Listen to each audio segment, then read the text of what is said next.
I think his selection and the number he's been sent down is crucial. He need to perform. Absolutely. He's a young buck, just new to the crease, only 2 runs in his previous innings. And he's playing against a top side like Sharjah. And that man on screen, Zahid Ali, has got 2 wickets to his name, doing the job for his captain.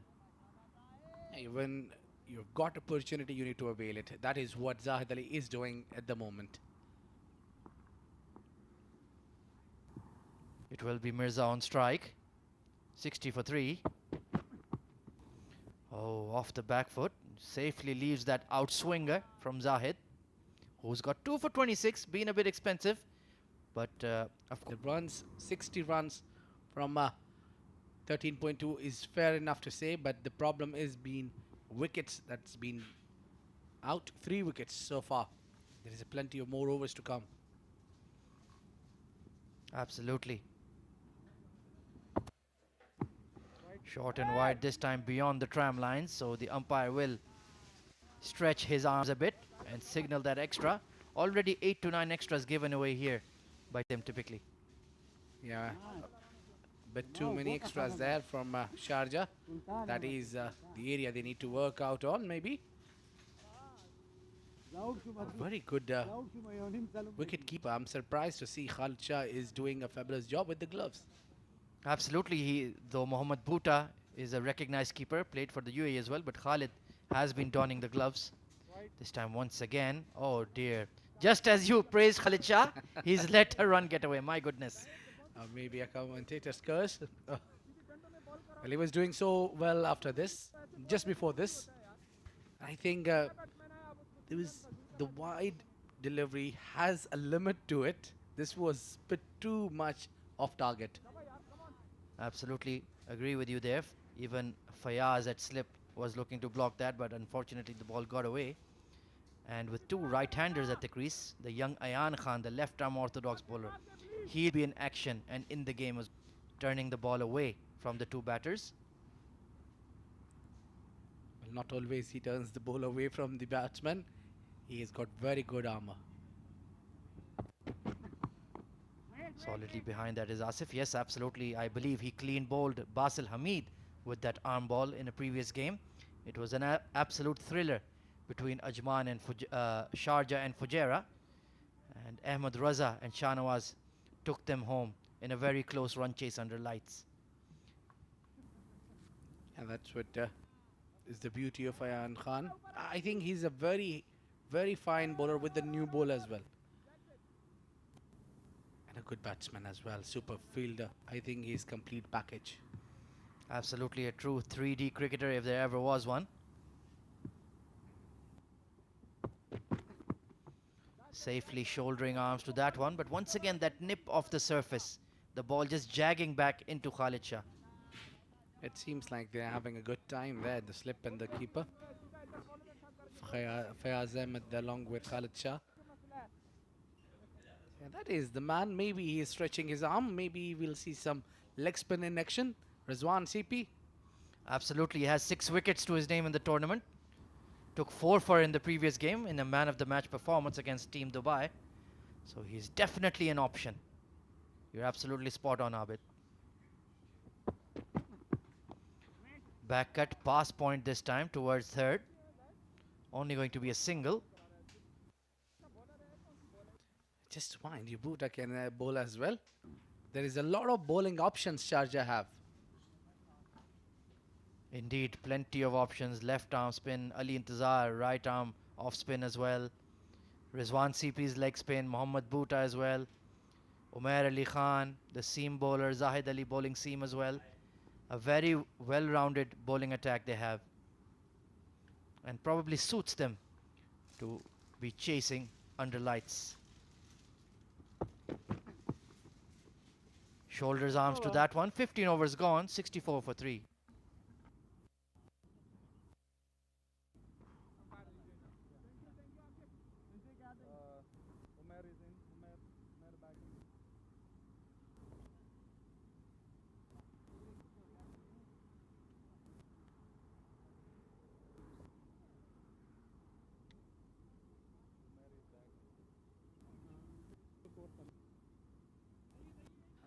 It is Abdul Shakur Sher opening the innings today, 17-23.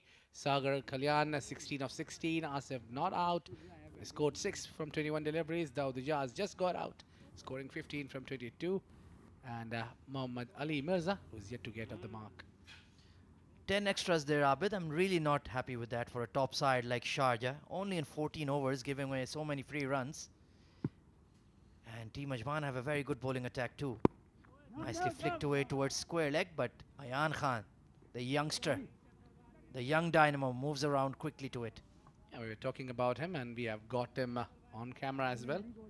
I think the right man now to be introduced, should be introduced. Ooh, good delivery right on middle and off, coming into the pads of Asif. This is very, very uncharacteristic of him to be batting like this. He has a strike rate of about 90 odd in this tournament so far. So 6 of 23, he's working really hard for his side. Short and wide, and that'll be another wide. Again, an extra here. So many extras so far. I haven't completed 15 overs in the process, and I've given almost 11 extras. Fayaz Ahmed, another experienced batter coming into the side. Nicely worked away past backward point to the cover sweeper.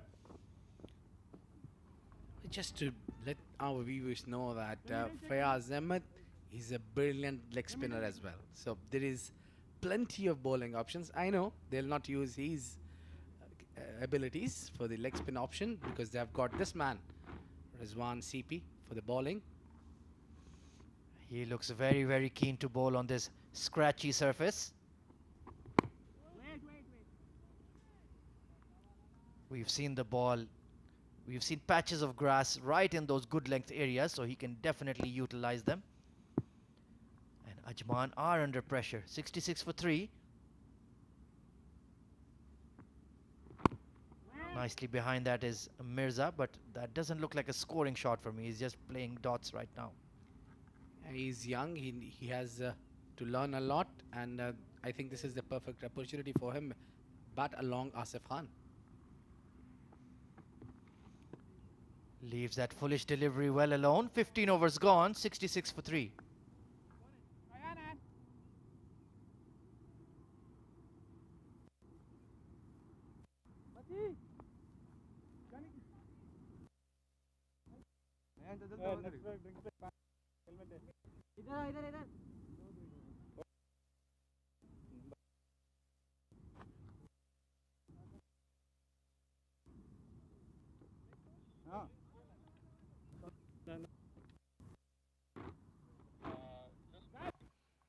Yes, we were talking about the young man, and the wait is finally over.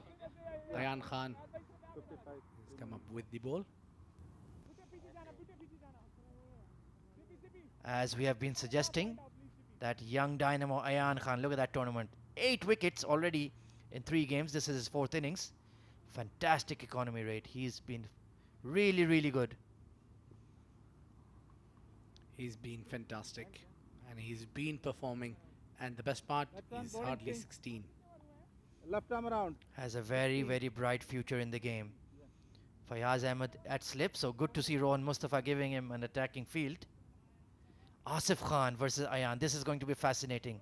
He doesn't have much time for spinners. Yeah, I haven't faced many so far. All those crease were occupied by the paces. Giving respect to that arm ball. And the umpire telling him, you have to be careful, don't step into the danger area of the pitch.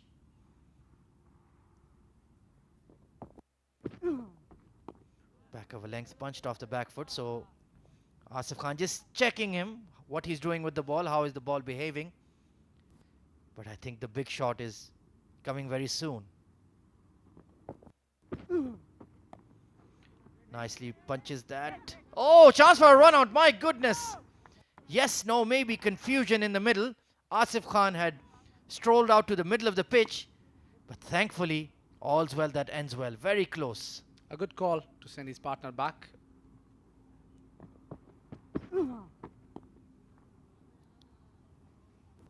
Very, very watchful here, Asif Khan. 7 of 28. My goodness, a strike rate of 25 for a man who bats on 100 plus easily.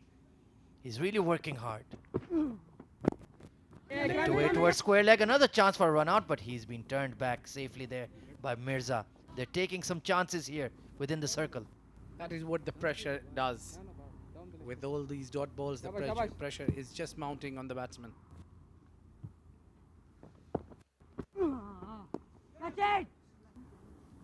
And they'll take a single to long on off the final delivery. 16 overs gone, 67 for 3.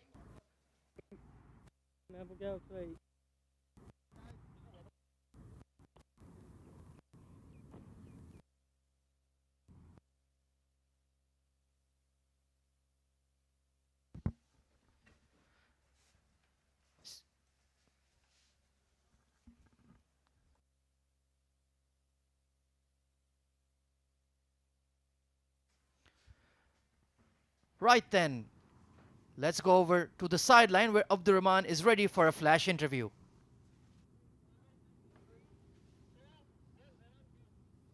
Hi guys, welcome to the sidelines. I'm here with the under 21 talent playing for Ajman, Rishabh Mukherjee. He's got his debut today. So Rishabh, how you feeling, man? Just a little bit nervous. Like I think that's pretty very common with everyone going on the debut. But I'm excited, and hopefully I'll do well, and I'll be happy after the end of the game. Well, you've been part of the Ajman setup for the D10 and the D20 tournament. This is your D50 debut. Which format do you prefer the most? Personally, I like the long formats, Test cricket, 50 overs. So definitely D50, because I get 10 overs to bowl at 60 balls, so that's exciting.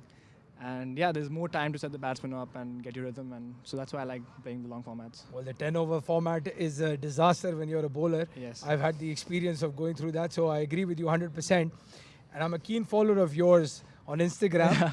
I've seen you do a lot of heavy weights and deadlifts and stuff. Why are you doing all of these things? It's again just to get really fit, because now the cricket is evolving, and I think you need to be really fit on the ground.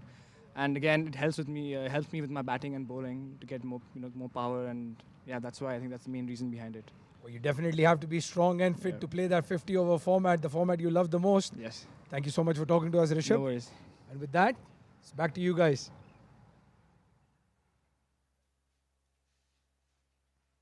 Thank you. Thank you, Abdul Rahman. That was an interesting conversation with Rishabh Mukherjee, a young talent. This is Drinks Break that is on at the moment, and I have with me a very special guest who is going to debut his commentary stint at this beautiful ground. It is the head of cricket development in the ICC Academy, Mr. Qasim Ali. Qasim, welcome to the Combox, and it's a great pleasure to have you with us. Thank you. It's a real honor to be here. So thank you very much for inviting me along. And yes, it's my debut, and I'm looking forward to it. And I'm in good hands. Well, thank you. It is an absolute pleasure to have you, because it's going to be a very interesting conversation that will take place as the game progresses. But just to start off, we know that you are the head of cricket development, and you have been there for quite some time. I know it's been a fabulous journey, to say the least, but no one better than yourself to give us a little bit of insights about your journey throughout this exciting career of yours. So you started off in England, and take it away from here. Yeah, I started working with sports development when I was 18 years old, and I got the love of coaching and being involved in a junior's journey to be better. So I was very lucky to be part of sports development and get an opportunity to go on to my level 1, level 2 coaching courses. I then worked for Lancashire Cricket Board and did 3 fantastic years with them, and then obviously went on to do my level 3 with them, and eventually with England Cricket Board to do my level 4. So that was in 2016. So I was very fortunate to do that. So one of a select few to be on a level 4 coaching award. So very lucky.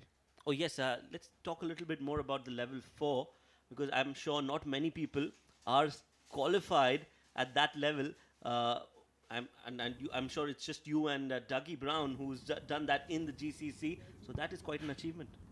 Yeah, alhamdulillah, I'm very fortunate. I'm very lucky actually. Yeah, and like you say, me and Dougie are the two that, not just in Dubai but in the Gulf actually. So I was very lucky to be part of that. Obviously, Dougie being an ex-player, that was part of his journey as well. So and that process gave me an opportunity to be a little bit more grounded about my coaching, develop my management skills, but most importantly, work with some really good professionals at Loughborough. And I was very lucky to be part of that 2 year journey, which obviously went on to develop me as a coach and give me a greater insight. Well, that is really interesting. Having started your professional coaching career in the UK and then landing in Dubai in the midst of a desert and starting something which was really special, the ICC Academy has been has played a pivotal role in the development of UAE cricket. And so, take us through your journey here. How has the experience been in the ICC Academy? Yeah, fantastic so far. I was very lucky to be appointed as the head of cricket development, following on from Madassa Nazar, and he did a fantastic job in building that platform. For me to come on and then develop my coaching philosophy and instill that into the culture of the academy was a pivotal role for some of the changes we've seen at the academy so far. So our player development pathway revolves around a game-based learning approach, getting an opportunity to play at different conditions, but also having meeting the demands of them conditions. On top of that, we have a clear pathway that identifies a 7 year old to go and play, hopefully see what UAE cricket looks like and understand what that journey looks like all the way through. Obviously, from the first thing that we went into was developing our ICC scholarship program, which is well renowned within the whole of the UAE now in terms of what standards we look for, what it means to be part of the scholarship program, but also what the results are and what the sort of sacrifices required to be part of that program. So we've been very lucky, and obviously the process is what I take care of. The outcome and the results are obviously what happens on the pitch. So yeah. Right. So, are you excited with this format of the game, the D50? You're here. You're a part of history now because this is the first time this edition has come into picture in the UAE cricket. Quite a few young talent that we've seen throughout the different versions, D10, D20, and now the D50. One of them is Ayan Khan, who's now bowling and has been absolutely phenomenal to say the least. Yeah, absolutely. 50 over cricket is obviously in its infancy in UAE, especially at the sort of domestic and national level. So I think the national level players are well accustomed to this domestic sort of structure. The new guys coming up, it's a real challenge for them to understand and grasp the concept of what that looks like. Talking about Ayan Khan on the screen there, I'm a real big fan of Ayan Khan. I think he's got so much prospect and potential to go on and be one of UAE's main future icon players in any format of cricket, and that's what I really like about him.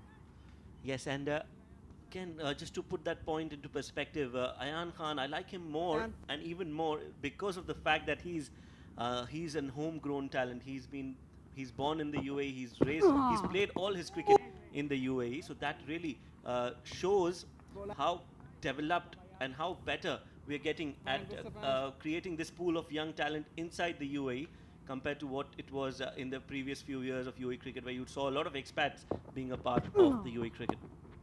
Yeah, absolutely. And just touching on Ayan, I mean, I first saw him nearly 4 years ago. He came onto the academy, but he was also part of the UAE under 16 that was selected to go across to Oman, and very he's very different in his approach now. You can see he's a lot quicker through the crease. His trajectory is a lot quicker, and obviously his pace through the air is a lot quicker. So his trajectory is quite angled in on approach.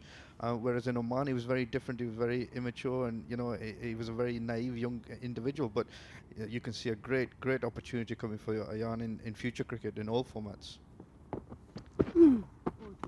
That's right. Ayan is a future star in the making. He just needs to focus on what he's doing right. And coming to this game, I think this has been a slow start, a steady start for Ajman. 18 overs gone, 71 for 3 now. They've lost 3 quick wickets and 3 big wickets in the context of the game. Yeah, absolutely, and it looks hard going out there for, especially from the batting team perspective. I think the bowling unit has done really well. Sharjah have done really well. Obviously, you can see Mirza is just getting himself settled in. 1 of 10 balls, and then Asif Khan is obviously there, 12 of 37, and I think he's the big wicket. Asif Khan obviously is in form, is in runs, and I think he's got to steady the ship now to bat long periods of time. Yes, he's been the backbone of this Ajman setup. Meanwhile, it's Ali Intizar who's been brought into the attack. Right arm off spinner, 3 innings in this format, 72 runs conceded, 3 wickets for him, and a very decent economy of 3.62. So, an impact player, and we all know in a format like this, and I'm sure you'll agree with us, in a D50 format, you need to take wickets in the middle overs to stay in the game, and that's how you build pressure. So, you need to have bowlers who can actually build pressure and take wickets in the middle overs.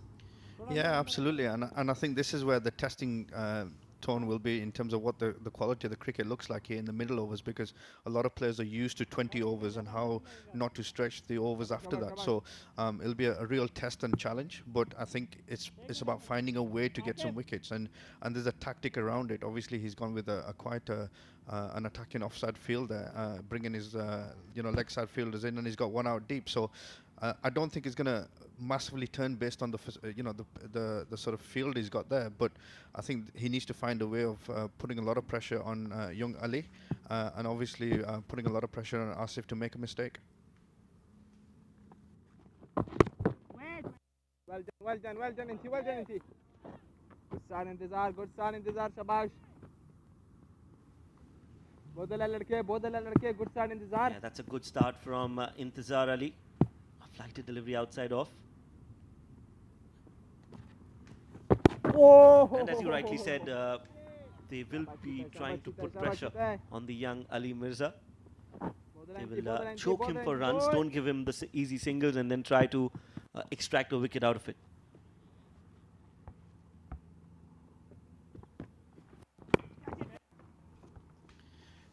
Yeah, absolutely, and you can see Ali's there just slightly miscuing a shot there. Pace is a little bit too pace, and the bowler just dropping one short there. You can see it's not turning a lot, so he's going to have to be very understanding in terms of what his tactics are with this delivery, and he's going to have to find a way of putting a lot of pressure on young Ali there.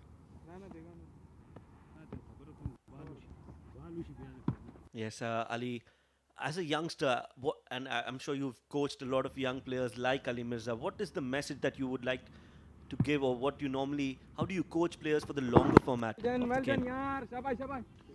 I think longer format is obviously an interesting format to sort of coach, because it's all about patience, it's all about technique, it's all about having balance there for long periods, but also showing intent. You don't want to lose the opportunity to score runs from a batting perspective. I think it's about understanding your game against spin and also pace bowling, and that's the key thing, is finding a way how to score runs.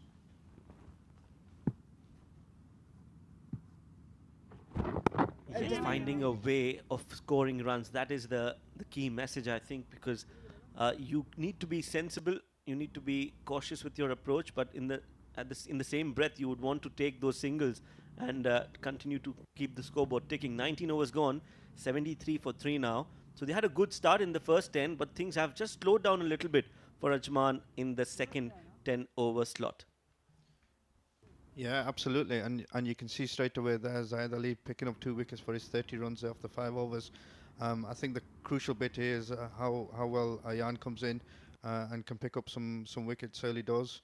I think his first over was quite good, and second over backed up that really well. So it'll be interesting to see what the next 5 overs, 10 overs spell looks like.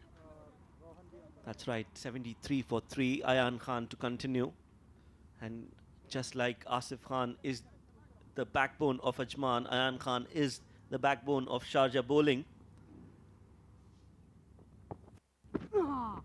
So you're right, there's a contest within a contest, and this is an exciting one. It's interesting to see the young Ayan Khan against the mighty Asif Khan. Yeah, absolutely. Senior versus junior. You're right.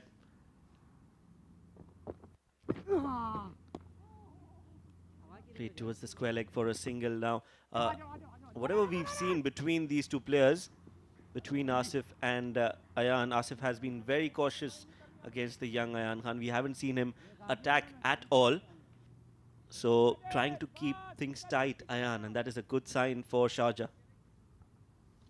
Yeah, absolutely. And you look at from Ayan's perspective, he's obviously not a tall bowler. Um, unlike his UAE national captain, left arm spin bowler, he's quite tall. The trajectory levels are very different. So Ayan obviously staying low in his delivery stride as well. So the ball is coming back into the bowler, whereas somebody like Emir Raza will come up and down and sort of bring that trajectory into play. So it's very difficult to score against Ayan. He's not a big turner of the ball. I know I've seen him quite a lot during the D10 and D20. He's very consistent with the line and length, but not a very big turner of the ball. And maybe that's why he has this ability of taking wickets, because then you're anticipating the turn and sometimes the ball just straightens up and you're caught right in front. And the other thing that I like about Ayan is he's always attacking the stump. So you won't see him bowling outside off unless he's bowling a very defensive approach where the batsman is going after him. He will always attack the stumps. Yeah, you can look at that. I mean, you can just see the angle there. Oh, there seems to be a bit of a mix-up here. And obviously, Asif Khan just watching where the ball's gone, thinking that mid-on is going to go and pick it up and attack it, but it's gone into the gap. Nearly a run-out chance there. But yeah, going back to Ayan, his trajectory is fantastic. I think his angle approaches, if anything that he needs to do going forward to be a successful cricketer, I think he needs to sort of almost get one to sort of turn enough to sort of put element of doubt into a batsman's mind, and then he can use his armory of trying to bring the ball back in. Oh, very valid point. I think you're absolutely on target. The ability to turn the ball would definitely do a lot of good to Ayan, because most of his deliveries are the ones that come straight into the right-handed batsman. So just to add that little bit of sting in your bowling, I think Ayan will have to work a little bit on the one that just moves away from the right-hander. 75 for 3 now after 20 overs. Asif is on 12 of 40 deliveries. Now that is something really unusual. You don't see Asif playing that slow, but that's the need of the hour. Ajman cannot afford to lose any more wickets. They have already lost 3, and it is time to build an innings here and build a partnership. And that is what exactly Asif is aiming to do between these two players, Asif and Ali. Yeah, absolutely. And what you don't want to do is get into a position where there's a lot of pressure on Asif to score the other batsmen's runs as well. So it's important that obviously Ali keeps ticking over as well. But most importantly, that they're trying to get at least 4, 5, 6 and over, and trying to find some opportunity to score a boundary where they possibly need. So you keep that scoreboard pressure ticking on. Oh! Yes, you're right. Ali not managing to get those singles.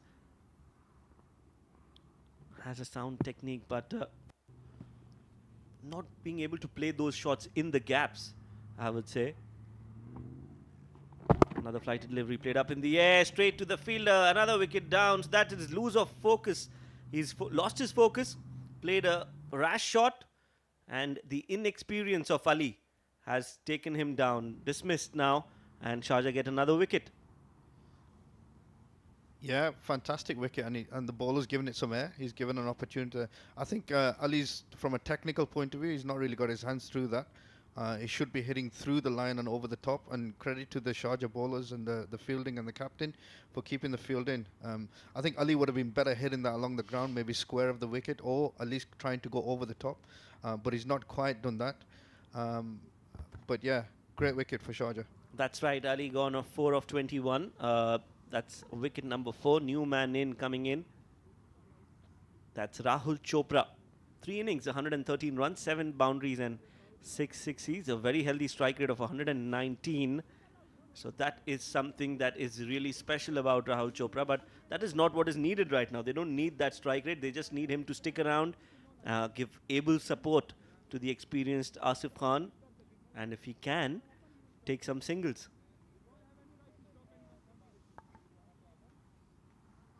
Yeah, maybe he's come in a little bit too early than expected. His strike rate is very heavy there, and obviously he'd probably be better coming in the last 10 overs. But it's going to be interesting to see how he handles the situation.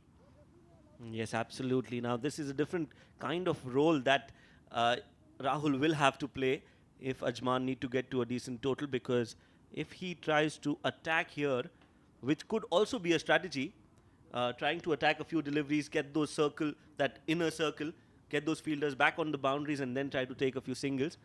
But currently, I think Sharjah bowlers are all over Ajman batsmen. Zahid Ali taking 2 wickets, and then Ali Intizar getting a wicket in this over. He's bowled 1.3 overs, given away just 2 runs, and has taken the wicket of Ali Mirza. 76 for 4 now. Rahul Chopra will be out there in the middle with Asif Khan.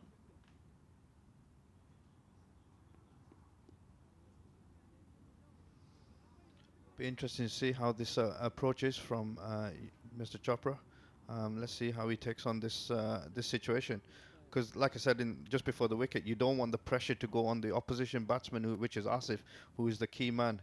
I think Ali obviously gave himself not an opportunity to score big, but the last thing you want is now for Mr. Chopra to lose that wicket as well. Yes, 5 wickets down for Ajman. So halfway. Apologies, that's 4 wicket in Ajman. Just got a little bit confused with the Ajman scorecard and the Indian scorecard, because India versus England. England are 146 for 5. Jasprit Bumrah getting that last wicket. So an interesting match going on there in the UK as well. Yeah, it is, and a good friend of mine, Mr. Hasib Hamid, is batting for England, and I'm very proud of him to come back into the Test match. He was one of the guys that I used to see a lot around the academy situation around Lancashire, and obviously work with him around the second team. They were just coming in, another phase, another player. So him, Liam Livingston, who's just taken the summer by surprise. Everybody knows him now around the world. He was also there in the second team coming up when I was working with Lancashire, and obviously Mr. Parkinson, Matt Parkinson, who's going to take the leg spin option, and he could be a selection for the Australian Test match. So he's going to be another fantastic player. Well, I'm sure it must have been a proud moment to see Hasib coming back into the England squad. I remember him debuting for England against India in India, and then scoring a good 50 in the second innings of the Test match. I always thought that he was a special talent. Unfortunate that he couldn't be a part of the team. He was injured for quite some time, and finally now he's got a chance, and he's done very well with that chance. Yeah, absolutely. He's had a very up and down journey so far since he made that Test debut. A very talented and gifted player. Everybody who knows Hasib, who's watched him, will know his relentless energy for practice. He trains till 11 o'clock at night with his dad, often flicking at him or dog sticking at him from 15 yards away. He was known to be the next best England cricketing opening batsman, but obviously there was a different journey for him. He got injured in that India Test. And then from there, obviously, things went differently for him at Lancashire. But I'm so glad under Peter Moses' mentoring and opportunity at Nottingham, he's come back into the England fold. That's right. Some turn now, finally, for Ayan. This is the first time we've seen him. I think he's heard us. Good to see that ball turning away from Asif Khan. Now he's putting more revs, and he's using his body and bowling with that turn, and that's why he's able to get some turn out of this flat wicket. Doesn't look like a rank turner, Qasim. No, if you look at it from a coaching point of view, I mean, I've worked with a lot of spinners over the time.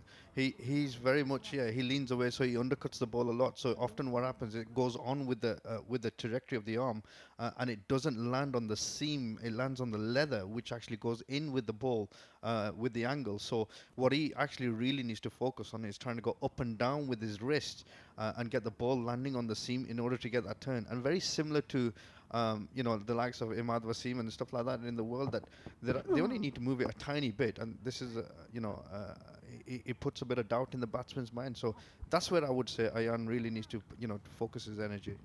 Great insights coming in from Qasim, while Asif plays one straight down the ground. Lucky that ball did not carry to the fielder at long off. Yeah, it was quite a risky shot, wasn't it? For a split second, he was up in the air. But obviously, from a fielding perspective, they are men covered. So, yeah, good shot. Over. End of over number 22. Ajman are 82 for 4. So, if you've just joined us, let me tell you that it was Ajman who won the toss. Nasir Aziz winning the toss, deciding to bat first. And clearly things not going his way because they are 4 wickets down with the score reading 82. 22 overs gone. Abdul Shakur was the second man to be dismissed. In fact, it was Sagar Kalyan who was run out for 16 of 16, and then it was Abdul Shakur who followed very quickly, scoring 17 of 23. And then the wickets just kept falling. Dawood Ijaz fell cheaply, and Ali Mirza also, after playing a few deliveries, was sent back into the hut by this man on your screen, Ali Intizar Ali, who's continuing bowling his third over. Well bowled, yaar. And I think that's the key thing, isn't it? Ball I and think ball Ajman have break. lost some cheap wickets. They've not been bowled out or figured out tactically. They've just lost some cheap wickets, and that's an application from a player's perspective. So, yeah, disappointing, I'm sure, for Ajman. That's right. They've lost a few wickets in clusters. That has resulted in Ajman slowing down their rampage. They were really good in the first 10, and then suddenly you saw the breaks being applied by Sharjah, and that can only happen when you take wickets, and that is exactly what's happening here. Well bowled, yaar. Well bowled. And I think if you look at it from a cricket perspective, the batsmen are just letting the bowler bowl to them. So they're not looking to rotate or show intent or looking to maneuver the ball where you just put under a little bit of scoreboard pressure. The bowler is actually just dictating what's going to happen. Yes, again, look at that shot. You're right on the money here, Qasim, because the approach clearly says it all. That ball could have been played anywhere. And what Chopra decided was to play it back to the bowler. So you're right. The intent of scoring is not there at the moment from Chopra. And that could definitely put pressure on Asif, who's on the other end. Yeah, absolutely. I mean, you just have to look at them last 4 balls. There's no intent to score runs. It's just a case of getting himself in. But at the same time, he could have just pushed it either into sort of short cover or into square leg or just maneuvered back down the ground. So have to find a single option here. This time played towards the cover. Finally, he'll get off the mark. In fact, he's off the mark, but off the mark in this over. 5 dot balls and a single to end that over number 23. Ajman are 82 for 83 now for 4.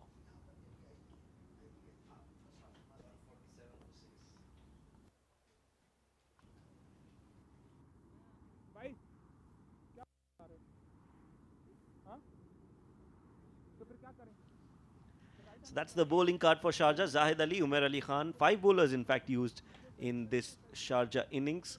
And the most effective bowler is Zahid Ali, who was a little bit expensive but got 2 wickets. And Intizar Ali also getting a wicket. We would be looking forward to Ayan getting some wickets here. Yeah, and I think, like I said, he's dictating what the pace looks like here. I think Chopra needs to sort of maneuver a few just to put a bit of scoreboard pressure on him and get him to think differently. Coming down the track there to try and play one, that's a good option. Coming back down the ground, I thought you might have hit it back onto the road, but that's a good option. Yes, normally you tend to see players who come down the track and just go for a big hit. But this was good, sensible batting from Chopra. He came down the track and played it along the carpet for a single. And as you rightly said, you wouldn't mind that as long as it's not a risky shot. There you go again, up in the air, over the cover region. There is no fielder there who can stop that. Much weighted, much needed boundary from Asif Khan. Yeah, and it was an interesting delivery. He just took a little bit of pace off there, but also put a bit of flight on there as well. So I think that's probably the approach that he's going to Asif with mid-on deep, is to try and get him hit down towards the ground and see if they can get him out from that perspective. Yes, this time just erring in his line, I would say. Much better delivery. And this is a good sign from Ayan. He's not scared to flight the ball against Asif. So clearly he's looking to take wickets. It's not just that he wants to defend his overs or just create some pressure by putting dot balls. He is looking to get a wicket, and that is a good sign. Yeah, and he's bowling very cleverly. He's mixing up his pace to the two different batsmen, and that shows the intellectuality of the young player. And he's actually learning his trade really well there. Against Asif, he's really taking the pace off and bringing the length back. And obviously against Chopra, he's happy to expose that. So yeah, it was really good. And now you see a slip in place for Asif. So that is, again, good captaincy from Rohan Mustafa. Trying to put some pressure.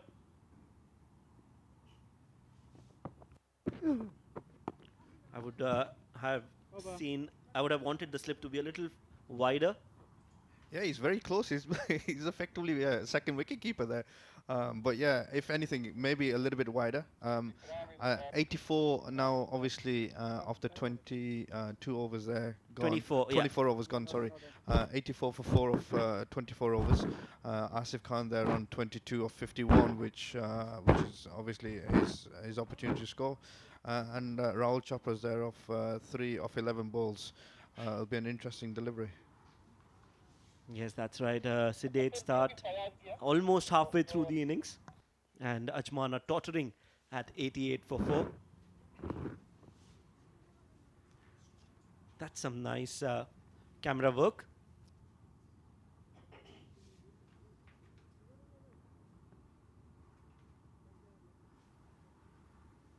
So 24 overs gone, 88 for 4. Intizar to continue. He's given away just 3 runs in his 3 overs and taken a wicket. Yeah, he's been very good for me. Quite like how he's going about his approach. And obviously he's varying up his pace. He's not afraid to give some loop in there. But intent needs to be shown by these guys, the batting team. What do you think they're going to score here, Shoaib, at halfway stage? Well, clearly from here, 200 looks a very good score for Ajman. They would have to bat really well to get to that mark. With 4 wickets down and Chopra and Asif in the middle. It all depends on how Asif approaches this innings. If he stays there till the end, they could get and breach that 200 mark. But otherwise, I would expect Sharjah to clean the tail of this Ajman setup once Asif is back in the hut. Yeah, again, simple cricket there. I mean, could have pushed a possible single there, maybe put some pressure on the fielding side. But there's just showing no intent at the moment. It'd be interesting to see how many runs they are missing out, which might have an effect on the overall score. This time quicker in the air, Intizar, so nicely mixing it up for Chopra. He's not allowing to settle himself in, changing the pace on every delivery almost. Yeah, and there's not a lot of turns, so you can argue why he's not really trying to get off the mark here, or at least rotate the strike. I mean, from a coaching perspective, I'd be saying, look, can you sweep? Can you go down the track? Can you hit it around the corner? Can you get a single? Can you push the field out for 2 and make the batsman do something different and get the bowler to think about it something differently as well? This time again stepping down the ground, just falling short of the fielder at mid wicket. So another chance gone pegging. End of over number 25, and it is time for change in the comm box. It was great having a conversation with Qasim. We will be having him with us shortly, but as of now there's a change in the comm box. It's going to be Abid Ibrahim and Ahmed Khwaja.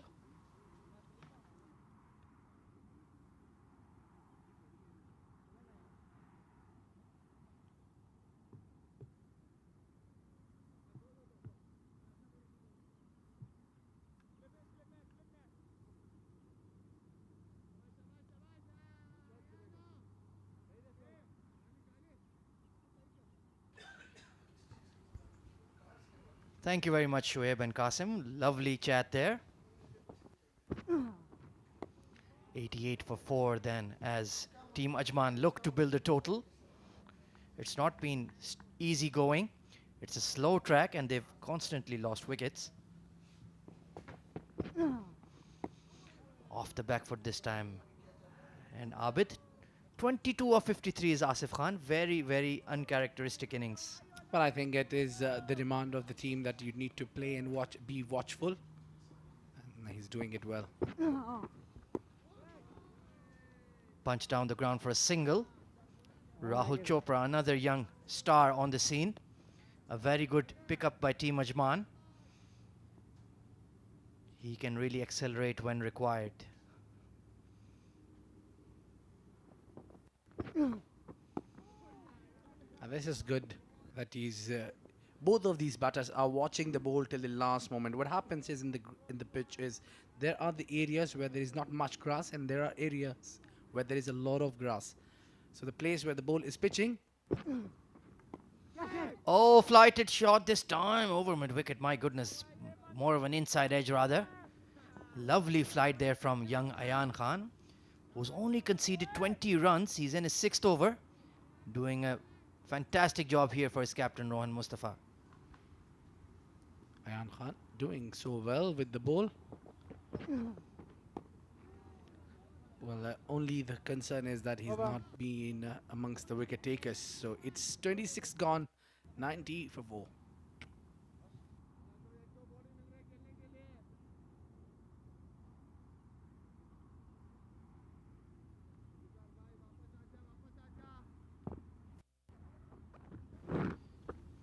'23 of 55, Asif Khan holding it together for Team Ajman. Muhammad Ali Mirza really struggled out there, 4 for 21, a very soft dismissal. But Rahul Chopra, Nasir Aziz and Sultan still out there to bat, potentially. But they will require these two to bat deep, go till that 37th, 38th over or even beyond that. They've just not gotten going today, Team Ajman. Losing wickets, not building partnerships, playing too many dot balls. 4 of 19 as Ali Intizar continues. Look at that. Just 3 runs conceded in his 4 overs. That is unbelievable bowling. And picked up a wicket here. Intizar is at his best. Well done, Intizar. Well Rid done, yaar. of Rishabh. Not even 100 up yet for Team Ajman. Nicely kicked down the ground, but oh, once again, Rohan Mustafa not on the boundary rope, just standing a little closer and didn't allow that single. Very interesting. Well, the interesting is that Ajman have won the toss and have elected to bat first. Definitely they must be having plan and a target set on their mind they need to achieve. Even Ali Intizar bowling really, really quickly in the air. As we saw Ayan Khan content to bowl those arm balls, quickish arm balls. Ali Intizar doing the same. Bowling it quickly into the pitch. Well bowled, yaar. That is awesome bowling now. That Well is bowled, what yaar. he's doing at bat, not giving really anything for the batsman. Asif Khan having a chat with his young partner at the crease. He's like, don't worry about it, don't get agitated, it's all right. We have a lot of overs to bat. Playing a few dot deliveries now, don't worry about it. But Ali Intizar 1 for 3. My goodness, what a spell he's bowling. Catch it. Ronnie. In the air this time, chance for a run out. But throw at the wrong end. Quick single taken. Yeah, a lot happened just for a run. Well, that is what it shows the pressure.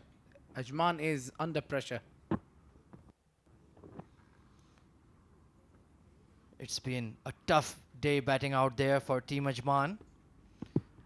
Only Asif Khan, that man on screen, holding it together.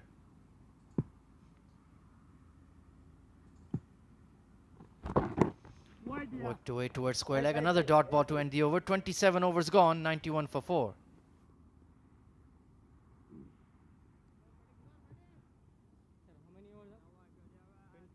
Well, if you just look closely, there's an extra bounce that being generated here.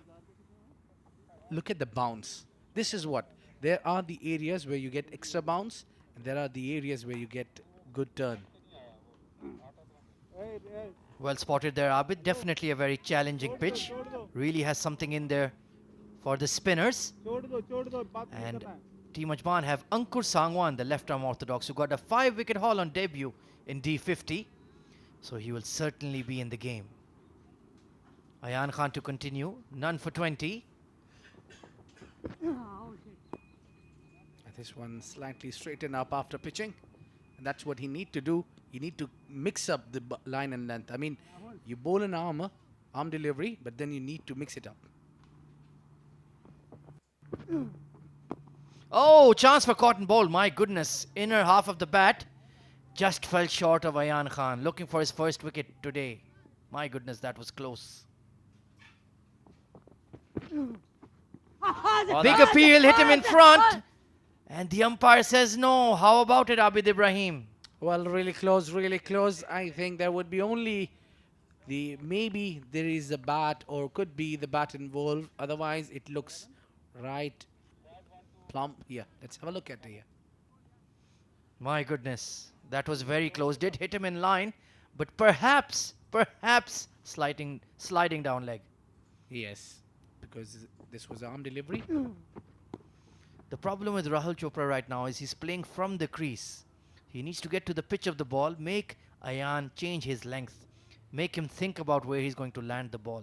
If you're just going to reach from the crease, you're not going to go anywhere. He's too accurate. Yeah, even the technique says that you need to do cut the turn, just play as forward as you can. Mohammad Ikram standing in slip. Rohan Mustafa working hard in the field as always. Took an outstanding catch already of Dawood Ijaz. There it is. Oh, chance for a run out. Mid-wicket, excellent work. Rahul Chopra was halfway down the track. My goodness, that could have been very, very close. Zahid Ali doing the work at mid-wicket. He did well. He did superb efforts there. Just could not throw the ball.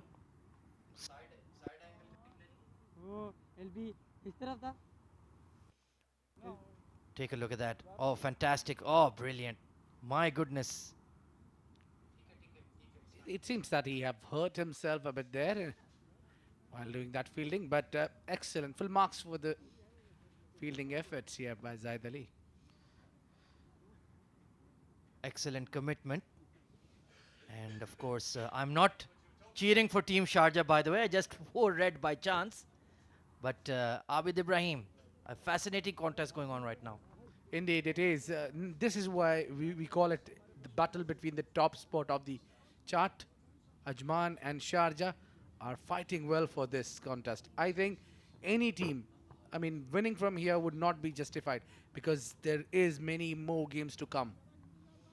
Absolutely, this is almost the halfway stage of Emirates D50. We still have a lot of important matches coming up, especially for sides like Dubai and ECB Blues who want to get into that semi-final stage. Ali Intizar, meanwhile, work to it towards square leg. They're just not being able to find that single on the leg side. They're consistently finding the fielders. It is the wicket which is playing its role.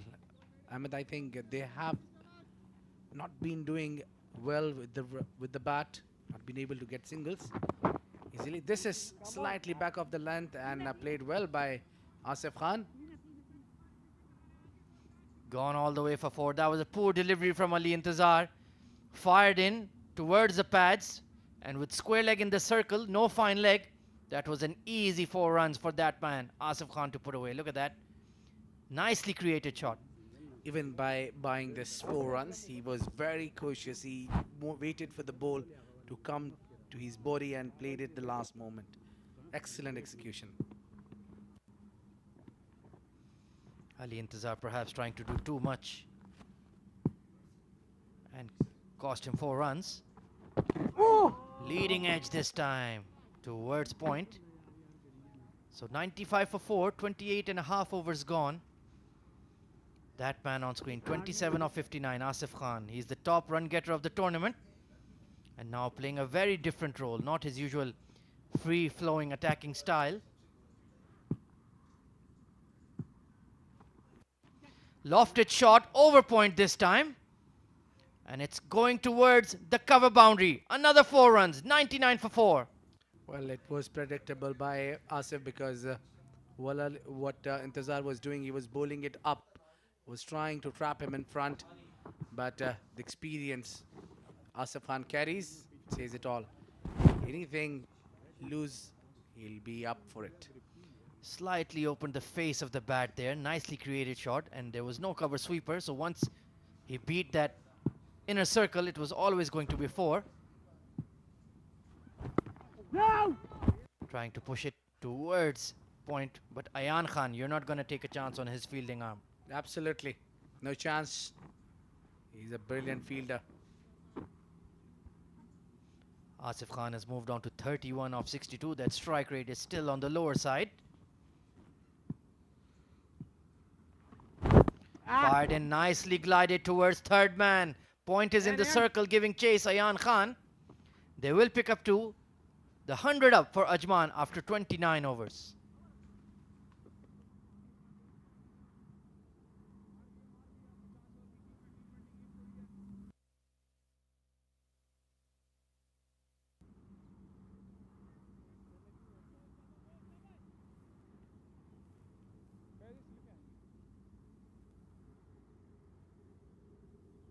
That is the batting card of Team Ajman. Really nothing impressive apart from Asif Khan's inning of 33 from 62 unbeaten. He's yet to prove himself. Maybe big inning from him. Can take Ajman home. I think the way the wicket is playing, anything above 200 would be a tough task. Absolutely spot on, Abid. Ayan Khan to continue, given a longish spell here by his captain. Rahul Chopra once again playing him from the crease. I would suggest that he use his feet. Try to get to the pitch of the ball, because Ayan is basically bowling in a robotic style, completely hitting that one spot. And you're allowing him to bowl dot deliveries at you. With mid-off in the circle, surely you can take a chance. I know Chopra is very well at playing sweep shots. Leading edge! My goodness, just to the right of extra cover, and he will get off strike. Well, I was talking about Rahul Chopra's sweep shot, but the leading edge, he's lucky he did not carry all the way towards Rohan Mustafa. I think that is the perfect shot now to play a sweep shots. Maybe there is no fine leg in the deep circle. Blasted past extra cover this time, but there is a sweeper in place. Umair Ali Khan moves across nicely. So Asif Khan has moved into the 30s.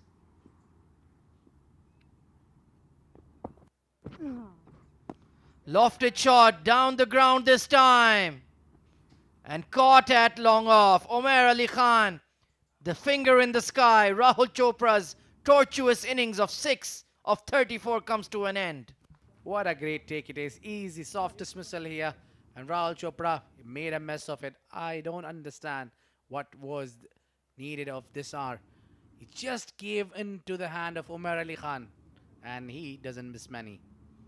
Once again, not getting to the pitch of the ball. He was getting frustrated. Just a nothing shot in the end. And Umar Ali Khan letting us know who's the man in the house. Yes, sir.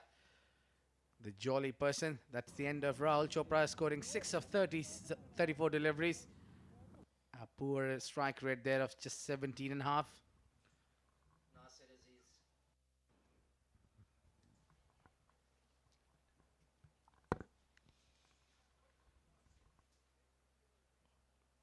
The captain of Ajman, the Don, Nasser Aziz, is walking into the middle. Well, interesting. Nasser Aziz has the same nickname as my co-commentator, Abid Ibrahim. A very lovely individual. Nasser Aziz, not Abid. Well, I think he should have come a little earlier. When what he does is he's very good at rotating strikes. So we all know that he comes down the order usually, but at this game, at this hour, it was needed for him to give a company to the Asif Khan. Of course, that is Abid the Don to my left. You can see he's always looking super sharp. And he just came back from Oman of all places, so lovely to have him in the Emirates D50 com box. Yeah, thank you very much, Khwaja. It is honor to be alongside you every time. My goodness. Wonderful words. Thank you so much, Mr. Don. Well, it is always a good experience to share a com box with you. I've done a lot of work with you and kind of understanding that recreate in the game. So it's exceptional. Well, now let's talk about this match so far then, Abid. They are 5 down, just barely past 100. So what is the score that Team Ajman will think they can defend in this position? I think they are looking at just to cross 200 runs. What that would be in their mind. But tell you what, Sharjah has a deep batting lineup. Nicely cut away. Beats point Asif Khan. The cover sweeper will try to get around. And a bit of confusion in the middle, but they will pick up 2. So a successful over there for Ayan Khan. Finally got a wicket, Ayan Khan. I would say that it was rather gifted to him by Rahul Chopra. Just playing aerial route for no reason. It's a fascinating battle here taking place at the Sevens Cricket Stadium. Beautiful, picturesque ground, world-class facilities. That is the helmet that is bringing this battle on to play the national side. The batting card of Ajman here. Really nothing impressive apart from Asif Khan. 36 unbeaten, and he's been joined by the skipper. Change in the bowling then. Interesting change. It's going to be the skipper. Rohan Mustafa back into the attack. Captain v captain. Dawn versus whatever Rohan's nickname is. Well, I had a sense that he'll come with the spin option that he's got. Nicely cut away. Pass, backward point. This is going to run away. All the way for 4. Lovely shot there from the Dawn, Nasser Aziz. But that is what it is the outfield is providing you. If there is nothing much assist from the wicket, then there is a healthy chance of getting a runs down along the carpet. Wonderfully executed shot there behind backward point. And Nasser perhaps having a slight nod towards Rahul. That's all you needed to do. It's that simple to bat on this wicket. Experience is what truly matters. Exactly. You just need to take the singles. If you're not being able to take the singles, you need to find a boundary and an over or maybe 2. Well done, Ronnie. Just play it around 80 runs strike rate. That should be okay. Absolutely. Sometimes it's wrong to give too much respect to the bowlers. Well done, Ronnie. And now this is the problem. Now he's playing a lot of dot balls here as well. You need to get off strike. You need to keep the scoreboard ticking along. Exert pressure on the bowling side. 31 overs gone. 109 for 5.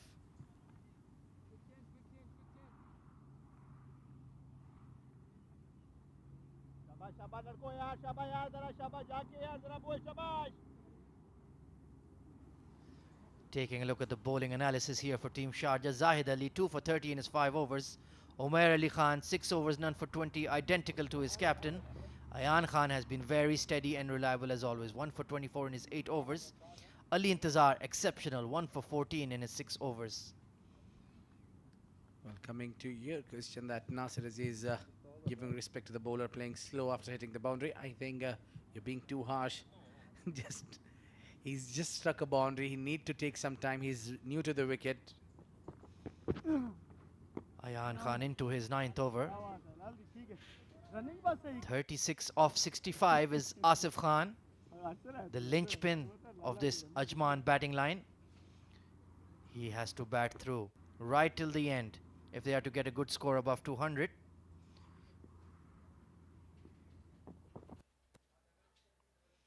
Cutting it away. That was very close to the stumps, but the pitch is so slow and Ayan really flighting that ball gave him enough time to play that cross bat shot. And I need to adapt the conditions. He need to understand when he's coming middle of the overs or in the initial stage of the game. Short and wide and cut away once again to point. That was a poor delivery. Rizwan CP. Fantastic fielding. So when you're coming into the middle of the innings, you need to give the air to the ball. Unlike in the initial overs. Down the ground, hard drive this time from Asif Khan, taking out some frustration on the ball. But he'll only pick up a single. Once again, Ayan, 3 dot deliveries and only 1 run conceded. Doing the job for his skipper. Look at that, 25 runs in almost 9 overs. Fantastic. This is the beauty of the game, that a young 16-year-old boy bowling to Asif Khan, the experience. Tried to work it away to square leg, but Mohammad Ikram moving in very swiftly. The fielding from Team Sharjah has been razor sharp within the circle.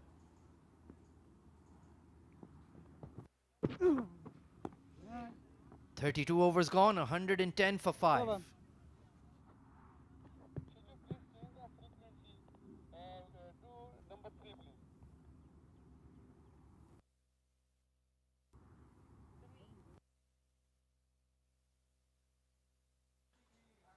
Well, Abdul Shakur is scoring 17 of 23. Sagar Kalyan 16 of 16. Asif Khan unbeaten 37 of 68 deliveries. Dawood Ijaz scoring 15 of 22. Muhammad Ali Mirza not impressive here. 4 only of 21 deliveries. Rahul Chopra 6 of 34 deliveries. Nasser Aziz, the skipper, is batting down there in the middle with a 50 runs a strike rate, scoring 4 of 8. Asif Khan facing Rohan Mustafa. Good delivery there, but no slip for himself for Rohan. Interesting. And earlier in the day, he was bowling seam up, medium pace, and now he's back to off spin. Well, you have all the license to do that when you have taken 5 wickets just at 100 runs. And when you're captain of the side. I like the way now you're talking very straight to the point, Ahmed. Sometimes I speak too much, but we can always work on that. 38 of 71 is Asif Khan. Nice single taken to point. Rohan not happy with his fielder, telling him, be on your toes. Nelson on the board for Team Ajman. Nasser Aziz this time solidly behind that. There are at least 17 overs to go after this. So building a partnership at this stage is absolutely crucial. Trying to play across the pad, that's quite dangerous to somebody who bowls so accurately. If he misses anything, you can bet your own house that there's going to be a massive appeal. 33 overs gone. Nelson on the board for Ajman.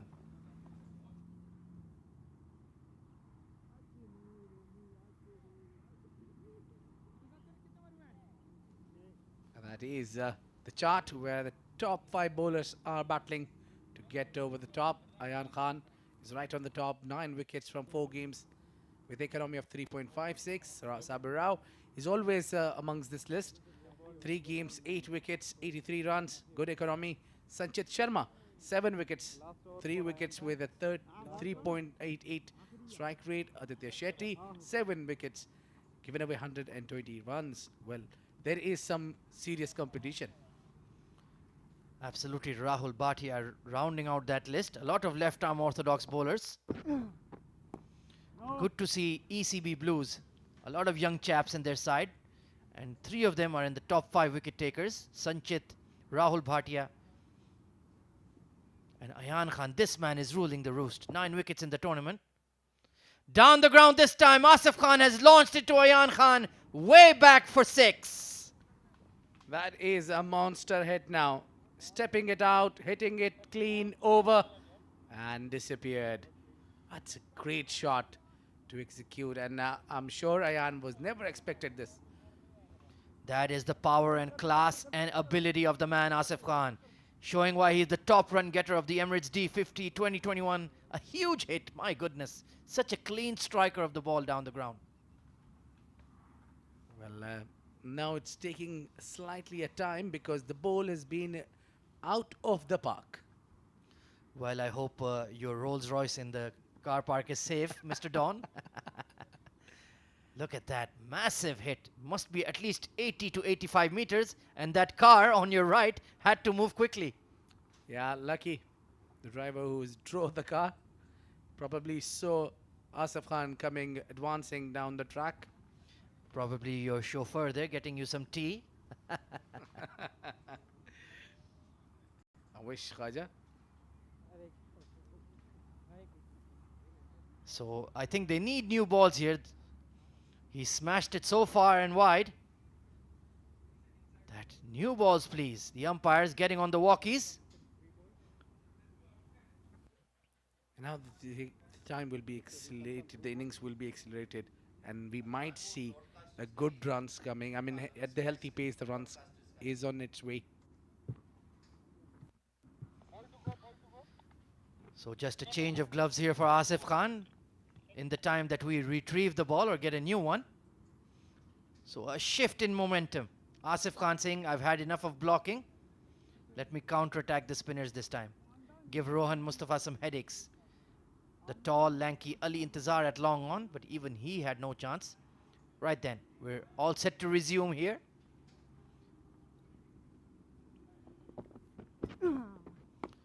This time trying to create room towards extra cover, but getting the inside half of the bat.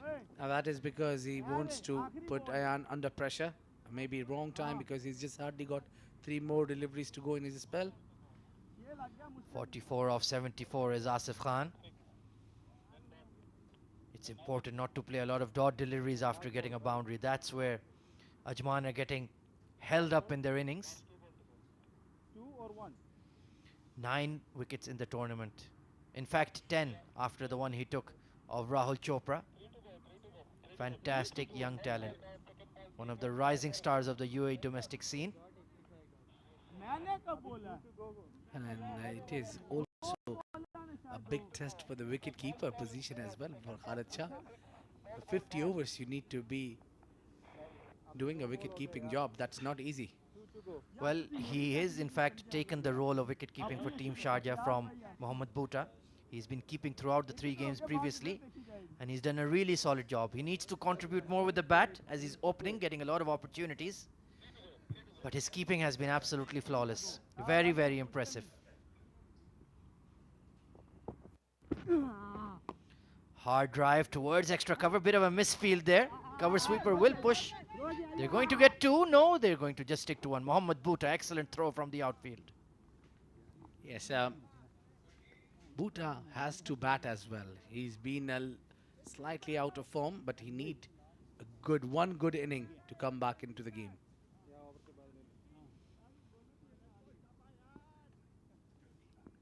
$118 for 5. Back of a length delivery, safely punched back to the bowler. So Nasser Aziz, the captain, taking responsibility to build an innings here with Asif Khan. In a half of the bat, end of the 34th over, 118 for 5.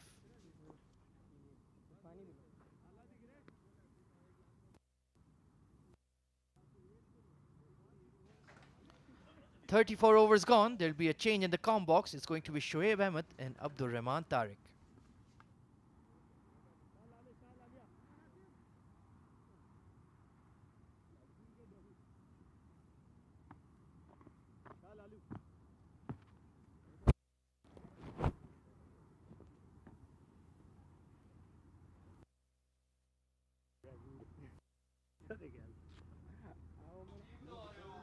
Thank you, Ahmed. Well, that's the top 5 batsmen in this edition of Emirates T50. Asif Khan leading the charts, 242 runs, highest score of 88. And then there's Alishan Sharfu, who was the top run getter before this match started. Well,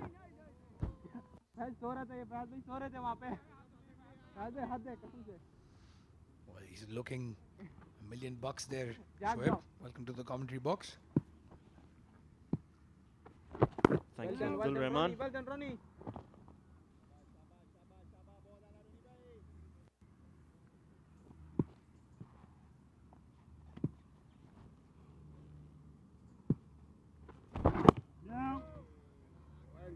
So Rohan Mustafa has brought himself back into the attack.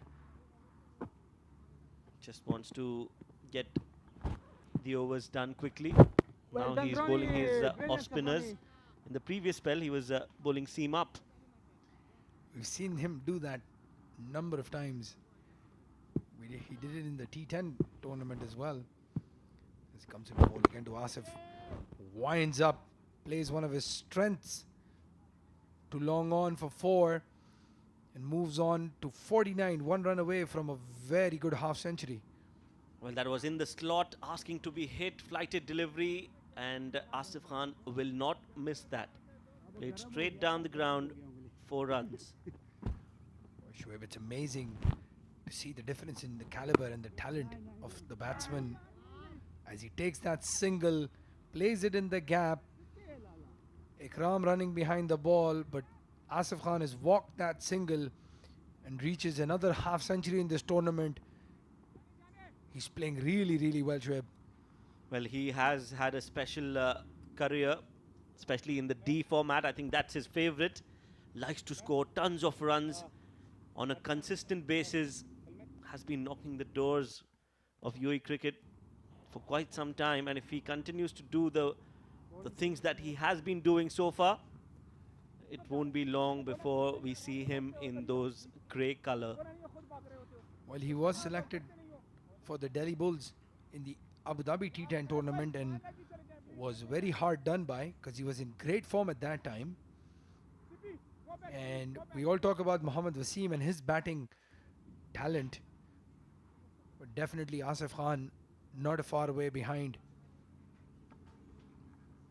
Yes. Meanwhile, it's Umair Ali Khan, 6 overs, 20 runs. Has not got a wicket yet, but has been brought into the attack. Umair Ali Khan, bravo. He's an impact player. He's had a very quiet D50.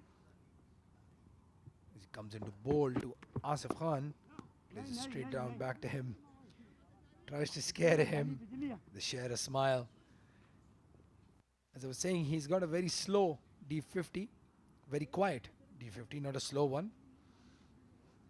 We expect him as the talisman to do something extraordinary for Sharjah every time.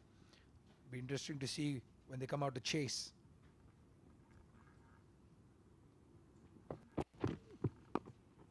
Again, trying to go for a big hit. Not timing it too well. This has been a fighting innings from Asif Khan, not his regular fluent batting display where he normally hits, and when he hits, they stay hit. That's not been the case in this innings. He's had to fight really hard for this 50. Had been losing partners at regular intervals. Nasir Aziz Dawn is now in the middle, giving support to Asif Khan. Sure, one of the challenges that Ajman has as a team is that their top order is very good. They're very top order heavy, but they don't have a finisher or somebody to finish the innings at the end. With Nasir Aziz coming in at 6, so Umair comes into bowl again. Dead bats hit,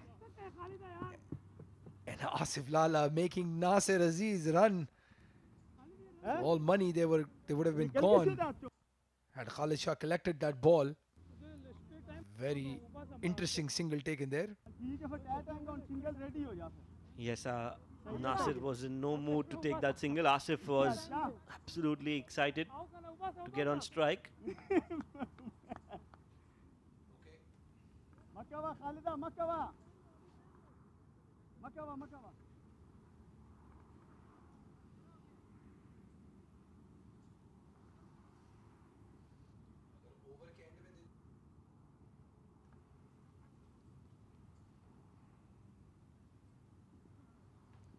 Umair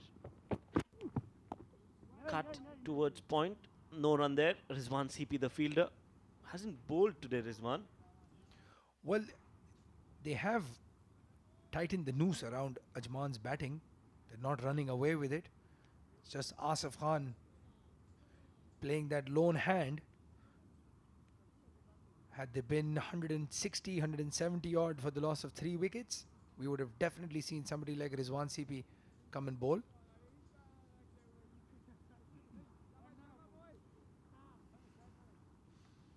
As they share a smile and a laugh. Umair coming into bowl, the last ball of the over. Good looking shot there by Asif. Plays it to third man. Just a single to end the over. 36 overs gone. And Asif, who scored a 50, we will see a good innings from him. Let's see some of his shots that he's played so far. Played a lot of shots in the cover region.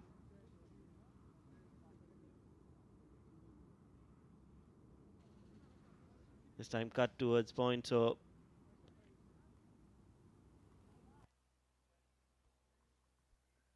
and then takes a single.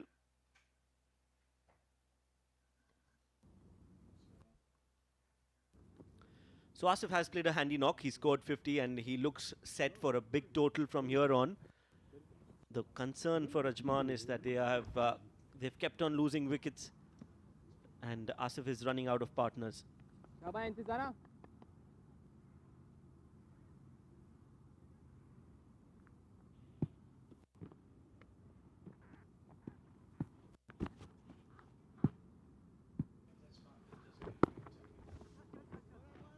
CP So single again for Asif Khan. हाँ ये वाला हाँ हाँ सच्ची हाँ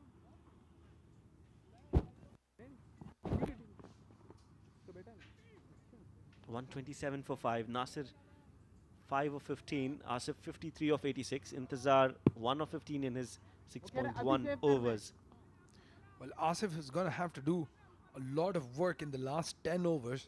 As we were talking before this over started, that Ajman lacks that lower order hitter, that finisher, that coveted role that somebody like Sardar Bahzat played for Sharjah. So it'll be interesting to see Ajman's approach in the last 10 overs if Asif is still on strike.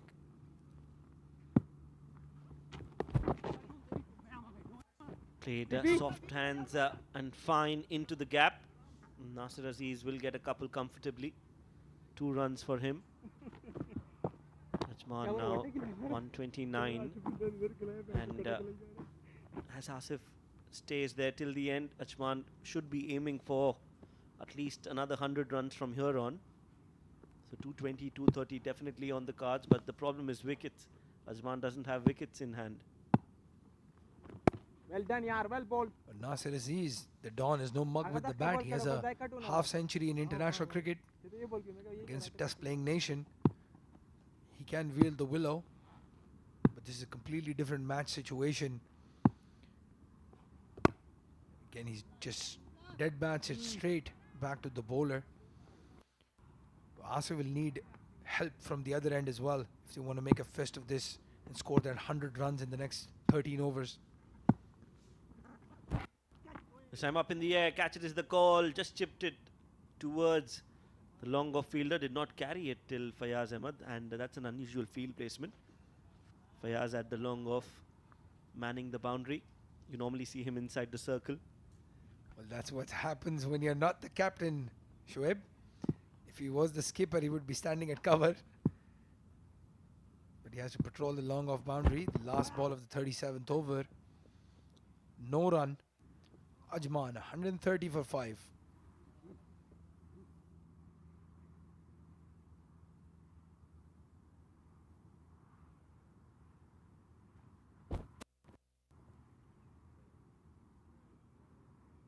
As we look at that batting card, Abdul Shakur and Sagar started off well. We're looking good. Sagar run out because of some brilliant work by Rizwan CP. The man Asif Khan at 3 still there at the crease.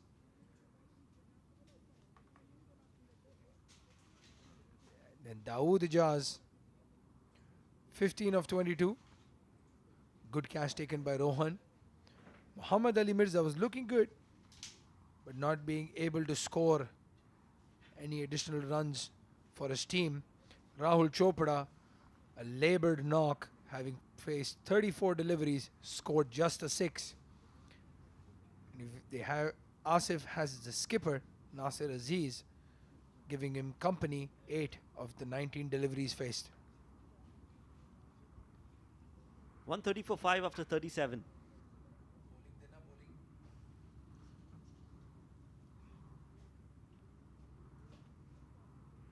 And that is how the bowling scorecard looks for Sharjah. Again, 5 bowlers used. 5 overs 30 for 2 for Zahid. Umar Ali Khan 7 overs 23. Rohan 8 overs 26. Ayan 10 overs 32 runs and a wicket. And Ali Intizar bowled 7, gave away 18 runs and took a wicket. So 130 for 5 after 37. Well, we might see somebody like Rizwan CP come into bowl. Ali Intizar has been really good, but not effective.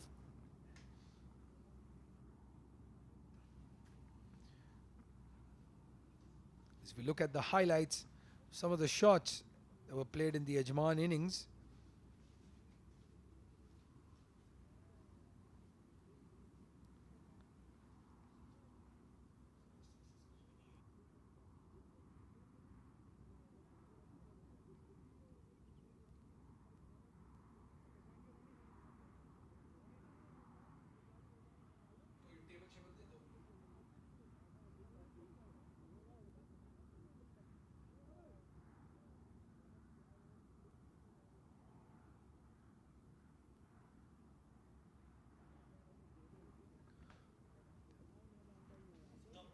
Top 5 bowlers in this edition of Emirates T50, brought to you by WOLF777 News. Ayan Khan, 4 overs, 4 matches, apologies. He's taken 9 wickets. Sabir Rao, 3 matches, 8 wickets. Sanchit Sharma is also in the top 5, taking 7. Aditya Shetty also taking 7 wickets. And Rahul Bhatia from Emirates Blues taking 6 wickets. So a nice mix of fast bowlers and spinners. well, Ayan has displaced Sabir Rao from the top spot, having taken that 1 wicket in this 10 over spell today.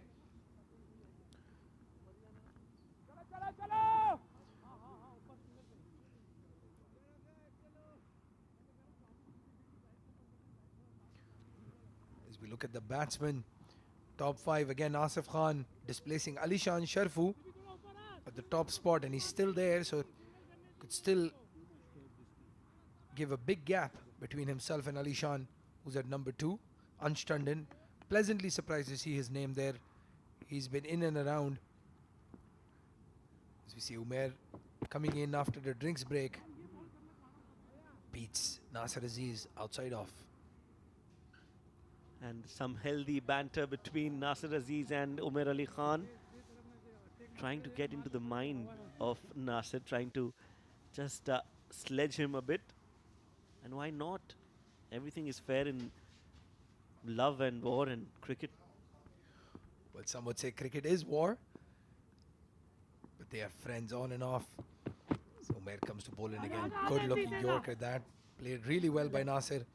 And Nasser has been in and around the circuit for so long that I'm sure guys like Umair might have even played in his captaincy on the domestic circuit. Oh yes, absolutely. Nasser has been around for ages now. Intizar puts in a diving effort. Won't be able to stop a single though. 1 run added to the total. So yes, like you rightly said, these players have played so much of cricket together. They are friends off the field and are complete athletes on it.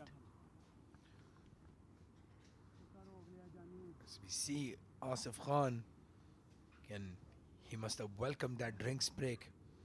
He's been standing there in the heat from the 5th over. That comes into bowl again. Little tired looking shot there, Shoaib. Well, honestly, not just this shot, but this entire innings of Asif. He's a special talent, no doubt about that. But Asif has looked tired today. I don't know if he's played a game last night, but if he has, that is definitely showing in this game. Again, a shot straight to the fielder. Rohan Mustafa drops it again. A very ordinary day for Sharjah today. Dropped a few catches, and Rohan Mustafa would have been the last man you would have expected to drop a catch. This was hit very hard, but a player of Rohan's caliber, he's standing in the circle, so they are attacking. They wanted to take that wicket. He looks very disappointed to have dropped that. So you look at him, you can see he's visibly very disappointed. Maybe those funky sunglasses missing. He lost the ball. Well, that was flat, so obviously the chance of sun getting into your eyes is not the case. Lights are on, but it was really, really flat. Should have been taken. It would have been curtains for Ajman. 38 overs gone, 131 for 5. Shoaib, you were mentioning that Asif looks tired, and I should let you know that he was in Pakistan for almost 6 months. As we look at that batting card, not a lot has changed since the last over, and he did not bat or take any nets, etc. for 6 months. So unless and until you're in the rhythm of the game, even if you're as talented as somebody like Asif Khan, it's very difficult to come back and show that cricket fitness. The cricket fitness is completely different from anything else I've ever seen. You could run on the treadmill for hours, but on the field it's completely different situation. I second that. Match fitness, cricket fitness is totally different than just being fit and running a marathon. And that is why our athletes today emphasize so much on fitness, on developing the right muscles so that you don't get injured. So if it's a bowler, there is altogether a different set of exercises that they focus on. The legs, the hips, the shoulders. If it's a batsman, the wrists come into picture. The hips, the forearms. So yeah, everything has now become so specific to a specific skill set.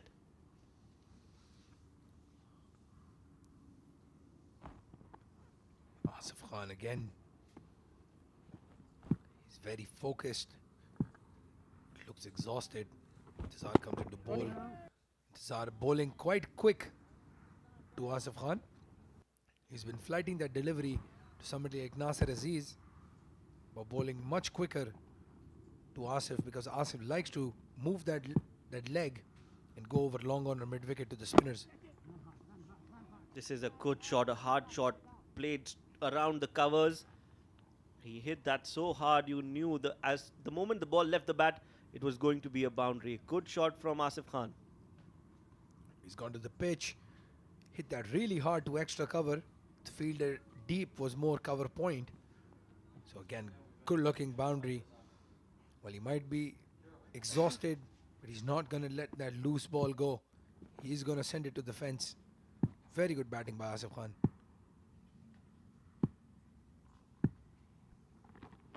Stepping down the ground, that is a beautiful shot. Full flow of the bat. The long on fielder will just go and fetch that. That's a 6. Well, we don't know what he's had to drink at the drinks break, but he's dealing in boundaries now, Asif Khan.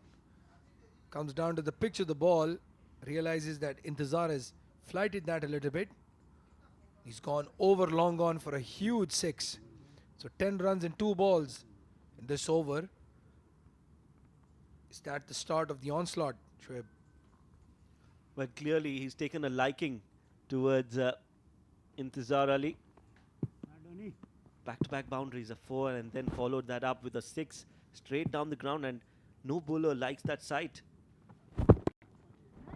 Good bowling from Intizar. Again, not afraid to flight the ball, and that look on the face says it all. Some banter there. 39 overs gone, 142 for 5. One thing you can notice is intelligent cricket from Asif. He's got those 10 runs, and he's the next ball. Good delivery. He's played a dot ball, not tried to manufacture a shot. Very important when you're trying to set a total for your team. Sultan Ahmed, Ankur, and Rishabh to come. There's not a lot of batting left. Sultan can hit it, but they'll be they want to get him in after the 42nd or 43rd over. This is what you would call as the recognized pair on strike.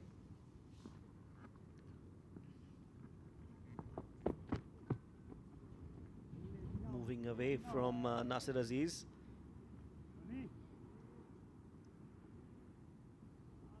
Good ball from Umair. And as you rightly said, Nasir just needs to stick around.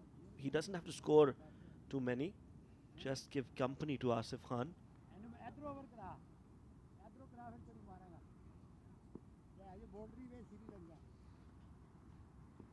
As Umair comes into bowl again.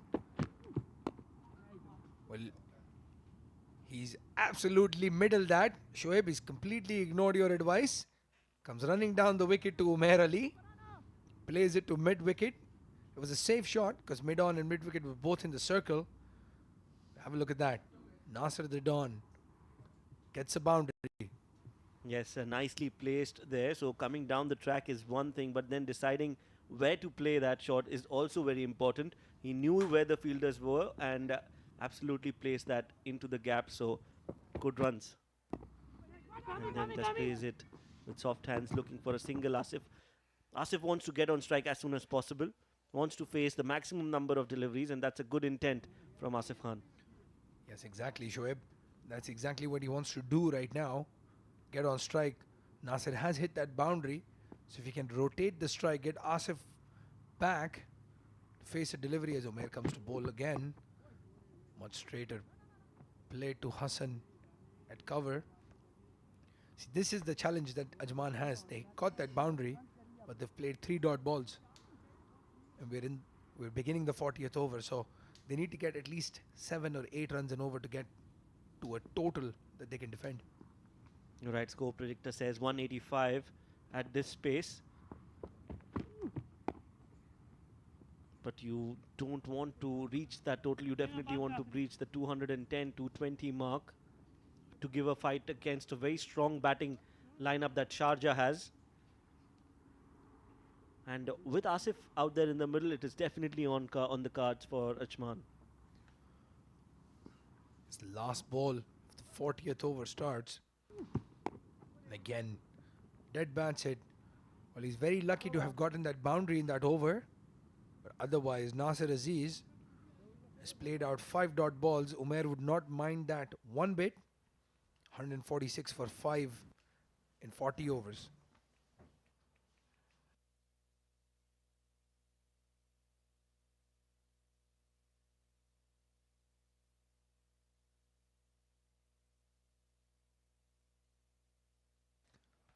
As we look at that bowling card, Zahid Ali getting a lot of tap, but getting those 2 wickets in his 5 overs. Umair has completed 9. Rohan Mustafa has bowled 8, so he still has 2 up his sleeve. And Intizar Ali has bowled 8 as well. He'll continue bowling to Asif Khan. Asif Khan took him to the cleaners in the last over, so it'll be interesting to see that approach from Asif as Intizar comes into bowl. There is one more fielder outside the circle now as the last 10 overs start. Well, I think Intizar wouldn't mind that approach because that will definitely give him an opportunity to take a wicket. Now the field placement is important. Flights it, wild swing, and that did not time it too well. Asif just getting the inside part of the bat, ball just trickling away towards the square leg fielder. 1 run added to the total. Well, there is some banter going on there for sure between Intizar and Asif. You can see both of them smiling and talking to each other. The partnership moves on to 44 and 62 deliveries. Really well played between the two. Intizar coming to bowl again. Good looking shot, safe shot. He's chipped it over the cover fielder. And Fayaz picking up that ball and throwing it back to Intizar.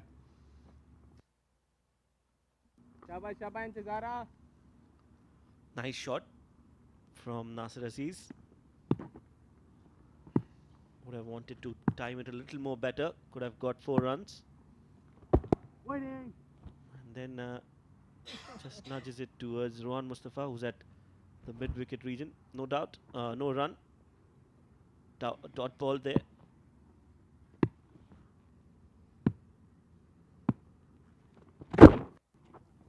Brings out the sweep, plays it fine, plays it nice. Will get 4 runs, and this is a very important knock coming in from Nasir Aziz. Well, absolutely. Nasir Aziz showing his intelligence there. Ball was drifting down the leg side, and he's played the perfect sweep shot. No fielder at fine leg or square leg for that matter, so that was an easy boundary. And Intizar being put under a lot of pressure. He's gone for quite a few in his last 2 overs. Well, Intizar's focus now has shifted from bowling to talking, and that has resulted in this loose delivery. He shouldn't be bowling these two. Nasir Aziz again on the pads. Will get a single. Should be a leg by. Well, if you want to start the banter, you need to make sure you don't take the pressure yourself as a bowler. And the fact that he's conceded the boundary to Nasser Aziz would frustrate him even more. He's been bowling really well through the tournament. He's having a very good tournament in Duzar. But every game is a step towards that final slot. Last ball of the 41st over. That quicker delivery on the stumps. Really well played by Asif Khan. A very funky throw by Rizwan. But Nasser Aziz makes it 155 for 5 at the end of the 41st.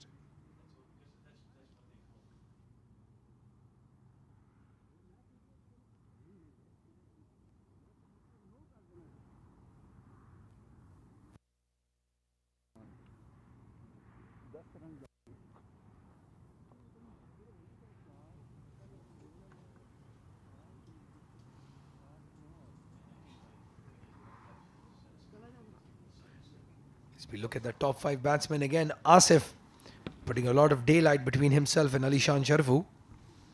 264 runs, 261 runs, beg your pardon, in the 4 innings. जानी दा last over है एक ही run बना मुश्किल नहीं है कोई tension नहीं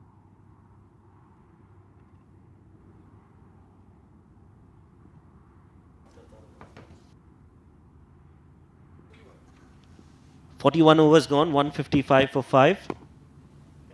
A good looking shot there by Asif Khan. Played in the cover region. Goes for 4. Umair bowling his last over.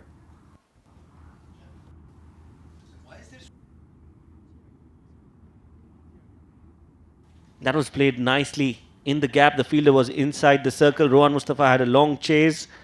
Had to give it up in the end because the ball won the race. 4 runs.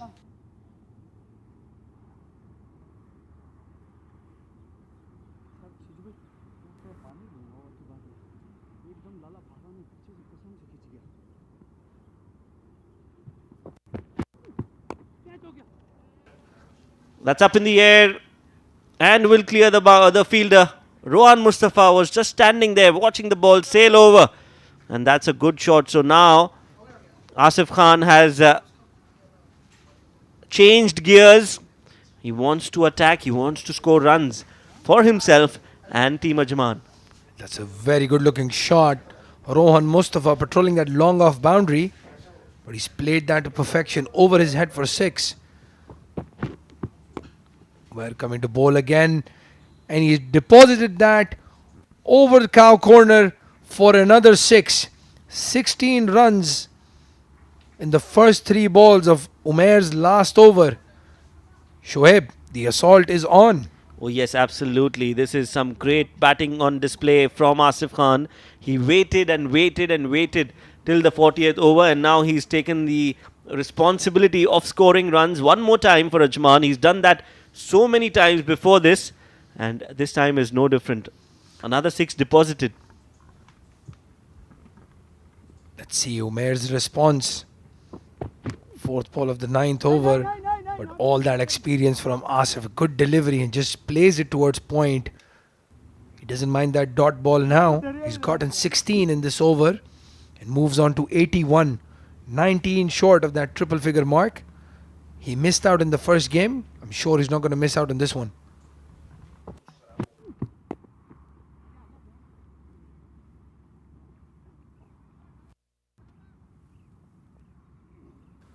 .4 overs, 171 for 5.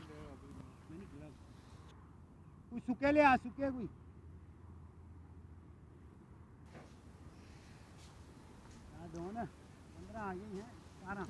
41.5, 172 for 5. Nasser Aziz defends it to end this expensive over. Overall, a good spell from Umair. Did not get a wicket, but was pretty impressive. 42 overs gone, 172 for 5.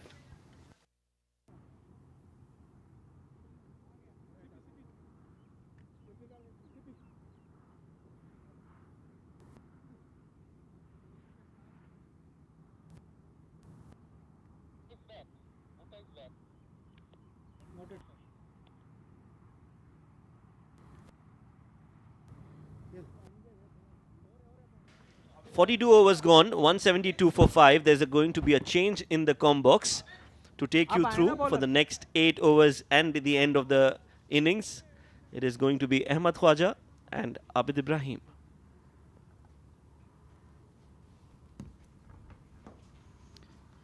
Thank you very much, Shoaib. Exciting stage of the innings coming here for Team Ajman. Rizwan CP has been introduced into the attack. 6 wickets in the tournament so far for him. And this is very, very interesting to see a spinner operating right now. They're taking a risk because Asif Khan is in belligerent mood here. He's been very effective coming in for Team Sharjah at some crucial moments.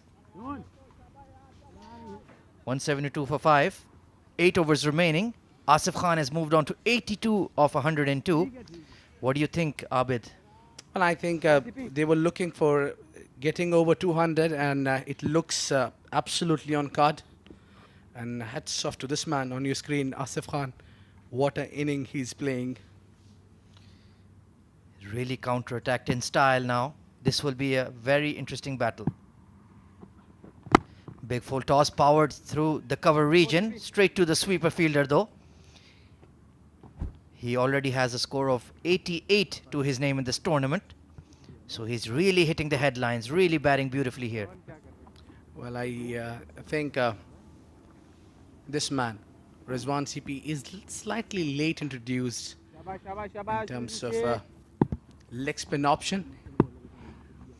Indeed, I agree with you. Would have expected him to see a lot more overs. But Rohan Mustafa held him back. Nasser Aziz has taken his sweet time, 20 of 35, but the partnership of 50 plus that these two have put together has been very, very important. I think, as I said earlier, that Nasser was the man who was supposed to come in place of Rahul Chopra, or probably slightly ahead of him. Well bowled, CP. Facing a few too many dot deliveries here is Nasser Aziz. Needs to get Asif Khan on strike. Now is the time that they need to kick on. They've done the building blocks. Now they need to knock it over.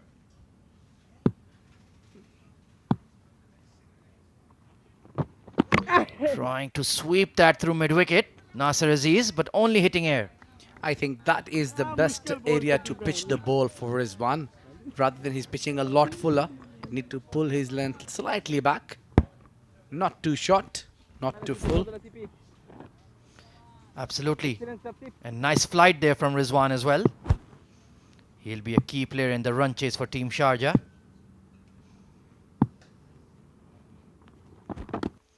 Big flighted delivery.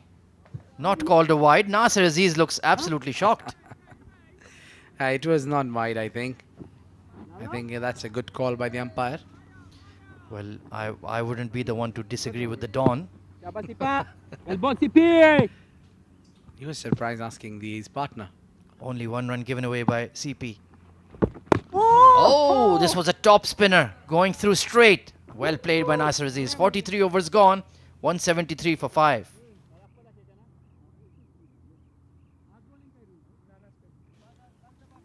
What a delivery this was. Excellent. Top spin.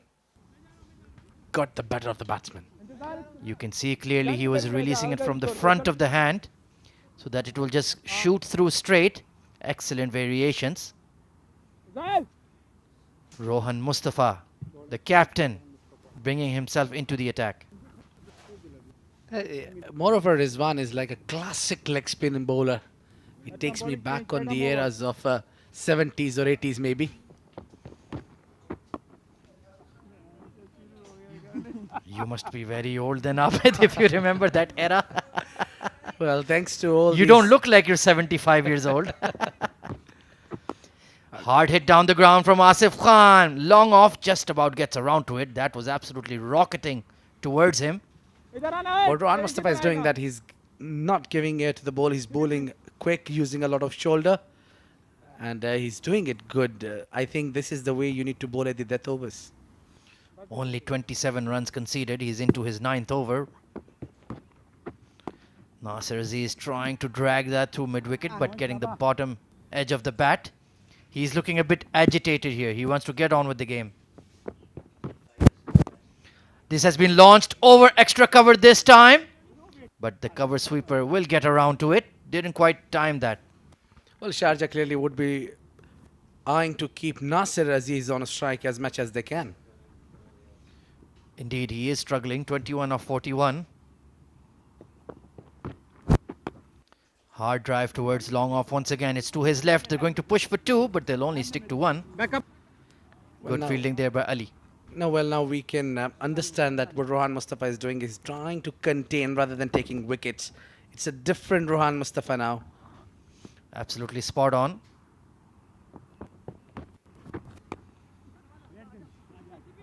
Quick single taken once again. 44 overs gone, 177 for 5. So we have 6 overs remaining, Abid.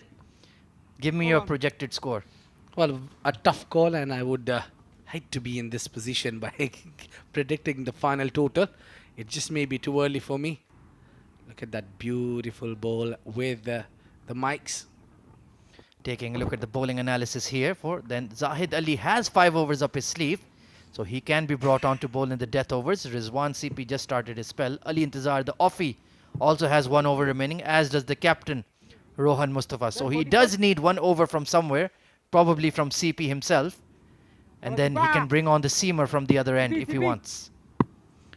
And it is going to be Rizwan CP to continue, bowling to Nasser Aziz.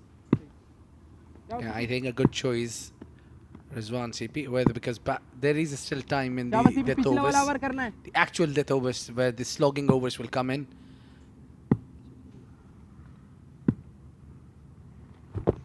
Down the ground, swung away towards deep mid wicket from Nasser Aziz, but thankfully didn't time it. Otherwise, it would have gone straight down the throat of Mohammad Bhuta. Well, now will be interesting contest how Asif Khan tackles the Rizwan CP. Because Rizwan CP is, we know that he loves to flight the ball. You might see top spin, a googly also. He's a very good at the googlies as well. Asif Khan on 85. Big flighted delivery launched over extra cover. That is going all the way for a mighty 6. Asif Khan moves into the 90s. Well, you pitch fuller, you get punished. As simple as that. What a shot that was from Asif Khan, who's been down there in the middle for a long time. It is easy picking for him. Have a look at it. Beautiful full swing of the blade. Those long levers of Asif Khan. He really does play that shot so beautifully. My goodness, what a hit. Amazing hit that is. Fantastic. But the ball was pitched too full. He was doing this mistake earlier as well. Rizwan CP pitching it too full. Well, you just can't bowl too full to this man. इधर हो जा, इधर हो. This is his highest score of the tournament. Asif Khan, 91 of 107. Now he's coming round the wicket is Rizwan CP. Deep mid wicket, a deep square leg and a long on in place. ठीक है. काट के रहेंगे. This is going to be interesting. What does Asif Khan do now? Flatter delivery. They'll take a quick single. Pushing for 2. No, they'll just stick to 1. Good thinking. And Asif is not happy. He wanted 2 there. Game में don के साथ game खेल. 92 of 108. Will we see a century tonight in Emirates D50 2021? Rizwan CP being counter-attacked. Nasser Aziz, 23 of 43. He needs to get some quick runs here as well.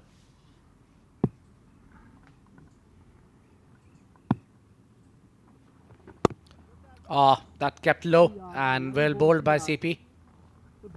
Once again, that front of the hand top spinner that shoots through. Nasser Aziz did pick it but didn't find the gap down the ground. 2 deliveries remaining in the over. A breakthrough is needed here. Oh, beautiful delivery. Khalid Shah had an opportunity for a stumping, but he didn't grab the ball. He was too eager to get out Nasser Aziz. Quick glove works, but could not gather the ball. Take a look here. Just snatched at the ball and took off the bails. Well, the foot was grounded. Anyway, there was no opportunity. Full toss, just beat straight to extra cover, chance for a run out. Nasser Aziz has made a mistake once again. One run too many. Khalid Shah fumbled the ball but executes the run out. Team Ajman are 6 wickets down. Well, this is the breakthrough they were looking for. A run out was the last thing captain wanted from his kitty. What a way to get him out. He never saw his partner. Asif was never in an agreement to run for it. And a great piece of fielding. Guys, batsman in, guys. I missed it at the first attempt, but second attempt was a successful from Khalid Shah. And umpire raised his finger. That would be the end of Nasir Aziz. A long walk there with Nasir Aziz, but a good partnership. 85 runs, 85. The captain doing a role for his side, hanging in there when they were tottering. 23 of 46. So not a great strike rate, but did get away 3 boundaries. And this could be just the wrong moment to lose a wicket here, Abid. Exactly. This is the moment. This is the moment where you shift gears, and while doing that process, they lost a wicket. Coming in, replacing Nasir is Sultan Ahmed.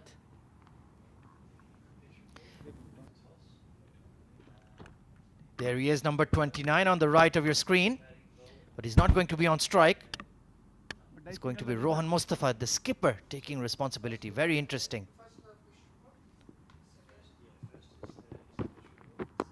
This has been smashed down the ground once again. One bounce straight to long off. My goodness, he's really hammering them now.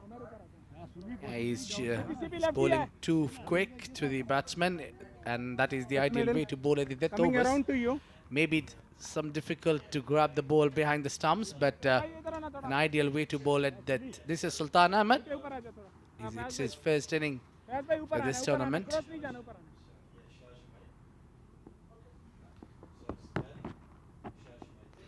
Bit of an outside edge, squeezed away to short third. Rohan Mustafa very, very frustrated with Rizwan CP. Very lazy there, giving away an easy single. Definitely, he will be happy to see Sultan Ahmed on a strike. One, he's a left-hander, and two, he's a new to the crease. 187 for 6. Asif Khan on 93. This has been hit hard down the ground towards long on, but it's going all the way for 6. Asif Khan is on 99. With a maximum. What a great shot that is. Coming into the slot and hit it well for a 6. And maybe that is the reason Rohan Mustafa didn't wanted him to be on a strike. Definitely a mistake there from Rizwan CP. Giving the strike.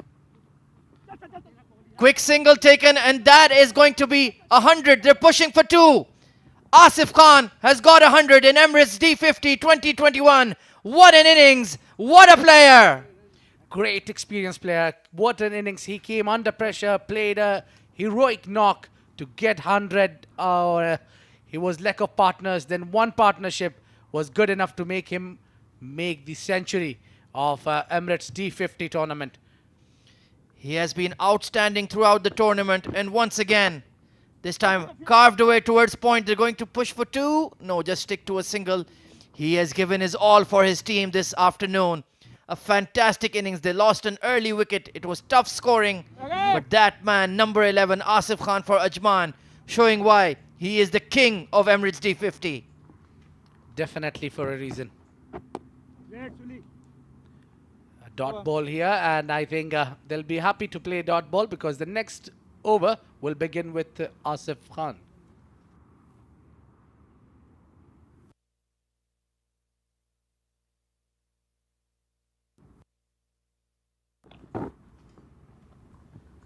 Asif Khan taking the plaudits once again. Cometh the hour, cometh the man. His team was in trouble. It's the contest of the 2 top sides in the tournament. And he gets 100. Look at that, 102 of 112. Abdul Shakur, 17 of 23. Sagar went early, run out of mid-wicket, 16 of 16. And then he took the responsibility when all else around him had collapsed. Definitely, there was a reason we were seeing Asif is playing too slow, but this wicket, tell you what, is difficult to bat on. full marks to Asif Khan. Hats off the inning he played. Clearly taking the reason is they are top at the chart. 6 sixes and 6 boundaries in his innings of 102, and it's still going on strong. Ali Intizar into the attack. This has been smashed over deep mid wicket. My goodness, he's slamming them for 6 all the way downtown. Half a dozen. Well, there is no reason now to play a soft hands or something. It will definitely be all guns blazing. You need to be careful whom you choose to bowl, and spinners at this juncture, I don't think so a good idea. Completely agree with you, Abid Ibrahim. Why is he bowling off spin to Asif Khan, who's batting on 100 plus? Senseless tactics here from Rohan Mustafa. 108 of 113, 200 up for Ajman, and we still have 4 overs to go. Drag towards mid-wicket once again this time. They're pushing for 2. It's going to be Asif Khan's call, and he's going to make it. It's a big outfield, and Mohammad Bhuta with the misfield. Well, he's a floppy piece of fielding there, allowing Asif Khan. The problem is Team Sharjah need to keep him away from the strike because he's middling the ball so well. All those sixes has been monsters. 7 sixes in the inning so far for Asif Khan. 110 of 114. He's on strike once again.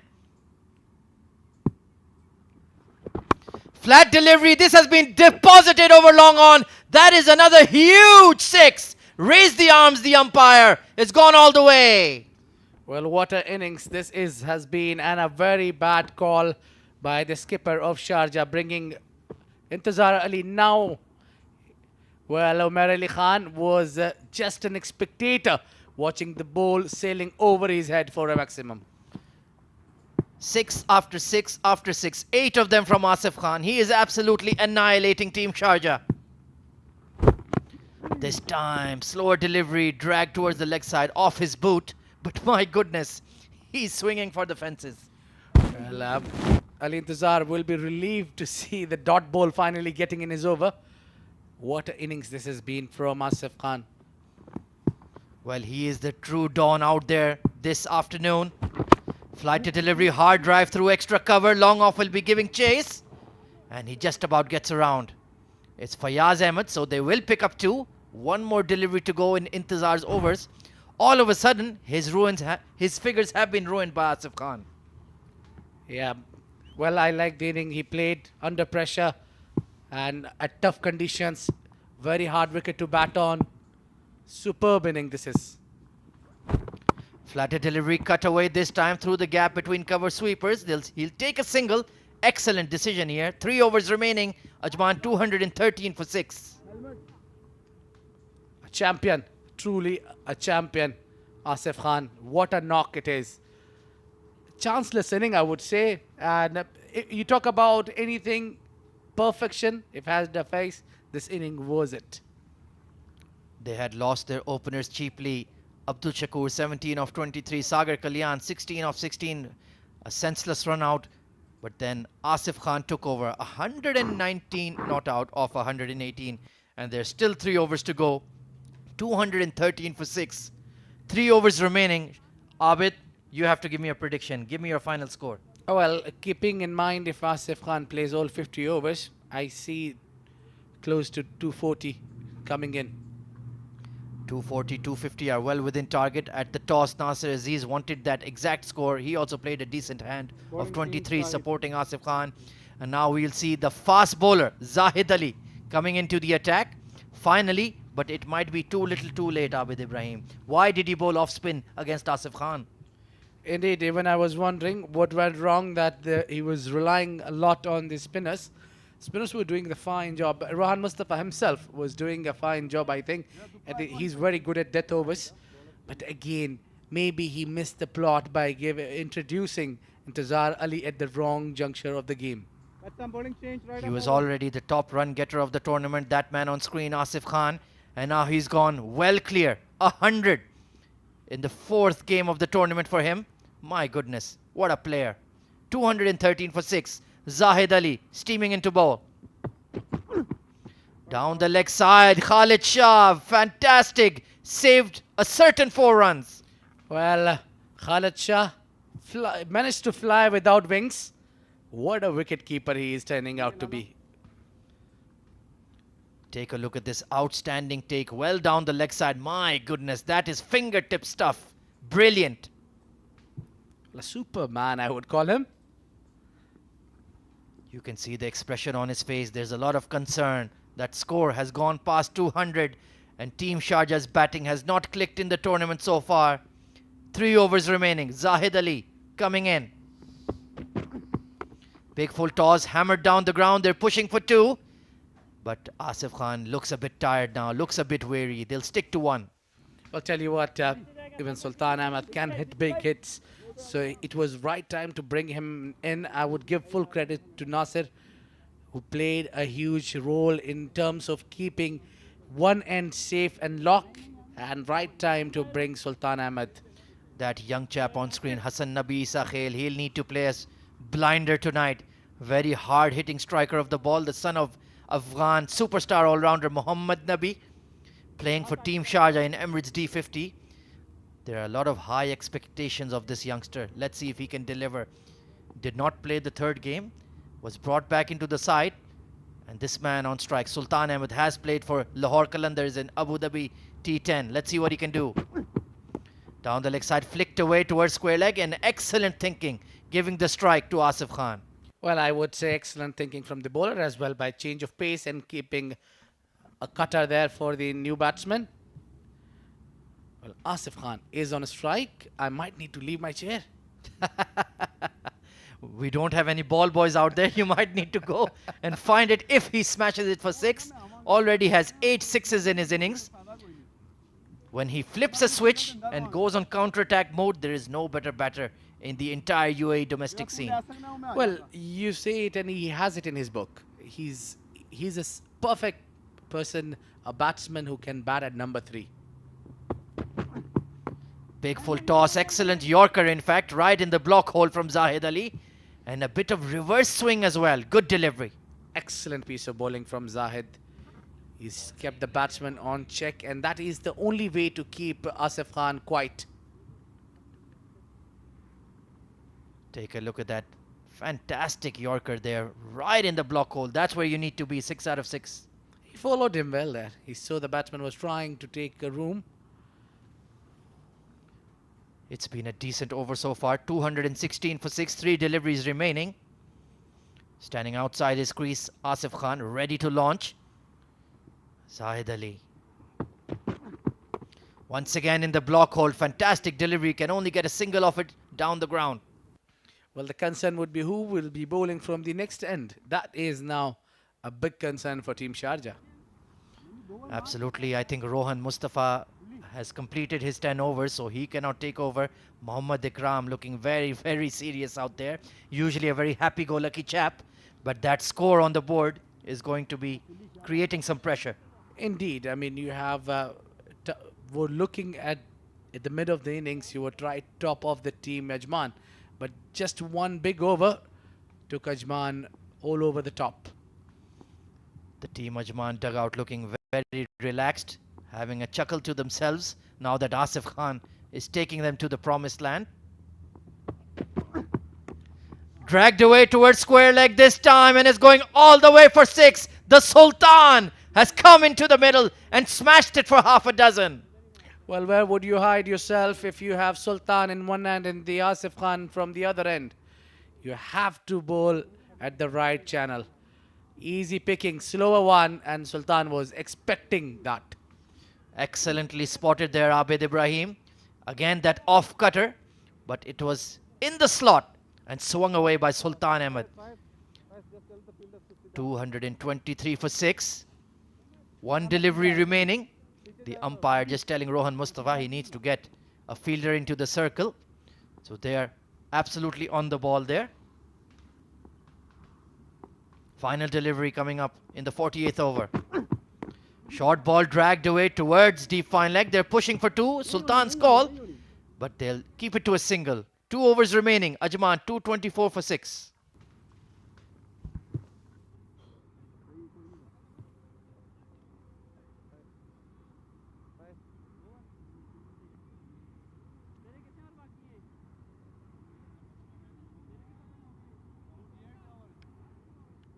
And now this is the one-man show all over. Asif Khan, what a knock, a clinical knock. 121 off 121. A strike rate of exactly 100. 224 for 6. Those 13 extras will feel very painful for Team Sharjah. They had them down. They didn't even have 100 runs on the board in the first 30 overs. They were taking wickets consistently.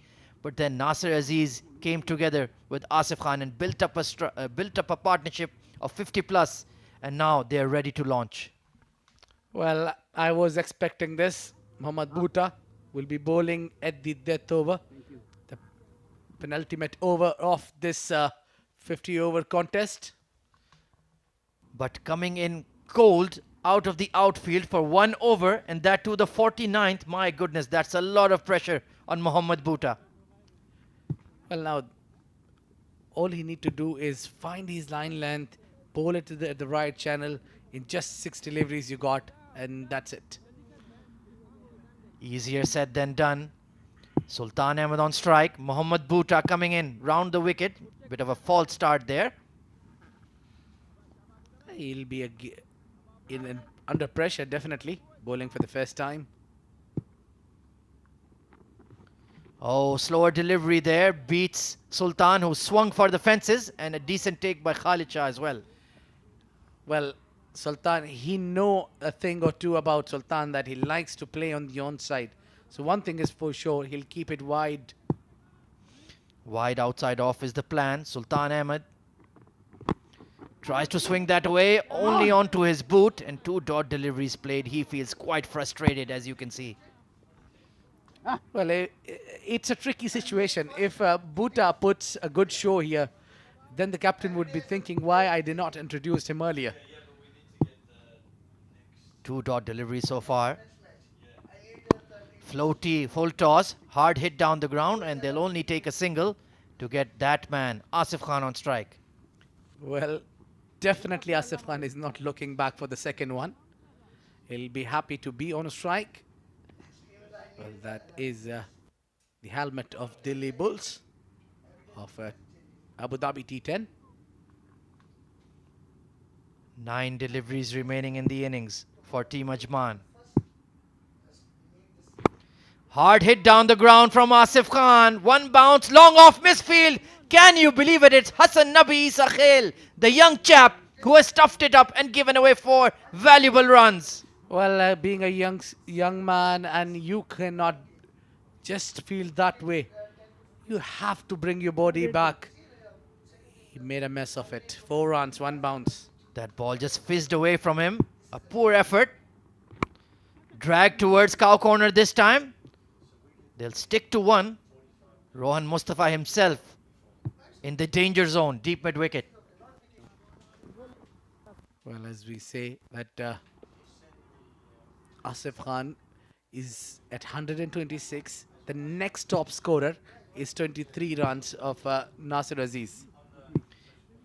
It has been the Asif Khan show tonight for Team Ajman.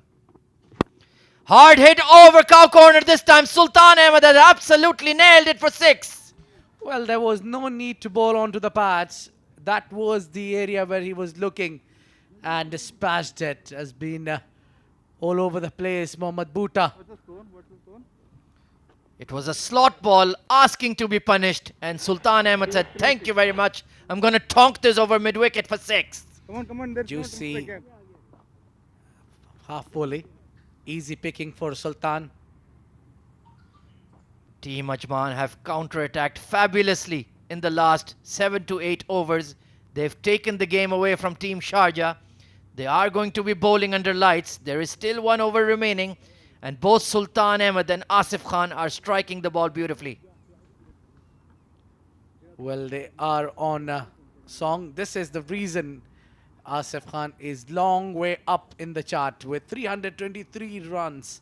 That 126 is unbeaten. So far, 1 more over to go in his game with 11 maximums he have struck. Well, look at the difference between Alisha and Sharafu and Asif Khan. There is healthy 199 runs different. Absolutely, he has had an incredible tournament. His average is through the roof. Scores of 88, 65 and 40 odd against Blues.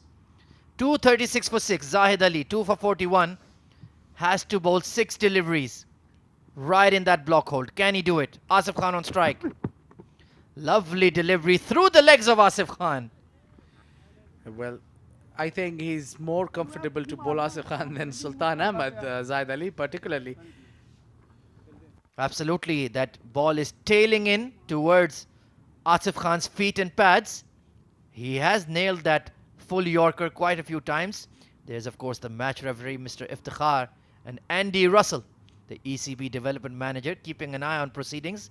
He's been here every day with us, working very hard, and glad to see him keeping an eye on proceedings.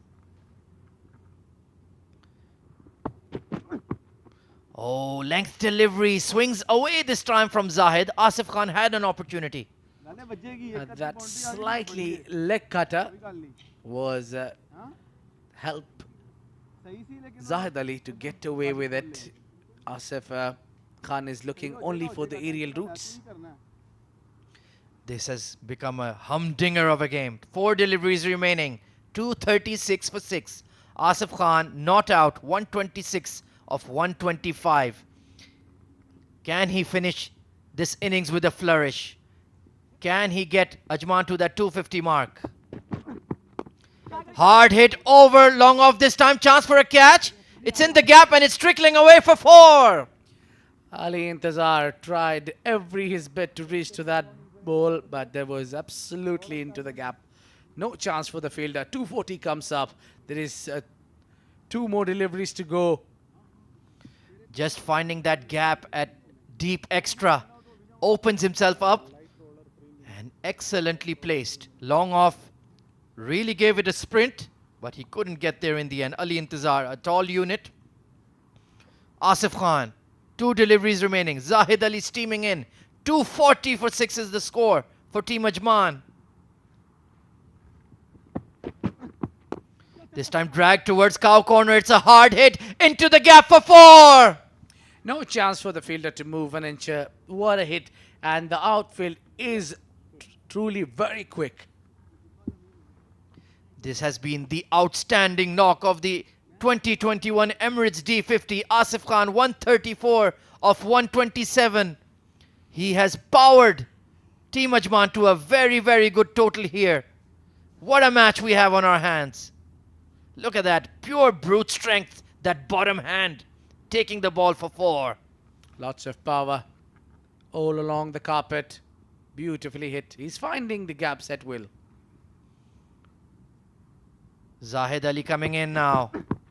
Back of a length, top edge, over the keeper this time. It's going to pull up. They're pushing, and they will get 2 runs here. Well, Asif Khan is unbeaten so far. There's one last delivery to go in this inning. He needs 4 runs to score 250 for his team. He scored 136, a big 100. That was back of a length. He surprised him. He swung for square leg, but only getting a top edge. Third man was in the circle. So it was safe enough. Ayan Khan had to clean up their final delivery of the innings for Team Ajman. Good delivery. Hard hit towards extra cover, but straight to the fielder. So Team Ajman will conclude on 247 for 6.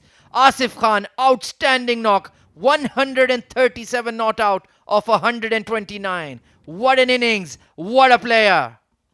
Well, take a bow. What a knock it has been. That is the perfect example of a batsman number 3. If you are coming at this number, you are the star batsman for your team. You need 2 things. Solid defense, good aggression. Asif Khan have proved himself. Yet again, he's a top scorer for a reason. A man should be considered for UAE. Has almost 340 odd runs in the Emirates D50 in just 4 games.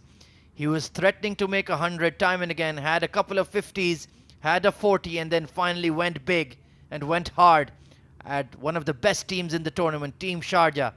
It's a very, very stiff target of 248 in their allotted 50 overs.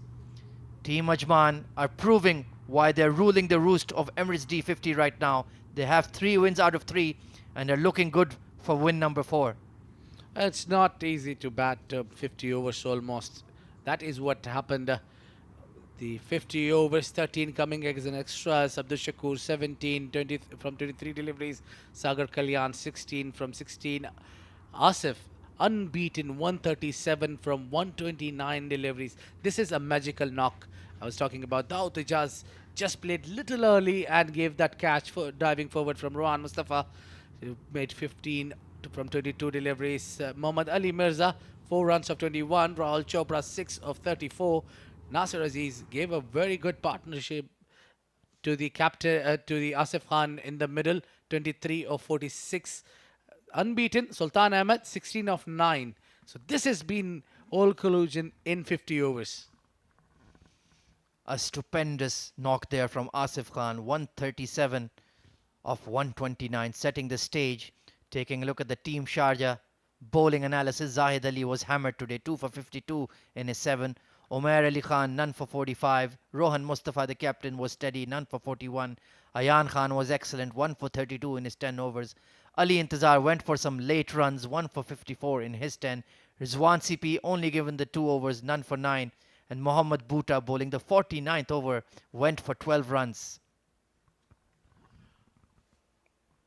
Let's take a look at the highlights of that sensational first innings from Team Ajman. This is, of course, a late afternoon game. It was wickets that went down quite early here. Omer Ali Khan was the one who took the new ball today, surprisingly. Hard hitting from Asif Khan. That catch that was dropped, my goodness. And he made them pay big time. Counter-attack, the spin was hitting those sixes down the ground so beautifully. This was a nicely executed shot from Nasir Aziz. But once Asif Khan cut loose, he was not going to be denied. That trademark shot through extra cover, he was so good with that. Well, this partnership did the trick, I think, and made the difference in the process.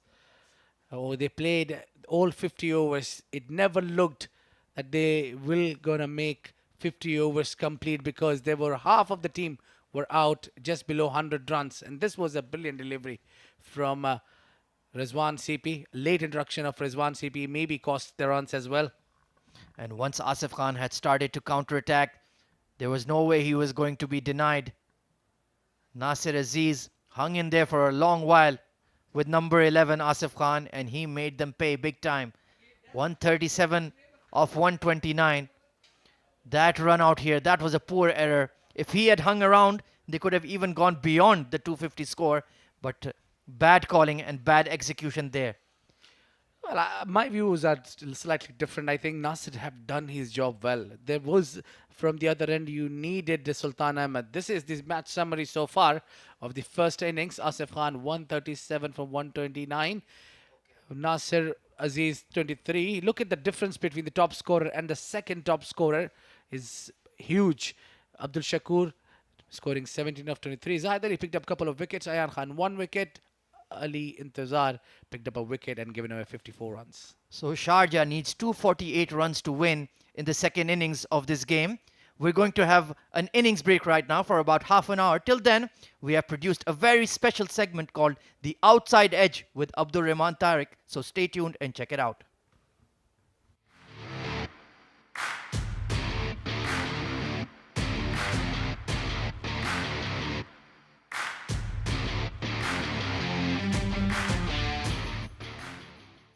Hello and welcome to The Outside Edge.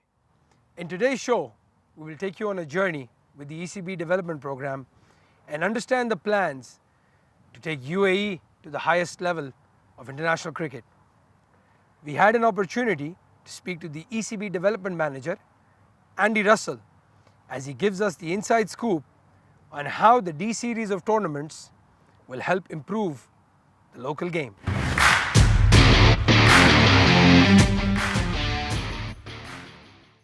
Hi guys, we're here on the sidelines with one of the most important people of the ECB setup. His name has been confused by one of the legends of the game as well, but we've got Andrew Russell, the ECB development manager, here with us. Hi Andrew, how are you feeling? Yeah, well, good. It's good good to be here. It's good to have the tournament on the go and to see the quality of cricket. Yeah. Well, just for everybody to know this, he has been sitting outside watching all the games. So don't think he's sitting in his office watching them. He's been watching all of them. Tell us a little about your role with the ECB. Sure. So my role is the National Development Manager of the region, and I guess what that entails is just growing the game in all areas. Firstly, participation, getting the players into the game from when they're young.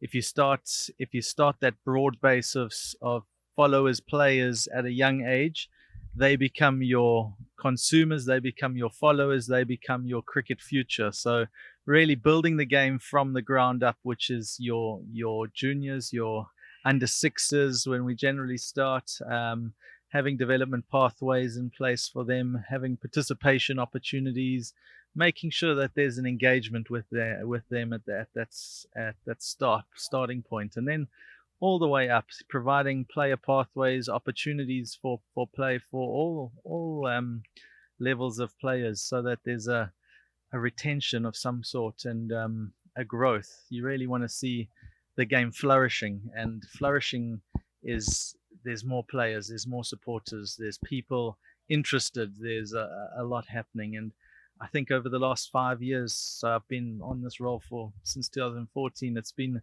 an amazing journey. We really have seen not just the participation, but the levels of interest, the levels of demand for cricket increased significantly. When I started in 2014, I think we had 24 turf ovals in the country. We've now done 100% of that. We're now at 48, with 6 more coming on in 6 months' time. So the growth is there to see. The love of the game is there to see, and yeah, it's wonderful to have such a vibrant cricket culture in this region. Well, talking about the Emirates D series of tournaments, the D10, the D20, and now we have the D50. How often will we see these events? How's the calendar looking for the domestic development of the game? So yeah, we're very fortunate to be in a position where we're able to partner with broadcasters, with corporates to push the game forward. And this is one of those concepts where we partner with a broadcast partner. We're able to showcase these events live on television, streaming. And yeah, that's become a real notch in the belt for us to have these. And so ultimately we're looking at these events every year. So having a D10, a D20, a D50 every year of every calendar year. So it gives the player a sort of a full season of Emirates Cricket Board, not discounting the other domestic events that they're going to play in. Well, thank you for sharing that information. When you talk about player development, and you mentioned broadcasting being part of this setup, this is something they're not used to. So I think this is also part of that player development, along with the fitness and all these other things. Yeah, I guess the more you can expose one of your top up-and-coming players to what an international standard is, and part of it is having broadcasts, part of it is having match referees, behaviors, all that sort of thing that comes with a high-profile event, leads to the development of a player, the understanding when he gets put into the situations he's under pressure, not just from a team perspective, but from actually, I know that there's millions of people potentially watching this feed type thing. So it really is excellent for us to have these events, to have it broadcast, and it really does allow a player to get a glimpse of what the next level is if they progress to the UAE, the national setup, if they start making some of the IPL contracts, the PSL contracts, and yeah, we're very fortunate to have international cricket at our doorstep. They've seen it, they know it, and now it's filtering down into the domestic scene, so it's wonderful. Well, you've actually outsourced the responsibility of the players that come and play in this tournament to the councils. So can you just explain a little bit to the people how important it is to play that domestic level as well, to be highlighted and come over here? Yeah, so ultimately, Emirates Cricket Board is made up of 4 cricket councils: Abu Dhabi, Ajman, Dubai, and Sharjah. And those councils are sort of our front in their regions to grow the game as well. So to do an event where we get those emirates involved representing a region, um, it just adds a good feel. So you get that camaraderie between Emirates. You get the Emirates Blues, which is a UAE ECB run team with a lot of juniors. You get a sponsors team to make sure that we not missing out on some players, and then end up having a lot of national players filtering into those setups. So yeah, it's a great feel. It is, as much as it's outsourced, it's within our domestic ECB structure, which is good for us because it gives us that feel of actually here's our premier domestic competition. Thanks a lot. Well, there you have it, straight from the ECB. Brilliant way to develop the game locally here in the Middle East.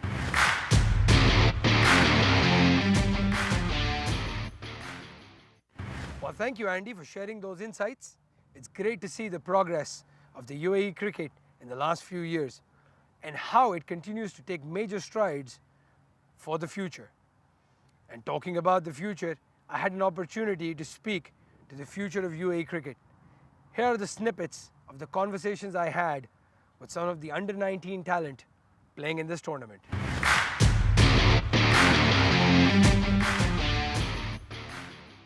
Hi guys, we're here at the sidelines talking to what I would say the future of UAE cricket, the under 19 players that are able to represent Fujairah on this D50 tournament. I've got the wily leg spinner Maroof Merchant and the wicketkeeper opening batsman Hamdan Tahir with me. We'll start with Maroof, who's made his D50 debut today. Maroof, how are you feeling? I'm feeling really good. It was a great experience playing the longer format in this big tournament. Given the opportunity by the management, I had nothing else but to give my best.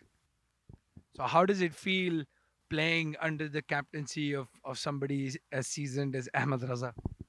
Ahmed sir is a great captain according to me. He gives really good advices on where to adjust my field or where to bowl according to the batsman since he's very experienced. So, when you're playing for a tournament like this, how do you prepare? Do you go for a lot of net sessions? Do you just rest and relax at home, preparing for the next game? How does your preparation, how does an under 19 kid prepare for cricket?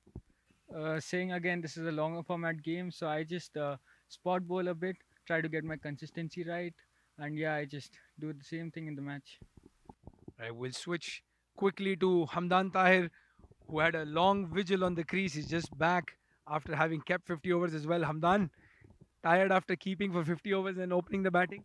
Of course, I'm tired. Yeah, it's not that easy. The weather is not that good, but still, it wasn't that hard. I was just batting with Wasim Bhai, so he was just, oh no, it wasn't that bad. I was just taking singles, so the weather didn't bother me much. So it was fine. So this is your third tournament, if I'm not mistaken. Actually, no, sorry, you've played all 4 tournaments. How's the experience, the learning process been so far, having represented the team in all 4 tournaments, the D10, D20, and D50? Learning process, I would say every tournament had something new for me. So I could learn something else. We had different UV players playing in Fujairah every season, so it was good playing with them. So we have Usman Bhai and Vishnu Bhai now. We had Ahmed Bhai, Wasim Bhai. So I've been with Wasim Bhai and Mudassir Bhai for quite a long time. So I've been with them. So it wasn't a new thing for me. But yeah, playing with other new players was good. So you've played a lot of domestic cricket. Obviously, as you said, you play with Wasim as well. But this is a completely different thing compared to playing in let's say even Ajman or Sharjah, isn't it? Yeah, it's totally different wicket. But it's not that tough, because I've been part of Fujairah team for quite a long time, so it wasn't that hard for me. It's fine now. All right, we'll just switch back very quickly to Maroof because we gave him a break. As a leg spinner, give us an idea. What is your plan most of the time? We saw you bowling outside off stump today a little bit. Is that what you regularly try to do in the nets?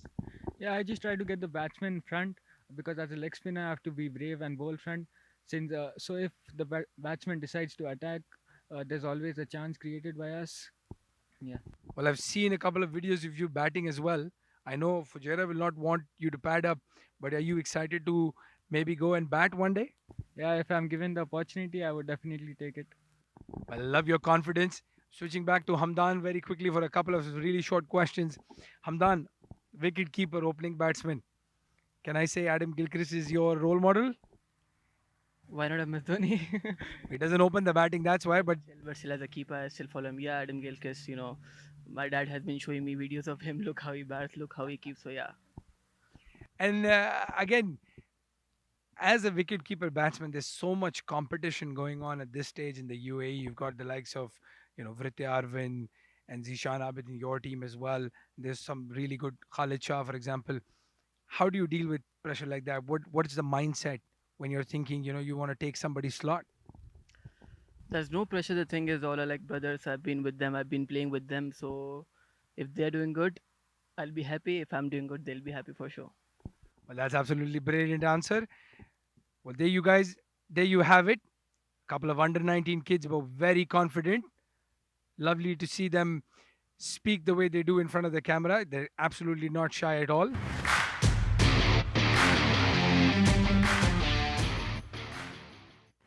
Absolutely brilliant. Love to see that spunk. Not shy at all, these kids. And you can see that confidence reflect in their on field performances. I'm sure this will excite the UAE cricket think tank a lot. And when you mention thinking cricketers, the one name that pops up in your head is local UAE captain Ahmed Raza. We were able to catch him during a match and talk to him about the D50 tournament, the UAE's future fixtures, and how this tournament is helping him identify the future of UAE cricket.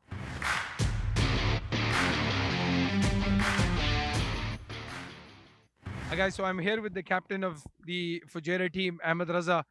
Ahmed, first of all, let's talk about the match a little bit. And the reason why we're sitting is this is the only way I can be on the same level as Ahmed. So 178, you must be a bit disappointed though with that finish, that 50-run partnership in the end. Yeah, but I think if at the start of the day, I said I was very happy with anything around 220-ish. I know the last wicket, they had a bit of a partnership, but I think 170 on any day, you should just take it. All right, so I'm going to ask you a very tricky question. I know Abdullah Hanif is a hard taskmaster. You've dropped 2 at the slip. You're going to go through some extra training now with him? No, I think it actually goes back to training. I've not been taking a lot of slip catches. I think I have to go back and doing that. But again, it's just going to take one catch and I'll be back in the groove. No, for sure. So one question which is I think interesting and a lot of people should understand is this is a brand new team. You meet once, twice, maybe 3 times a year. It's not a club team. How difficult is it to manage the guys, understand how they train, what they do, some new faces? So how do you guys do that? I think in the earlier tournaments it was double round robin, so you had fair bit of games, 10 round games with the playoffs. With this being a single round robin, I think you just have to be together and gel as a unit as quickly as possible and without losing too many games because it's only 4 games, 5 games in the round robin, so you really have to be quick with all of that. And I think it's just you just have to be honest with each other. I think more approachable, flexible, and that works. So talking about the 50 over team, and then again now I'm going to take away your green and give you a grey from a UAE perspective. How are the preparations going? Who are you guys looking at from a playing perspective? How are these tournaments helping you guys prepare? Yeah, definitely. This tournament and hopefully many more of these tournaments are really going to help because we're working towards the pathway of 2023 World Cup, and that's a 50-over World Cup. So we've only played 7 of our 36 ODIs, which we have to play. So there's the number of games which are remaining, which are going to be played over the next 20 to 24 months. So look, the pathway is there, the platform's there. Anyone who really does well, we've seen some really good performances from Ajman. We've seen some really good performances from our young squad of ECB Blues. So that's going to put pressure on the elder statesmen in our team. So and that's a great place to be in. I think there should be someone on your back all the time. So you keep your standards high and competition is healthy. And this tournament's definitely gonna bring that. So there are a lot of riches when it comes to top order batsmen. We've seen guys like Wasim, We've guys seen Chirag, who's unfortunately not playing. He was a mainstay of your batting, and then there's these bowling all-rounders. So guys like Amir Hamza, are these guys on your radar? Asif Khan, Amir Hamza, a lot of these talented guys who are performing regularly in the domestic circuit and now doing well here. Yeah, I think Asif Khan is probably one of the names, along with Wasim. Wasim hasn't made his debut yet, but I think he's qualified now, and hopefully, whenever we get back for our national duty, he will be eligible. I'm not too sure about Asif Khan's eligibility yet, but I'm sure he's there and thereabout, and his performances has shown that he's had a brilliant start to this competition already.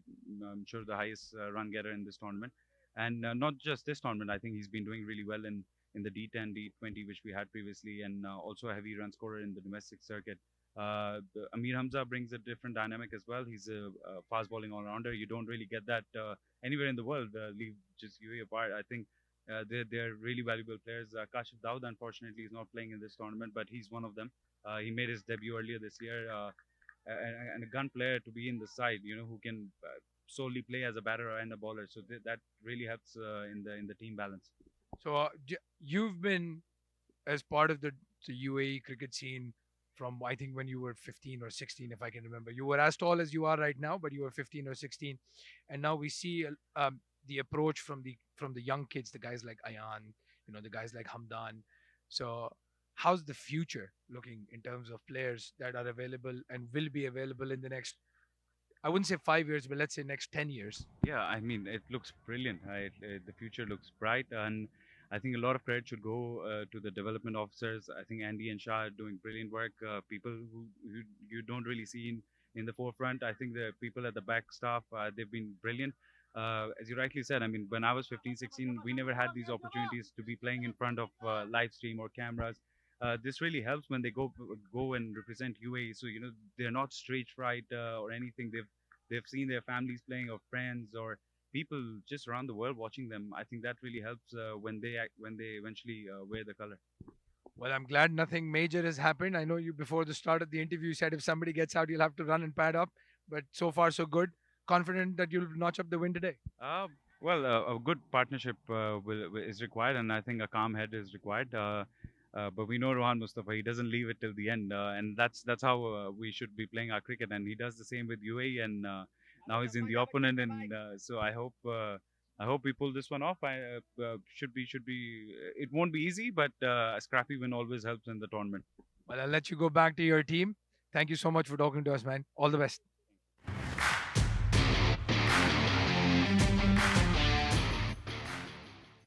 Thank you, Ahmed. We wish you and the UAE cricket team all the best for the future fixtures.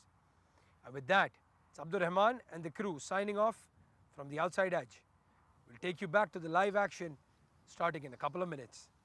Thank you for joining us.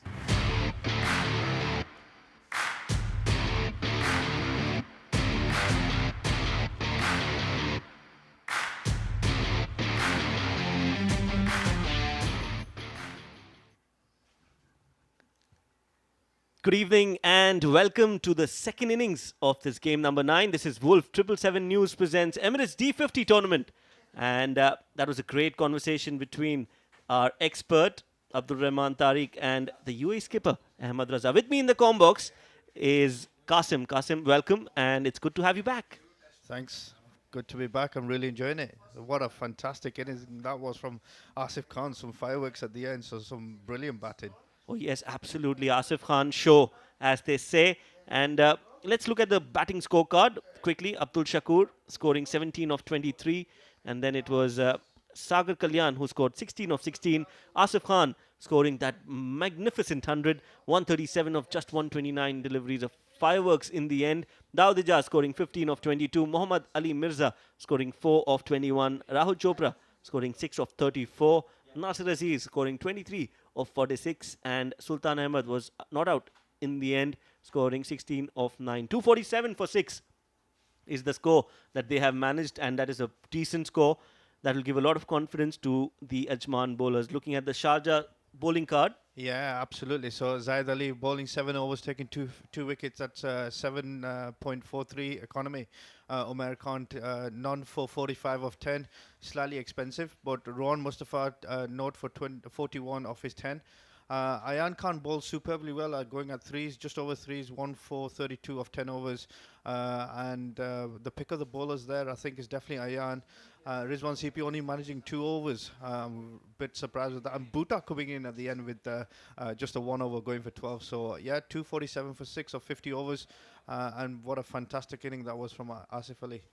Yes, absolutely. A brilliant innings coming from Asif Ali Khan. Let's look at the top 5 batsmen of the tournament. Asif Khan leading the charts and leading by a huge margin. 333 runs in 4 innings.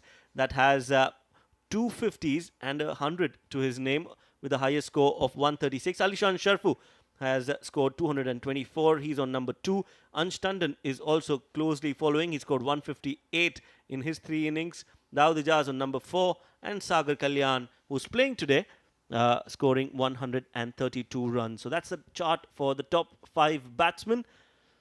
Let's look at the top 5 bowlers as well. Yeah, absolutely. The batters are dominated there by obviously the Emirates and Ajman team. Looking at the bowlers, Ayan Khan at the top there with 9 wickets, going at 3.67. Sabar Rowe on 8 wickets there from Fujairah. Sanjay Sharma there from 7 wickets for 97 of his 3 matches. And Aditya Shetty with from the Emirates Blues for taking 7 wickets there. And obviously Rahul Bhatia coming at the end with 6 wickets there off for his 3.3 economy. Yes, a mix of spin and fast bowlers in the top 5. So the umpires are out in the middle for the action in the second innings, as you see on your screens right now. Sharjah need 248 runs to win, and that is going to be a tricky target. It's not a very, very good score, but it is definitely something that Ajman can look forward to. And with their bowling lineup, if Shiraz can manage to get a few wickets early, that would put some pressure on the Sharjah batsmen. As you can see on your screens with the orange helmet, it's Hassan who will be opening the innings with the skipper, Rohan Mustafa. Yeah, and what a score for scoreboard pressure. So 248 there. It put something on for the Ajman bowlers to go and bowl at. And have something for the put the pressure back onto the obviously the Sharjah batsmen. I think this is a key partnership here. It depends how Rohan Mustafa plays. Obviously, that costly catch is going to cost him the best part of 100 runs that he needs to make up. So, from a bowling perspective, it's going to be an interesting show to see who starts. I'm looking forward to Shiraz Pia coming in and obviously bowling against Rohan Mustafa. Oh yes, that is going to be an exciting contest between these two, Rohan Mustafa versus Shiraz Pia. If you've just joined us, this is game number 9 between Ajman and Sharjah. They are the table toppers. As you can see on your screen right now, Shiraz Pia, the left-arm fast bowler, will be opening the innings for Ajman, and he will be bowling to these two talented players, Hassan and Rohan Mustafa. I'm interested to know who's actually coloured his hair. Shiraz Pia's hair. I think I need to go and visit that guy. He's done a fantastic job there. Yes, some funky colours. Rohan Mustafa on your screens right now. 4 innings, just 78 runs, and not a great strike rate, 58.21, but he can change that today. Bowler on your non-striking end with the Sunrisers Hyderabad helmet is Hassan, son of Muhammad Nabi. Hassan Isa Khail, 3 innings, 30 runs, and a strike rate of 76. It's going to be an interesting show, I reckon, because I don't think Rohan Mustafa will be very impressed with his stats so far. I think he'll be wanting to get a good show on for, obviously, from his credentials point of view. And obviously, young Hassan here, the son of Nabi, so there's obviously going to be a little bit of firepower in his blood. Obviously, Shiraz Pia Ahmed there, you can see there he's taken 5 wickets off his 3 innings so far, an economy of 2.64. Quite an experienced bowler, obviously in the shorter format, but it'll be interesting to see what plans he comes out with in this period of the game. Obviously, trying to sneak one off early doors. So, left armour versus left-handed batsman will be an interesting tie-up to see if there's a little bit of movement in the air and if they can get an early wicket with Rohan going. Yes, that's right. It's going to be an interesting contest. And on your screens right now are two handsome men in the com box. The most important two, man. That's the most important thing. Absolutely. On my right is Qasim, and on his left is yours truly, Shoaib. So yes, we are looking forward to this game, to this exciting game. It's the second innings. It's under lights, so that is also going to be a challenge for the bowlers. And here we go. Action and movement. And is that an edge? Yes, it is. First ball wicket. Rohan Mustafa has to walk back, and that was an absolute peach of a delivery from Shiraz Pia. Fantastic delivery. I just called it 2 seconds ago. I did say there was going to be some early movement, especially under the lights. Left armour against left-handed batsman. It's always an area for Rohan Mustafa. And what a fantastic catch that was from Shukur diving to his left. So what a fantastic start for the Ajman boys. Oh yes, absolutely. Welcome to the commentators club, and the commentators curse works immediately. Qasim. First ball duck, a golden duck for Rohan Mustafa. He takes the long walk back. Shiraz Pia strikes on the very first delivery of this innings. Well, where does that leave Sharjah now? Obviously, the boys are one down already. It'll be interesting to see how they approach the next sort of building phase now. They've lost a captain who's quite a powerful hitter and can change the game in the power play early doors. I'll be interested to see who comes out and what approach they take now. Well, clearly the batsman is not even ready. As you can see, Ikram is in two minds whether to wear the thigh guard or not. Doesn't have enough time, has to run out to bat. Clearly last moment strategy is coming in place. I think he was not scheduled to come out to bat. But because there was a wicket earlier than expected, Ikram has been sent to deal with the damage. And a right-handed batsman, by the way he's putting that thigh pad on. It'll be interesting to see how this delivery goes. Obviously, there's still a bit of shape if that comes back in. And from a batsman's point of view, he's obviously quite rushed. So he's probably not in the mindset to go and face a delivery. So it'll be interesting to see how he composes himself and also gets his mindset ready to face a left-arm swing bowler. A very valid point. I think this is an opportunity for Shiraz Pia to strike another blow. As they say, hit it hard when it's hot. And clearly, right now, Shiraz has the opportunity, has the upper hand to go for the kill, take another one here and put real pressure on Sharjah. Because I think it was Fayaz Ahmed who was lined up to go, who's also a left-handed batsman. But then they've sent the right-handed Ikram. And movement straight away, I think that was going down leg. Yeah, it was just dropping down leg and some fantastic movement there. Obviously, from Shiraz's point of view, slightly off the mark. Had that been a little bit straighter with a late movement, it would have been very interesting. This is probably the delivery that we're looking forward to. A right-handed batsman, a lot of pressure on the young Hassan, and the ball is still swinging, a lot of activity going on. There's a lot of movement happening in the first two balls, so it'll be interesting to see how this delivery finishes up. Yes, Shiraz Pia has actually a very lethal in-swinging delivery, as most left-handers do. The key is the line that he needs to attack. Start outside off, end on middle. And that's down leg, and also called a no ball. So slightly overstepping, trying to use his shoulder, put that extra effort, generate that extra pace. And as a result, going down leg side, called a wide. So it has been called a no ball. So that is going to be, that's going to mean that it will be a free hit. Yeah, and I'd love to see the right-handed batsman team off into a cow corner with the swing, express himself, don't hold back on this delivery, and that could slightly change the momentum if he gets the shot right.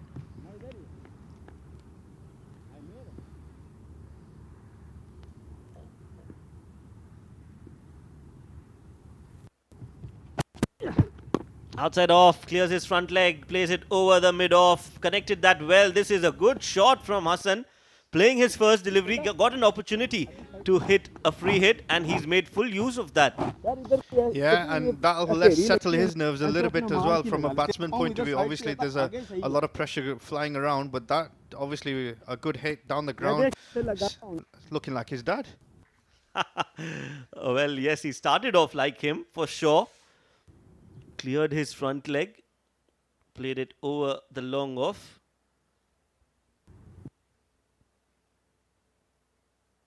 Looking for a sponsorship, I guess, on his bat. I don't think he's short of bats, to be honest with you. Oh, that was a great delivery. That was a really good delivery from Shiraz. Lucky there, Hassan, managing to get some bat onto the ball. The ball going towards the fine leg region. Has just got a single on that delivery, but a good ball nevertheless. And an excellent coaching point for all left-arm bowlers. Make it swing, start it off a middle and off, and hopefully bring it back in. Early doors, bowl it full. Let the ball do the delivery for you. And if you get hit down the ground and the batsman wants to take a risk, that's fine. But actually, that was a mistake from the batsman, and that was a great delivery from Shiraz. Yes, lucky escape for Hassan. He's on the non-striking end now. So it is time for Ikram to face some music. Shiraz is looking dangerous. Just needs to keep bowling in that outside off area and let the ball do the talking.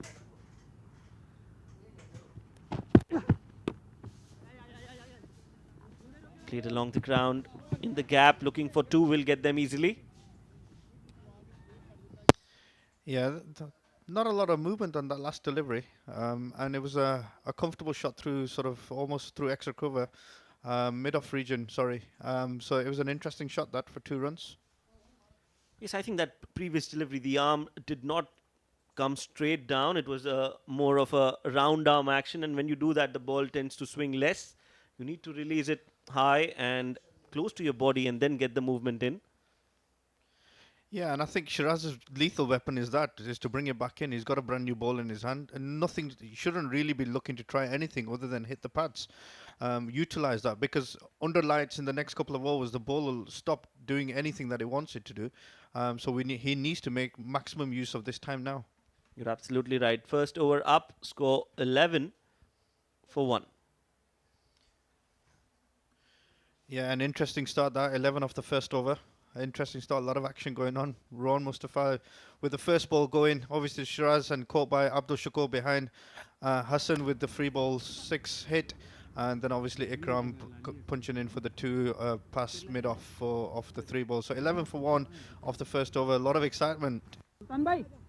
Yes, a good entertaining first over. A lot of drama. A wicket on the very first ball, then a no ball, then the free hit being hit for a 6, and then a lucky escape for Hassan Isal Khail.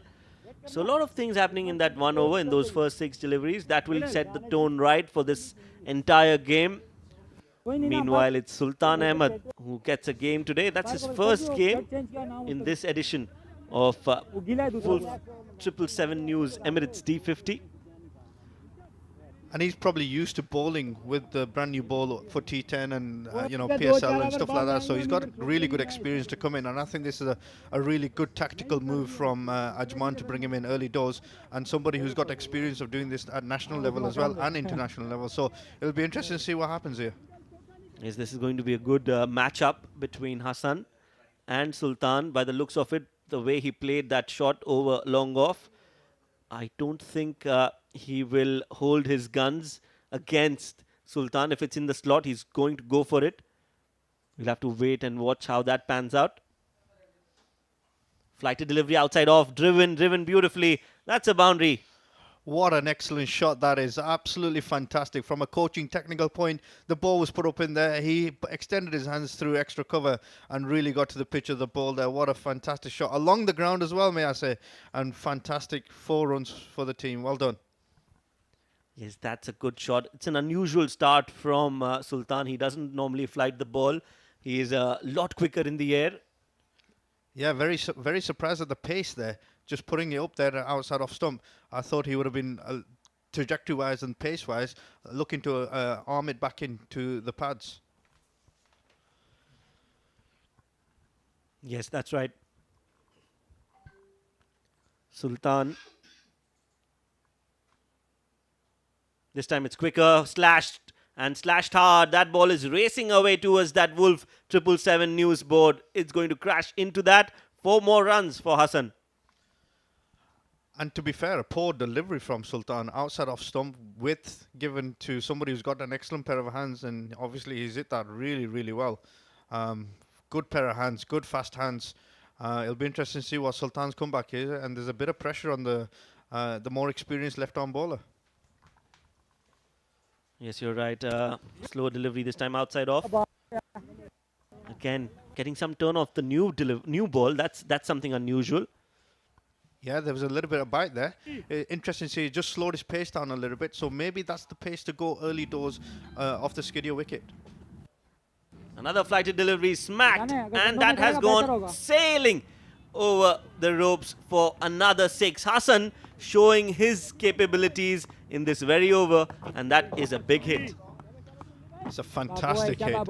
Look at the power down the ground. Good hands, sets himself up, and good bat swing. Look at that, fantastic. And a great contact as well. It's gone the distance. Yes, that's gone a long way. This is an exciting contest. Well played, sensible batting. This is good batting from Hassan. Normally you tend to get carried away, but not on that occasion. A very entertaining over, good over for Sharjah. 2 overs gone, 25 for 1. Yeah, fantastic start from Sharjah there.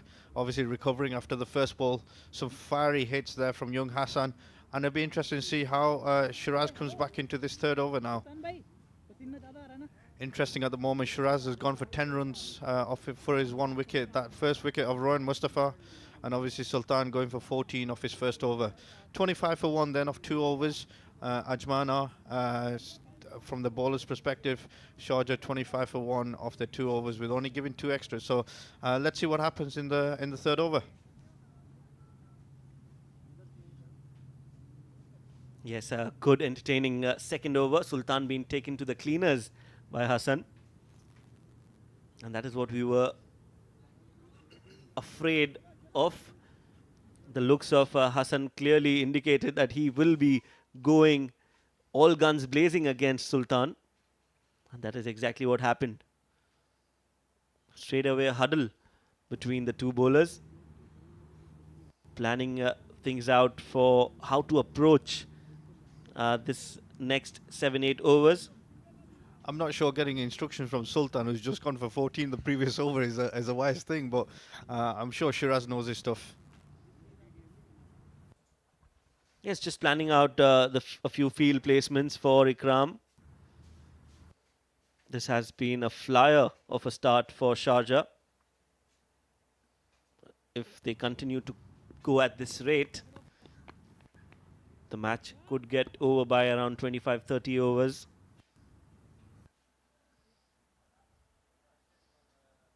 Ball moving in, played into the gap. That will be another boundary for Sharjah. And Ikram, he plays a beautiful drive, full flow of the bat and gets 4 runs. And I think the interesting comparison is in the first innings, them balls are actually stopping close to the boundary and not going for 4. Whereas under the lights, a little bit of surface dew, the ball's skidding through, and anything going past the inner ring is going for 4 and going to the boundary. So I think the tight lines need to be there, the fielders need to be on the right angles, and obviously you need to stop the flurry of runs early doors, because in the power play, this is what's going to happen. Yes, I think Nasir Aziz, the Ajman skipper, missed a trick, winning the toss and deciding to bat first. And suddenly you can see that it's become much easier to bat on under the lights. And with dew coming in, it is always going to be difficult for bowlers to grip the ball. That's another wide going down leg side there, and a fumble from Shakura. This could be a runner actually, if he had gone to the right end. What confusion is happening here. Everything happening all in one ball. We've got a wide going down leg side. We had a fumble from the keeper. The non-striker set off, and it's all happening here. Look at this. Yes, Hassan wanted that run. Ikram was not interested. Lucky that the throw was at the wrong end. And this is the last thing Sharjah want right now. They don't want to lose another wicket. They've already lost one on the very first delivery.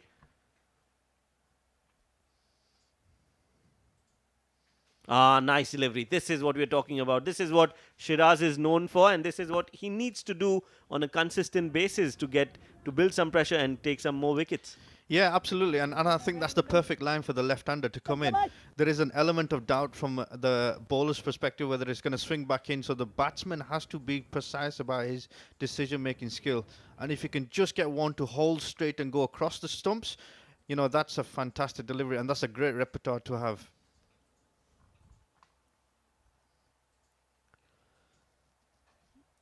.2 overs, 30 for 1, a flyer of a start. Sharjah would have expected an innings, a special innings from Hassan, and he's delivered that. Nice front foot, nicely played towards the cover fielder. Rishabh will stop that. Good cricket overall, a good ball to start off, and then equally well played by Ikram on the front foot, waiting for the ball to come to him and then just driving it towards the cover fielder. No run there. Yeah, and what I've seen so far is he actually sets up quite well, does Ikram? He's obviously got a good momentum going into the ball. He's picking the line up really well, and he's actually hitting, executing from the middle of the bat, which is a good good sort of behaviours to have, prospects to have from a batsman perspective. So yeah, very good setup so far. Let's just see how he handles the rest of this over.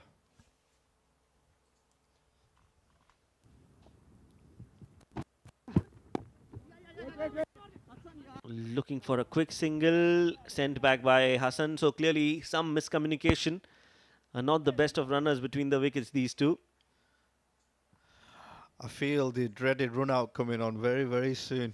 That's what I'm thinking so far, because there's been two miscommunication events happening. Clearly two singles that the batsman thought he might have, or Hassan thought he might have. I think there's an interesting run out coming, and they probably haven't run together as a pair. So you have to sort of understand the mentality from both batsmen, and they have to have that time in the middle.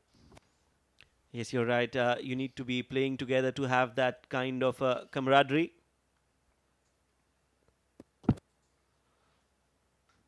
Coming around the wicket now, that's an unusual change from Shiraz. Don't think it was called for right now. With the ball moving in, I think this becomes much easier.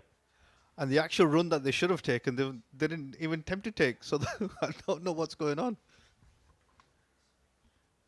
Yes, now both are a little bit nervous, don't want to lose their wickets by getting run out. So it's better to not run than to get run out.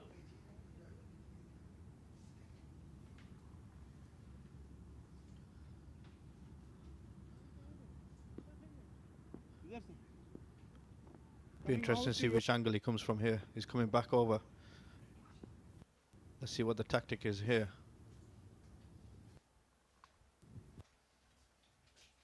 Outside off, played up in the air again, played in the gap. This is good placement from Ikram. And with the dew, the ball is not going to stop. It's going to trickle away towards the boundary for 4 runs. Another good shot from the bat of Ikram. This is good batting. Good start for Sharjah. Excellent start from Sharjah, and 4 runs towards the back end of the over. Slightly uppish at some point, and I thought Shiraz thought he possibly had another chance there to get a wicket. But it's gone through the two, punched through the 2 fielders, gone for 4 runs. So an excellent bit of batting there from Ikram there. Yes, a good shot to end the over. Looks like a comfortable Sharjah dugout. They should be. They've got a good start. Ayan Khan, Rohan Mustafa, Bhuta, Sardar Behzad right there in the middle. Played well in this edition but did not game a game today. And I think you can see the disappointment on Rohan Mustafa's face there, his expression. Sultan Ahmed obviously had his 4 innings, picked up his 3 wickets. They've lost the runs from the first over on the screen there. So let's see how he comes back from this point of view into this second over.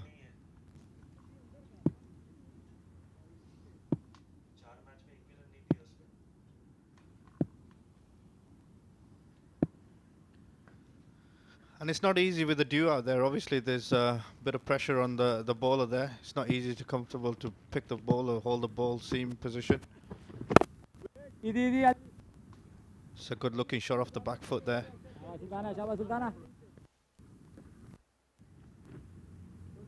3 overs, 34 for 1. Hassan 21 of 10. Drifting down leg quicker in the air. That's what Sultan is known for. That's his strength. Needs to bowl quicker and then maybe just put a slower delivery right there somewhere in the middle. But he started off with a slow delivery and then he was always under pressure after that. Yeah, absolutely. And a batsman like Hassan, obviously, he's got a great pair of hands. Stand and deliver. I mean, the length wasn't there. The length was too short, and he's actually gone through the line, hitting over the top. Perfect start for the young Hassan here.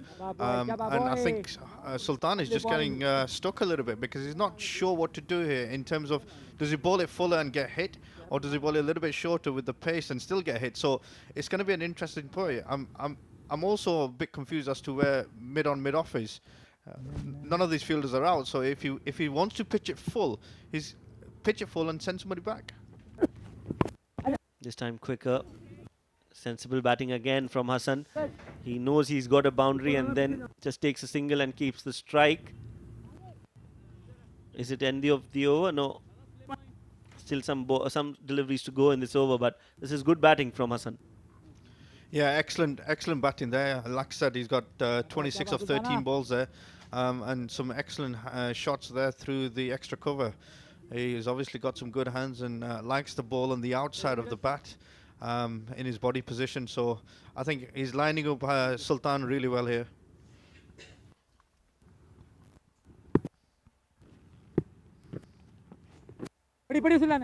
Nicely bowled again. This time much better. And equally played well by Ikram. He knows he's got some boundaries in this, so just dabs it towards the long off and takes a single on the back foot. Score moving on to 40 now with that single after losing a wicket. Last ball of this over coming up, and it's going to be the dynamic Hassan on strike. Stepping down the ground, up in the air, played in the gap. Another boundary. This is daredevil batting at its best. Hassan gets another boundary. And surprisingly, still mid-off inside the ring if he's bowling that sort of line and length.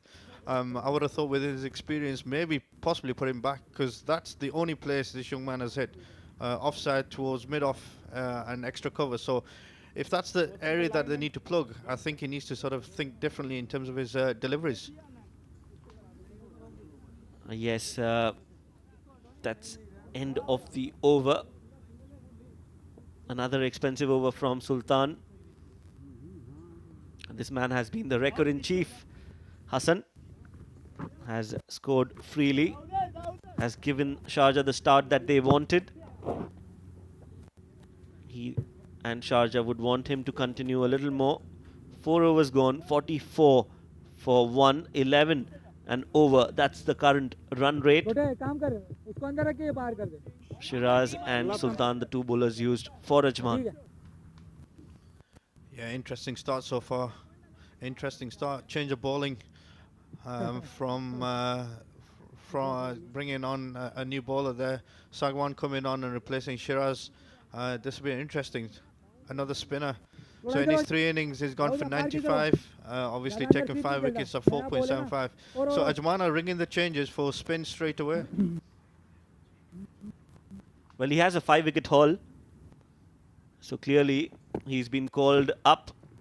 And straight away gets some turn of the wicket off the new white cherry. So that's some good news for Ajman. Yeah, and you only really need to turn one, and that's just enough turn there. Maybe a fraction slow and a little bit wide there. If he could get that right, he's going to really cause some problems.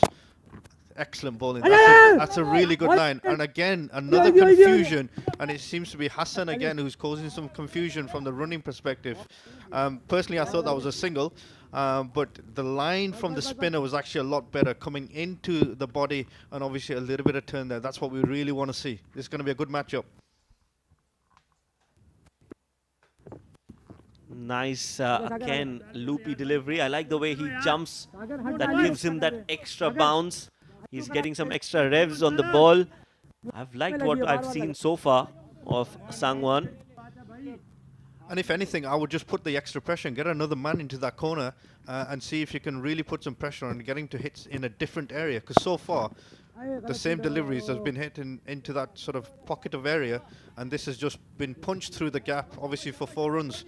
So it would have been interesting to see if they plug that gap a little bit more, give him some confidence to protect that area and let him bowl to the batsman, because so far there's been a lot of square cuts into that region. Yes, he's been right on the money this time. Again, Ikram getting that ball into the gap, playing it in the gap. Nice placement and resulting in 4 runs.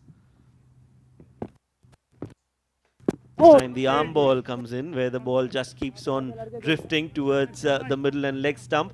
So he's got the arsenal of a good left arm spinner. He's showing his skills here in the very first over. Mighty impressed. Great variation, that great variation and good execution. Obviously swept around the corner there for a couple of runs there. Shiraz Pia doing the tidying up there. But from a spinner's point of view, just slightly off the line if that was his conventional off spinner. But it would have been interesting to see that arm ball going straight through. Yes, you're right. 5 overs, 50 for 1. Scoring at a brisk rate. Ikram scoring on 17 of 16. Hassan scoring 30 of 14. Two most important men are back, I reckon. Oh yes, absolutely. What do you make of the start so far, Well, this has been a brilliant start for Sharjah. Never expected them to bat so well. Yes, they got a wicket, Ajman, but then after that there's no looking back for Ikram and Hassan, especially Hassan. The young Hassan has been absolutely clinical in whatever we've seen of him so far. 14 deliveries, 30 runs, and Nasir Aziz has come out to bowl for Ajman. The captain brings himself on, has a big role to play. Yeah, and a varied character from his cricketing point of view. Lots of different variations, lots of different speeds. So he's quite an experienced cricketer, especially in these conditions. His 3 innings, he's only picked up 2 wickets, which will be disappointed with, going for 111 runs. So it'll be interesting to see. Catch it is the call, takes it. So the man with the golden arm, Nasir Aziz, strikes, and that will be the end of Hassan. A very, very impressive innings has come to an end. Yeah, and I just thought that was a gentle loosener. Obviously, Hassan, from Hassan's point of view, he's got some exceptionally good hands, and he's just hit it straight to the fielder and just couldn't get over the top of the ball. So, I mean, from a bowling perspective, what a fantastic change from the captain, and obviously bringing the danger man back into the seating area. Yes, Hassan Isakhail, 30 of 15, walks back, caught Dawood, bowled by Nasir Aziz. The skipper comes and takes a wicket. Did not time it too well. I think the bottom half of the bat, and that is why it landed straight into the hands of Dawood, who takes a simple catch. Wicket number 2 for Sharjah. The new man in is Rizwan CP.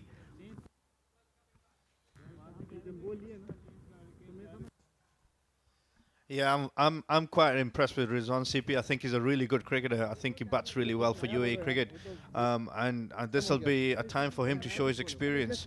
Obviously, he's going to anchor the innings, and off his 4 innings there, he's obviously scored 83 runs there at a strike rate of 58. So it'll be interesting to see how he plays this innings, because a lot of responsibility on his shoulder, but an experienced cricketer for UAE, and hopefully he can continue the momentum going, and obviously not lose a cheap wicket. Yes, he has a unique record. The first international player from Kerala to score an international century. Nobody has done that. And there's a lot of Kerala players here in UAE. Absolutely. He's beaten Sanju Samson to that. And that's a record to keep as well, right? Oh, yes. Has played really well at the UAE level, as you rightly said. He played a match-winning 100 against Ireland, and I was lucky to be there, calling the game.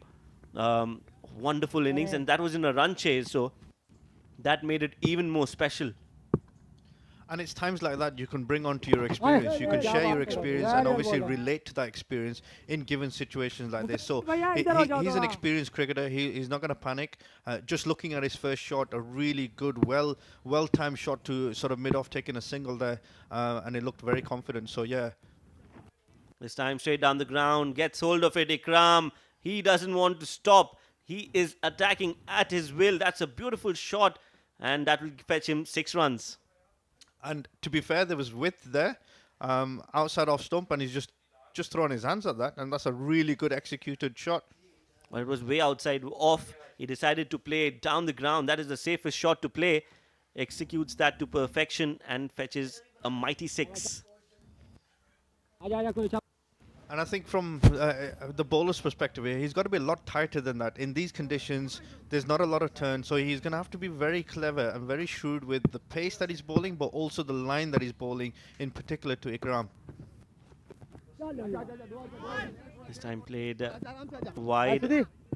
Thickish outside edge, gets a couple of runs. Ikram has also been a part of the domestic circuit for quite some time. Scored a nice 25 now of 19 deliveries. He has to stick around, has to play a longer innings than what he would normally play in a T20 game. Yeah, and it just goes to show Sharjah are off to a flyer in the first sort of 6 overs. And obviously looking at that score, they're looking to sort of march on towards that score quite quickly. That's a little bit unlucky that I just thought that was within the tramlines, but obviously umpires thought differently and he's gone and given that a wide. And at this stage, I think the extras are going to be crucial as well. So especially from a spinner's point of view, they shouldn't be bowling any extras at all. Again, another flighted delivery played with soft hands. Dot ball to end the over. 6 overs gone, scoring at 10 per over, 60 for 2 Sharjah. Fantastic start in the first 6 overs that from Sharjah, especially losing the wicket early doors.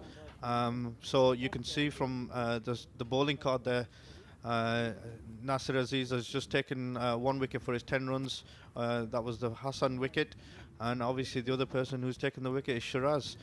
So the runs are leaking, and they need to find a way to plug these runs. 60 for 2 of the 6 overs, obviously with 4 extras there. So who do you turn to? Well, I think Ankur is a good option of what we've seen from him so far. Which just unlucky, as you rightly said, they could have had one more fielder on the off to give him that extra comfort, some extra protection on the offside. Having said that, he's bowled really well. He could be the man who could make a difference for Ajman, because another 180 runs more approximately.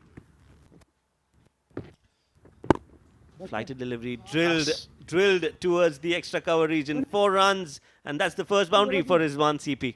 Excellent shot, excellent shot. Hands through the line of the ball, passing extra cover along the floor, proper batsman shot. Yes, a flighted delivery. Look at that, played in the gap along the carpet, that was key. And once it cleared the infield, it's always going to be 4 runs. Yeah, and I think Rizwan CP is going to set the tempo here. I think he's the proper batsman in who's going to try and articulate this sort of batting scorecard here and try and see the Sharjah team through to obviously a victory. It's important to put a bit of pressure on the bowler here. Straying down the leg side, called a wide. Ankur thought he said it hit the batsman, but the umpire thinking otherwise. He'll have to bowl that one again. And interesting, the ball before went through extra cover just slightly outside off stumps, so the bowler's gone slightly straighter at the stumps and he's gone for wide. So there's a lot of pressure on the bowler now to come back strong. Nice delivery. This is much better. Much better from Ankur. Good length, bit of turn, back to hit towards backward point. Excellent bowling. I think this is a real plan. I think he needs to continue with this pace and continue with the length. The length is important against CP here.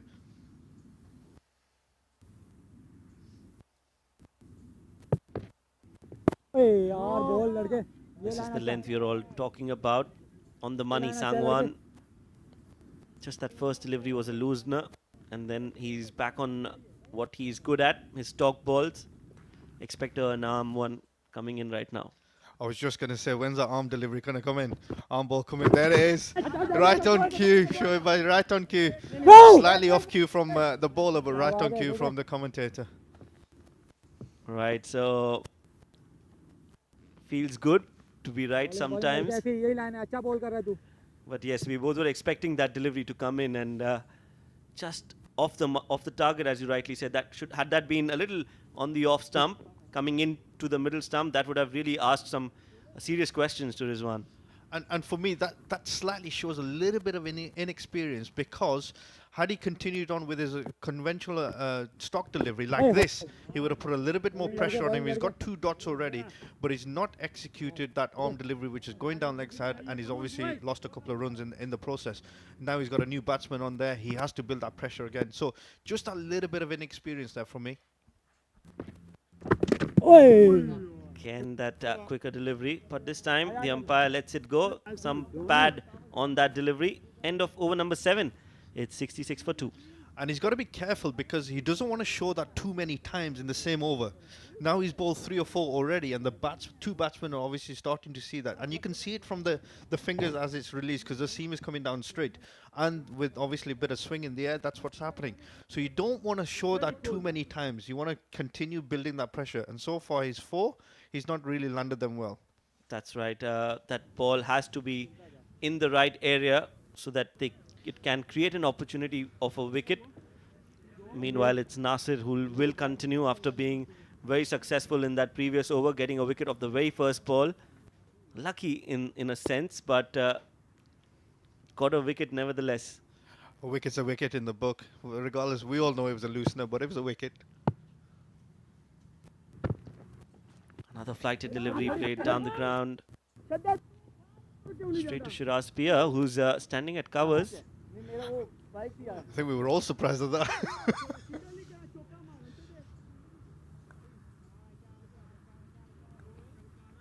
Shiraz with that funky hairstyle, hair color.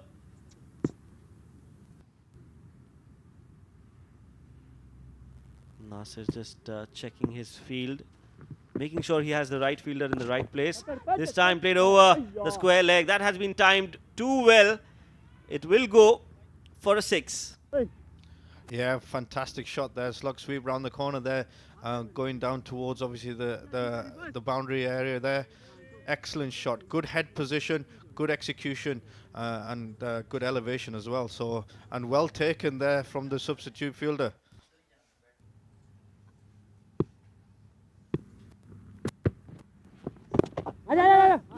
Quick single, looking for 2. Will just be a single.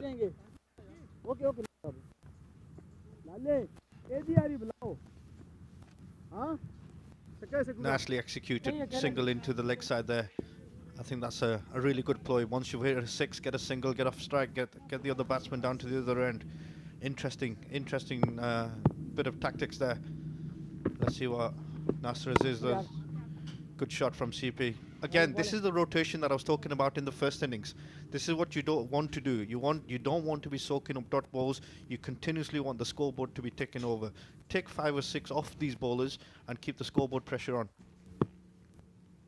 And this is sensible batting between these two. This time outside off was a chance for Ikram to free his arms. Was just not able to connect it, resulting in a dot ball. Yeah, 75 for 2 there after 7.4 over 7.5 now. So coming up to the last ball of the over for the before the 8th over. Let's see what happens here. Shots of catch at mid-off, but one bounce to the fielder. 75 for 2 at 8. Yes, 8 overs gone. There's a change in the com box. It's going to be Abdul Rahman alongside Ahmed Khwaja.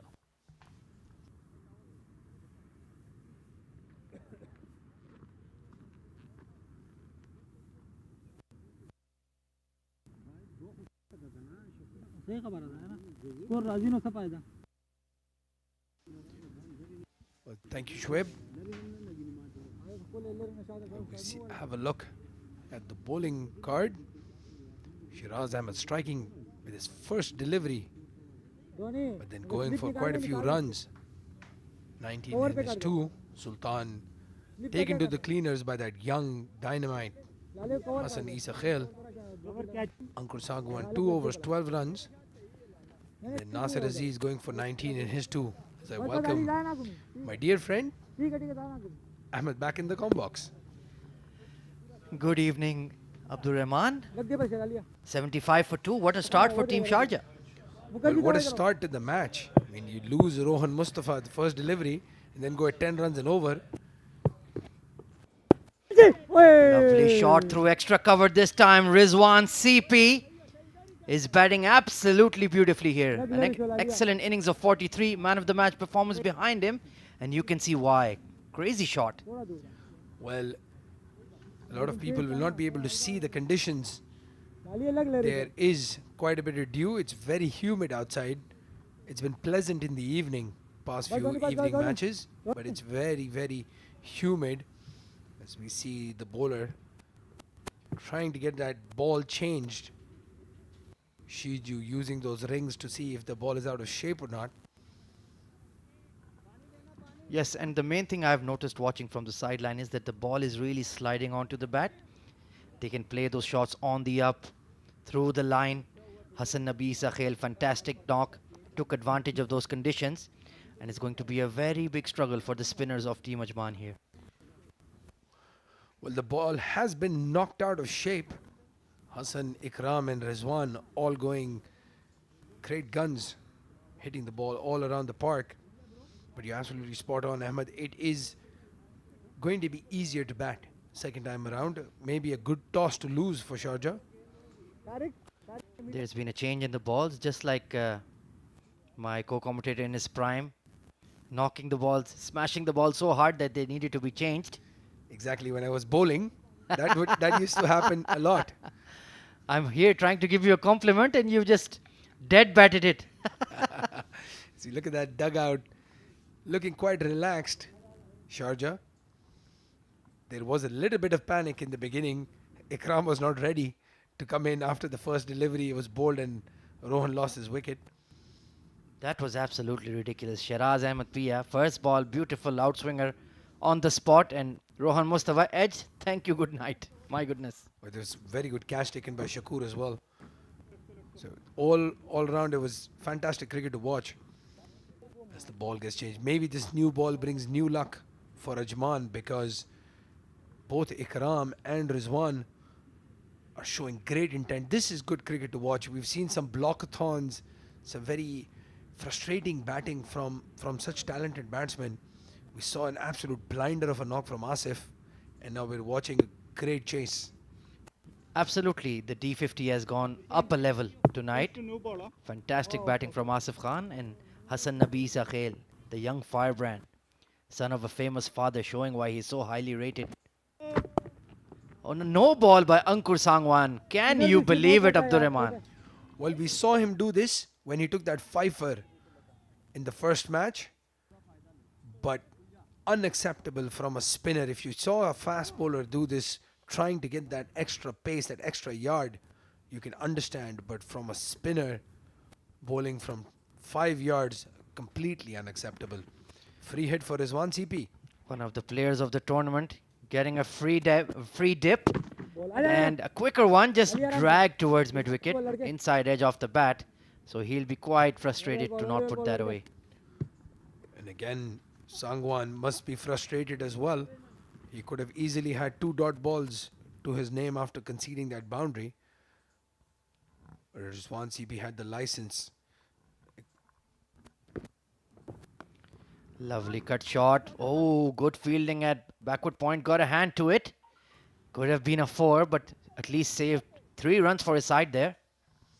We heard Qasim, the coach of the ICC Academy, discuss the field placings. Why not get that extra fielder at the point, cover point region to support the bowler who's bowling outside off stump?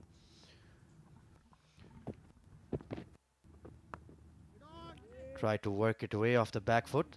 Nice opening of the wrist there from Rizwan CP. I have a question for you. What does CP stand for? Does anybody even know that? I have absolutely no idea. Absolutely no idea. He's fondly known as Rizwan CP, and that's stuck with him.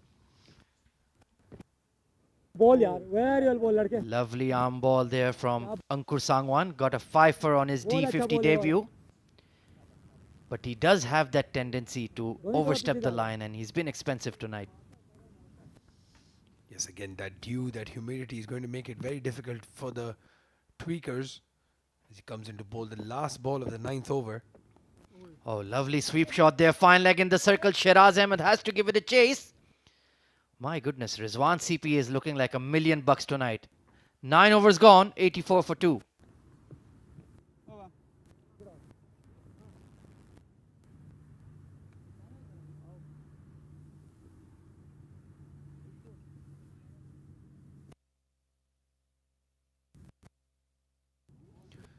As we have a look at that batting card, Rohan Mustafa again opening the batting for Sharjah, losing his wicket. At the first ball, Abdul Shakur taking a brilliant catch. And then Hassan Isa Khail, 30 of just 15 deliveries. A serious talent. Only about 16 years of age, but the way he strikes the ball, especially through extra cover and in that cover point region, very promising youngster for UAE cricket and for Afghanistan themselves. And he's only going to get taller, bigger, stronger. So it's a very scary prospect if you're a bowler. And I do remember on day 2 or 3 of Emirates D50, when his dad, Mohammad Nabi, was in the comm box, he said, I was nowhere near as good as him when I was 15 or 16. And that guy is a legend of the game.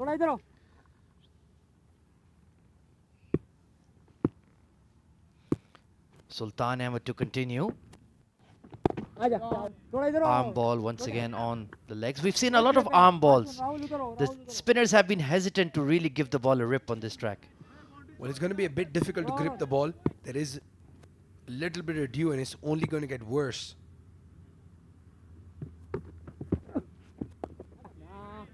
Of course, you must have played a lot of matches in these conditions with a wet outfield under lights. How does it really feel when you're trying to bowl that ball, Abdul Rahman? Describe it for us. Well, what you're trying to do, and I'll discuss this as soon as Sultan bowls his delivery, again, straighter into the pads, no run. So as a spinner, what you're consciously trying to do is just make sure that you release the ball at the right spot. Because what's going to happen is you're going to get an early release, which will cause a full toss or a fuller delivery. Again, very well bowled by Sultan. He's really firing that ball in. Very experienced Sultan Ahmed, of course, was part of the Lahore Qalandars in the Abu Dhabi T10. Down the leg side, good take by Shakur. And we've seen on occasion sometimes the batters get their footwork wrong and can even be stumped. Yeah, that back leg has a tendency of getting up. Big hit down the ground. Mohammad Ikram has launched Sultan Ahmed out of the park for 6. A beautiful looking shot that in the slot. It was quite full from Sultan. Again, one of the problems of bowling with the slightly wetter ball, as we see that replay in that slot, and Ikram has absolutely smashed that over long on. That will give him a lot of confidence. The 6 hitting on display this afternoon and this evening has been a treat to watch. 8 sixes from Asif Khan, and Hassan Nabi Isa Khail and Mohammad Ikram not coming slow either. He played an excellent hand in the second game for Team Sharjah, and he's looking in very good touch, that man on screen. Good delivery. The batting power play has gone by. Very expensive, 91 for 2. Well, this is the best score in the batting power play in this D50 tournament, powered by WOLF777 News. So yes, Abdul Rahman, you were describing how to bowl with the wetter ball. How does it really feel? Well, you can see from the bowling stats, it doesn't feel that good. I can tell you that. Sultan, Ankur and Nasir Aziz all going for runs. And as a spinner, you hear this a lot of times, holding a bar of soap. I can tell you it's absolutely true. There is one designated guy with the towel that will keep that ball dry. As soon as somebody hits it on the ground, it's going to get wet again. It's very difficult to bowl in these conditions. Just take a look at the forearms of Ankur Sangwan, drenched in sweat. It's not that hot outside, but the humidity is absolutely suffocating. And that reflects in his bowling figures. 3 overs, none for 21. This man already has a 5-fer in this tournament, and he's really struggling tonight. 91 for 2 then. Ideal start for Team Sharjah. Lovely delivery this time, much better. And I think both teams have missed a trick by not playing an additional pacer. Sharjah not playing Akif or Matiullah, and we saw him suffering in the last 5 overs. Absolutely spot on. Down the leg side, paddle sweep from Rizwan CP. Fine leg is going to give it a chase. I think it got a bit of glove on it, so it didn't quite accelerate as it should have. And the man that we just saw recently on screen, Asif Khan, the Centurion, he can bowl a bit of military medium as well, if required. Well, we saw military medium from the likes of Rohan Mustafa and Bhuta getting knocked out of the park. So they're definitely missing Danish Qureshi as one of the pacers today. Good delivery, flighted outside off, and Ikram just having a prod. When he's feeling himself, even Ikram has that lovely flourish over extra cover. That man, the man of the moment, the superstar of Emirates T50. And he was telling me during mid-innings, he's still not 100% fit. Oh, lovely arm ball. You can see that drift coming in. He said, my index finger is still giving me a bit of trouble. I'm like, if you keep going at this rate, my goodness, how are you going to be when you're fully fit? Nicely cut away, but straight to Ali Mirza. So a better over here from Ankur, but needs to finish well here. And for God's sake, no balls. Yeah, I think Ikram's going to try his luck in this last delivery.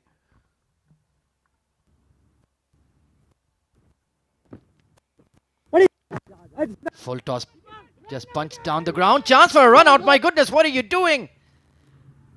Rizwan CP very casual running between the wickets. 93 for 2 after 11. Well, that was very interesting. Rizwan did not run because Ankur was lying on the ground in front of him. He had to trample over him to save himself. So we look at that batting card really quickly. My goodness. But he was very lucky because Sultan was very slow to the ball, and then the throw left a lot to be desired. But Asif Khan, he was in Pakistan for almost 6 months. He was mentioning he's not even done a net session there. To come back and be the highest run scorer of the Emirates D50, something spectacular to watch. He's always had a battle with Mohammad Wasim in these D tournaments. Mohammad Wasim has always been one up, but this time I have a feeling Asif's going to take that coveted best batsman trophy. Absolutely. I think Mohammad Wasim only has about 100 odd runs in the tournament so far. Only 150 to his name. And Asif Khan has got 340 plus runs, so he is well clear at the top. Even of number 2, Alishan Sharfu. There you can see the Sharjah dugout, the young champion Hassan Nabi Isa Khail with the coloured boots. Very promising cricketer. Keep an eye on him. He's one for the future. Yes, and the guy next to him, Matiullah Khan, another very young chap, but a brilliant fast bowler. Very unlucky to have missed out on the last few games. I think we will see him in action as all the evening games come into play with that quicker wicket and the dew playing a part in the second half. Lovely cut shot this time, but straight to backward point. Absolutely spot on, Abdurrahman. The more we play under lights, we're going to need those fast bowlers because it's very tricky to grip the ball and you get a bit off the surface, a bit of nip. So him and Akif Raja especially as well will be very handy. Well, Zahid has had an indifferent match. I think from a balanced perspective, Akif Raja, Matiullah and Umair give them so much more balance. Another quickish arm ball there. Ikram duly giving it respect. He's on 40 of 39, so looking very fluent. It's very good to watch that Ikram scoring good runs here. Uppish drive through the cover region. Nailed it quite well, but only a single, so a lot of responsibility on Ikram. He's off to a good start, get a big score and set up the run chase. We did score a 40-odd in the last game that he played, so he'd want to convert this into a big 50. Quicker delivery, trying to find that gap at point, but Dawood Ijaz very fleet of foot. But nonetheless, very good single taken. Rizwan CP applauds his partner. You can see the difference in the two experienced batsmen running together. There was a lot of communication issues with Hassan. Cut away again. So not bowling quite on the stumps. He's giving a lot of width. He's not happy with the ball. He's not happy with the bowling conditions. But that is the challenge of 50 over cricket in the UAE. Well, it's been a disappointing outing so far for Sultan. Nicely punched there for a dot ball. 12 overs gone, 96 for 2. And again, Ahmed, for the conditions, these are the conditions that are going to stay from now till about February, if I'm not mistaken. There will be a lot of dew. As we look at the top 5 bowlers, Ayan Khan on top, having taken the wicket today over Sabir Rao from Fujairah, who's been fantastic this tournament as a fast bowler in this heat. To bowl of an economy rate of less than 3, absolutely amazing. And Sanchit Sharma, another fast bowler, young fast bowler, taking that responsibility and getting the wickets. Aditya Shetty and Rahul Bhatia, the two young tweakers for Emirates Blues. So Emirates Blues, all the young talent is right up there in their playing 11. Good to see them making an impression. Well, talking about young talent, I had an opportunity to speak to him at the drinks break. And Rishabh Mukherjee, right arm off spinner, making his D50 debut for Ajman. It's going to be very, very exciting. He's a very good spinner. He's been working on his strength and his fitness, as he mentioned in that short interview. Wish him all the best for this crucial game as two set batsmen are ready to face him. Looking forward to watching him bowl. Always exciting to see a young budding talent. But Sharjah are going at a run rate of about 8 RPO, so it's going to be a challenge to tie them down, chasing this imposing target of 248. Look at that. Current run rate of 8 and required of 4. A drag down delivery, lofted over mid-wicket into the gap. Mohammad Ikram is counter-attacking in style. Well, that's a poor start from Rishabh. Nothing delivery loosener. Pitched it short in the stumps. Ikram goes back and pulls it hard over the short mid-wicket fielder for 4. So poor start. Hope he can recover from here. It's not going to be easy, especially bowling in these humid conditions. Over the top of extra cover this time. Cover sweeper will get around, and they only get 1 run. That's poor running. Yeah, but I mean, it was Ali Mirza who's the quickest fielder in the Ajman lineup, as we see that partnership crossing the 50 mark and Sharjah crossing the 100 mark. So 2 milestones from that delivery. Sharjah looking very well placed at the moment. Ajman need to fight back and fight back fast. Ball. Nicely worked away towards long on. Yes, indeed, the 50 partnership between Rizwan and Ikram. Ikram doing much of the heavy lifting. A lot of pleasant looking boundary shots, and Rizwan just holding up an end like he always does. Yes, and again, Ajman must be ruining these changes that they've made. Not playing Danish Qureshi, and even somebody like Zohaib Zubair as a leg spinner would have been a much better option than going with all finger spinners, the 2 left armers and Nasir and Rishabh. Flighted delivery, just punched down the ground for a single. Absolutely agree with you. Zohaib already had a 3 for to his name, was batting well as well. I don't understand why they made this change in their playing 11. Perhaps they just want to test their bench strength. They've already got 3 wins out of 3, so they're relatively secure of a semi-final berth. Flighted delivery, Rizwan CP climbing into that. Good fielding by Mirza at cover sweeper. Well, there is one thing testing that bench strength. There's another thing keeping the momentum, as we've seen in the past as well. Fujairah in the tournaments, keeping the momentum but losing the key games. Nice back cut there by Ikram. So he's just about a shot away from his 50. 13 overs gone. 105 for 2.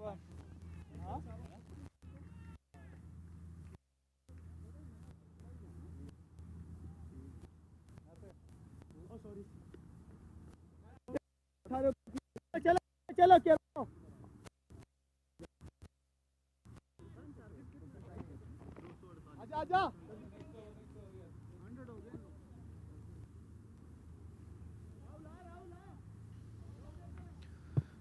we look at that batting card, again, no show from Rohan Mustafa and a brilliant start from Hassan. Muhammad Ikram, 1 run away from a crucial half century.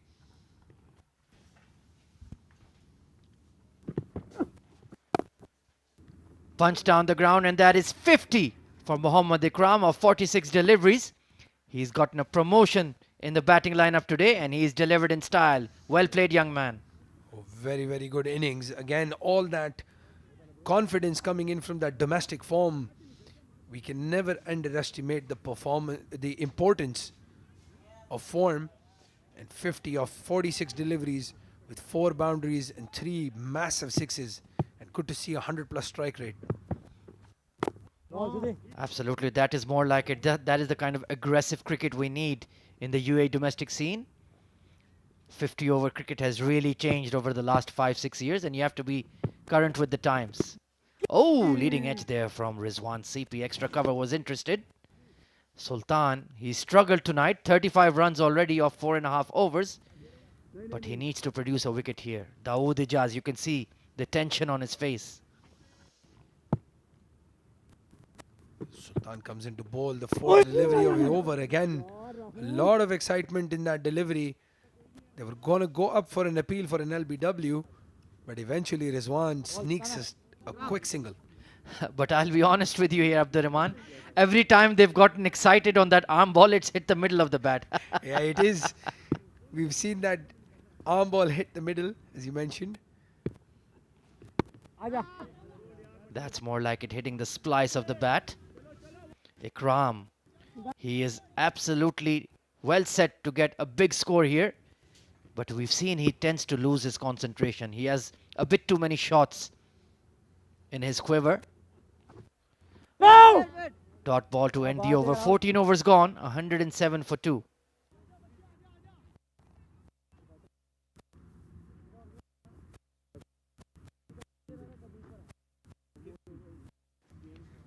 Top 5 batsman of the Emirates D50 there. Asif Khan ruling the roost, 334 runs. And of course the high score of 137. Alishan Sharfu is 99, in fact 110 runs behind him. Ansh Tandon, Dawood Ijaz and Sagar Kalyan making up the rest of the list. There's going to be a change in the comm box. I'm going to step out and we're going to have Shoaib Ahmed and Abid Ibrahim. Thank you very much, Khwaja and Shoaib. Both were doing fabulous job keeping the spectators and the co-commentators on their toes. And this is the clash, and this is the dugout of Sharjah, where we are keeping an eye on. It's 107 for 2 after 14. They are going at a healthy pace.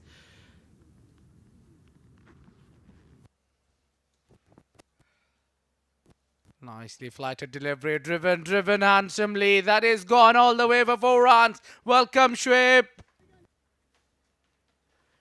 Yes, what a great way to be welcomed by Rizwan CP and his glorious cover drive. Flighted delivery. Look at that shot. Played handsomely for 4 runs. Exceptionally well. He knew it where the fielder is, and he knows thing or two about batting, and he is the masterclass batsman, where Sharjah will be keeping him and using him as the backbone of the team. Yes, scoring at a brisk pace. Rizwan and Ikram both scoring at more than 100. Rishabh just backing out of his delivery stride at the last moment. Well, Shoaib, when I was having a look at the pitch, it did look that batting first would be an easy job, but then Dew coming in and making it easier for Sharjah. It's Nelson for 2. This time much better from Rishabh. Outside off and played soft hands. Nelson for 2, 111 for 2. Very crucial partnership in the middle. 61 runs from 55 deliveries. An example partnership here.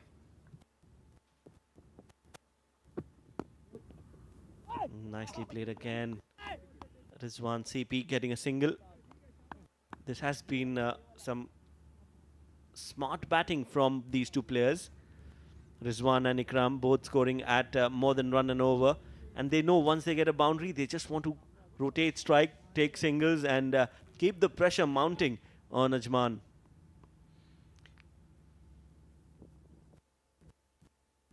With soft hands, that will be a dot ball. Yes, you have the luxury to play a couple of dot balls. Since that initial stage of the over, you have greeted the bowler with the boundary. You have all day to bat on.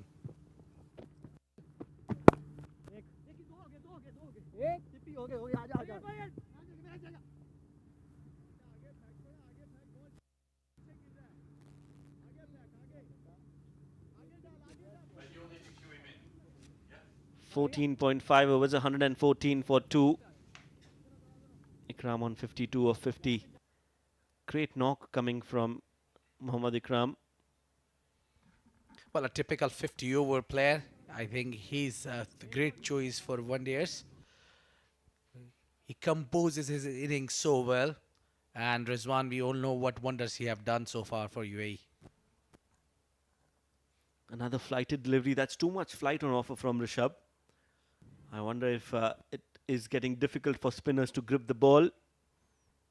Meanwhile, another 2 runs to end the over. 15 overs gone, 116 for 2.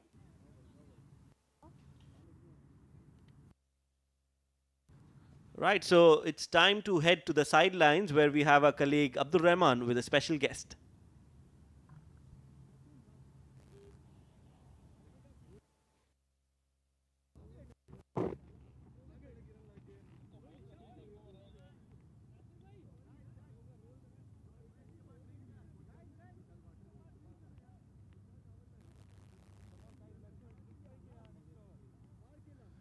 Hi guys, we're here with a special player of the UAE domestic scene, also known as Jani. You should follow him on TikTok as well. Umair Ali Khan, क्या हाल चाल है? रहीम ठीक ठाक हूँ, आपके सामने हूँ, देख लें. ज़बरदस्त यार, आपका ये अभी मैच में हमने देखा बॉलिंग वगैरह परफॉर्मेंस भी अच्छी काफ़ी गुजरी. कैसा कॉन्फिडेंस फील कर रहे हो इस मैच के बारे में? बिकॉज नया फॉर्मेट है 50 ओवर, आपको पता है D10 होता है, हम लोग D20 ज़्यादा खेलते हैं, तो D50 अच्छा जो है कॉन्सेप्ट है. माशाल्लाह से आपके सामने है, बॉलिंग हो रही है, बैटिंग हो रही है और 50 ओवर फील्डिंग हो रही है, तो मुझे तो बड़ा अच्छा फील हो रहा है. अच्छा यार, आपकी फिटनेस के ऊपर 2-3 सवाल उठे हैं, मगर जैसे आपने बोला 50 ओवर फील्डिंग भी हो रही है, बॉलिंग भी हो रही है, बैटिंग भी हो रही है, मज़ा आ रहा है. माशाल्लाह मज़ा आ रहा है. आपके सामने है, मैं जो है अपनी टीम का सबसे अच्छा फील्डर हूँ, कैच में पकड़ता हूँ, 6-6 ओवर के स्पेल में कर रहा हूँ और जब कप्तान को ज़रूरत होती है तो मैं जो है उस टाइम उसको बॉल करके देता हूँ. आपके सामने देखें दोनों स्विंग कर रहा हूँ माशाल्लाह से. आपको कहीं से लग रहा है कि मैं फिट नहीं हूँ? नहीं, कहीं से ऐसा.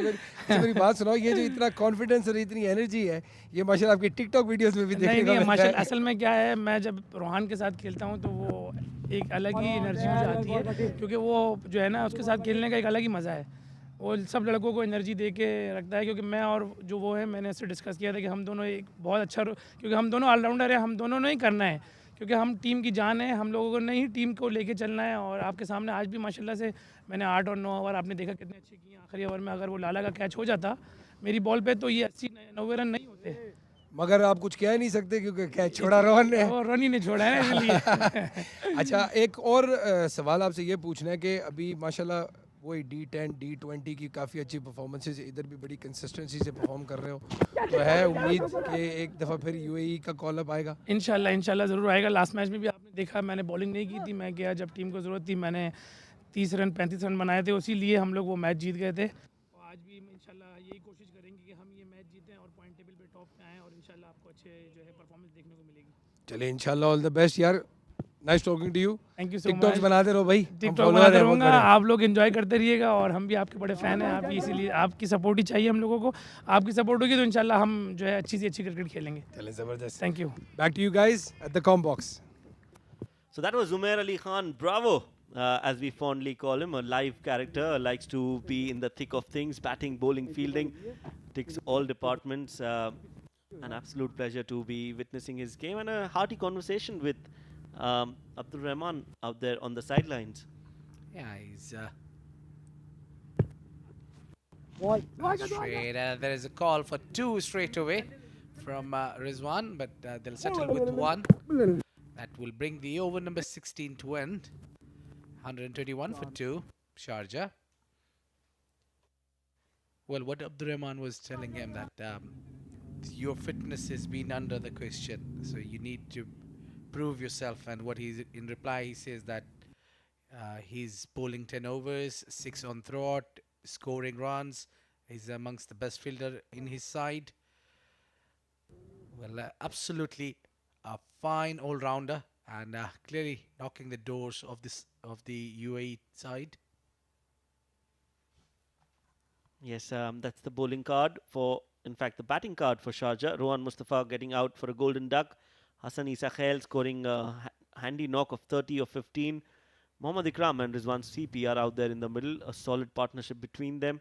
16 overs gone. The total is 121 for 2 with the help of 7 extras. Well, that is the bowling cards. Shiraz Ahmed 2 overs 19 for picked up a wicket of Rohan Mustafa. Sultan Ahmed 6 overs 41. His wicketless.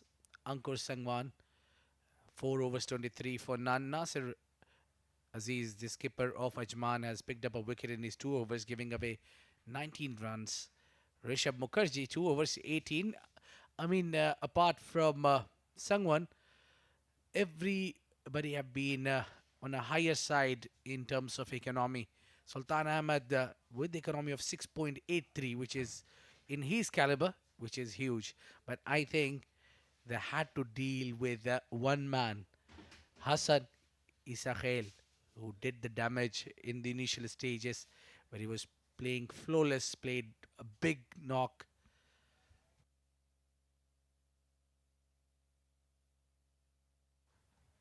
But then Ikram took the driving seat and kept on going, and is simply unstoppable so far. Really good for Sharjah. This one, big heave on the onside, played it well. And this one, straight towards long on. Stand and deliver. What a great player he is. A big hit. And he's really doesn't have a big muscles. Well, he has quick hands, that's for sure. He's not the tallest. They call him as you know, a pocket dynamite. Very, very effective. Knows how to take quick singles and doubles, and also knows how to hit those big shots when it's needed. And that is what is needed in a format like this. Top 5 batsmen, Asif Khan leading the charts. 4 matches, 4 innings, 334 runs. Scored a brilliant 100 today, 137. Looks like that will go in vain the way Sharjah is playing. Alishan Sharfu scoring 224. He's at number 2. Ansh Tandon on number 3.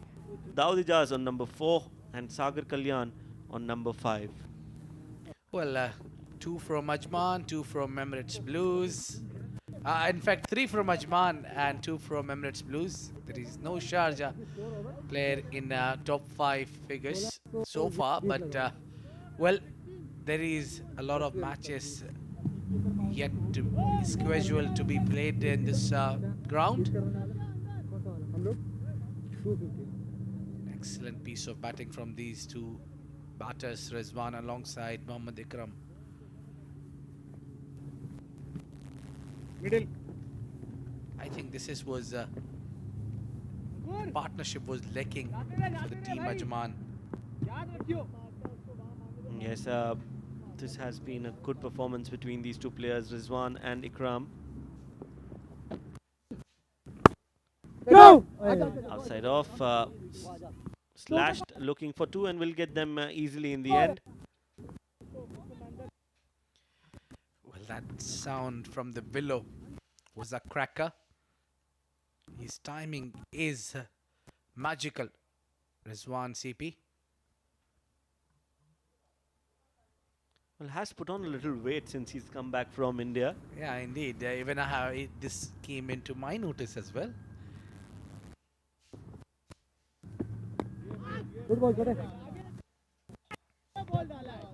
That's why maybe he is tired there. Maybe extra 3 to 4 kgs he's carrying. And he's not practicing. He was out of the country for a long time. He was in India. Just came back and getting into the thick of things. This time short delivery pulled straight towards the long on. Will get a single. Well, he need to work out really well because there will be soon a lot of games coming in their way, maybe next month. Short delivery, pulled and pulled well. That's gone a long way. It's gone into the grass somewhere. That's another 6 off the bat of Ikram. He's dealing in boundaries and sixes at the moment. Brilliantly muscled it, and there was a pure timing on it. A lot of bottom hand as well. A short delivery was asking for this kind of treatment. Brilliant. Nice ball for Ajman, for Sharjah. Loose delivery, and Ikram makes full use of it. He moves on to 61. Score moves on to 130.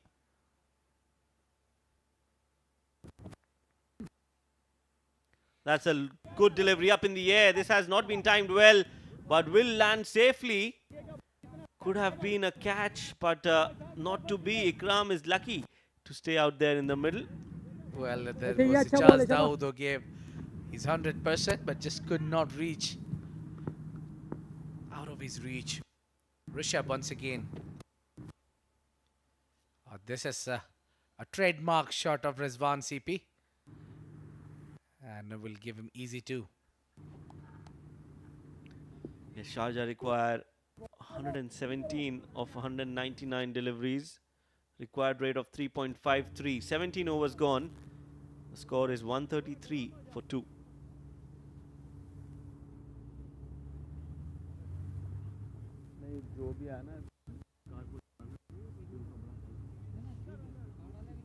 Let's have a look at the bowling figures of Ajman.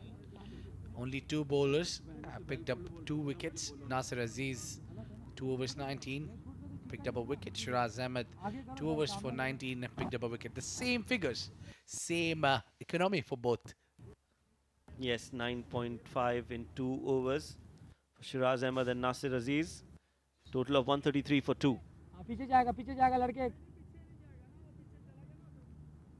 फिर उसको घुमा देना जरा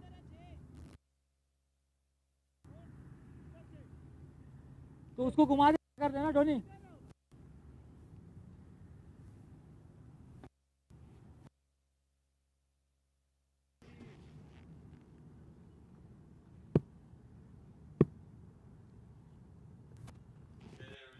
Right, so looking for 2, we'll get them easily. good fielding, Shaba. Nasir Aziz has brought himself on the attack. Well, he realizes too soon that the ball was a bit short. I think this is better line and length. Yes, fuller length. Played well by Ikram. 64 he's on of 58 deliveries. Almost into the block hole this time from Nasir. Drilled down the ground for a single. Required run rate is just over 3. It's 3.7 if I'm not wrong. Need 112 runs from 195 deliveries.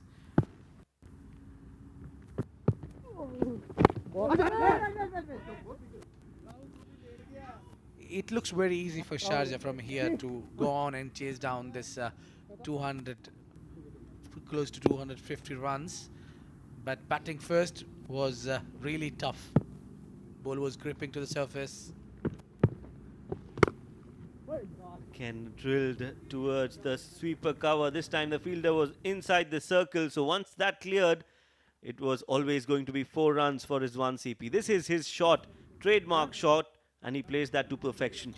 He can get you 4 runs in middle of the night. What a shot that is. Excellent piece of batting there from Rizwan. What a timing. He's masterclass at this shot. You pitch him there, the result will be same every time. Dawood Ijaz could not bat well. He's amongst the top 5 batsman that could not chip in today. Look at the partnership now, 90 runs partnership, and this is what makes the difference. Easy full toss delivery, could not pass the man.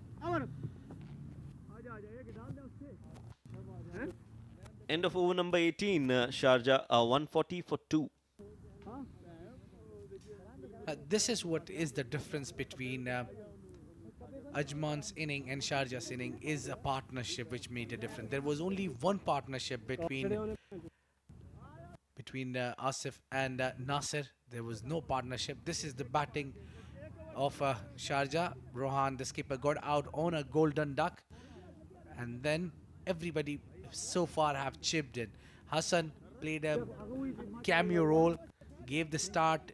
I mean, they lost a wicket early, but then the damage was really covered well by his great knock. Played at 200 strike rate to get that 30 runs for his team. And this is not a really very high scoring game. So the 30 runs makes a lot of difference.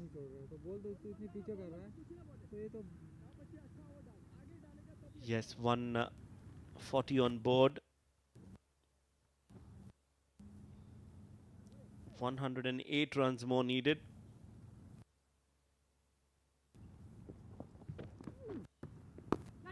Catches the ball, clears the fielder, will go not to the boundary. I thought there was a mid-off. So they've got two fielders behind each other. Yeah, similar. I thought Rohan Mustafa also kept the same kind of a field set where Umair Ali Khan was behind him and he was in the short mid-off. This time looking for a single but sent back. Playing it a lot late, and I think that is an ideal. That is what the field set is. 5-man are patrolling inner the circle. Yes, so they have a wide mid-off and a long off as well, which is a bit unusual. But clearly you can see both these players playing straight down the ground more often than not. So considering that, I think this is a good field placement. Well, Team Sharjah, oh, that's a wide delivery off target. Well, Sharjah has a very deep batting lineup. I think apart from Zahid Ali, the rest all can bat. Yes, this time Rishabh getting some turn off the deck. I would really want Ankur Sangwan to get back into the attack. He's the man who can get you wickets, especially with the field spread out. This one cut it well. There will be single before Mirza comes into field there. So Shoaib, I was talking about the long, deep batting order. They have a very depth in their batting. I mean, literally 10 proper batsmen for Team Sharjah. Yes, you're right. They are a champion side. They've won the T20. They've also won the D10. So they know how to win. They know how to build teams around players. 19 overs gone, 145 for 2.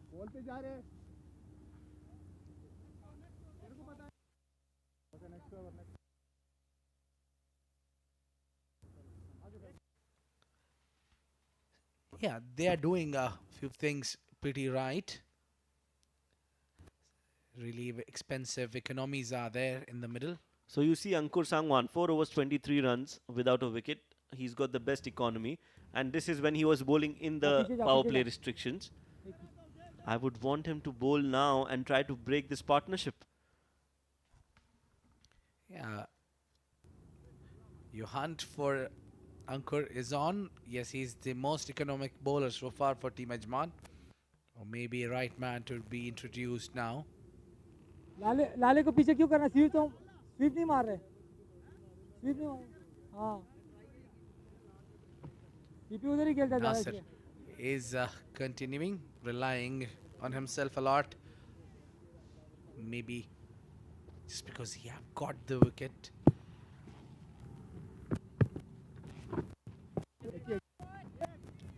There'll be single available only.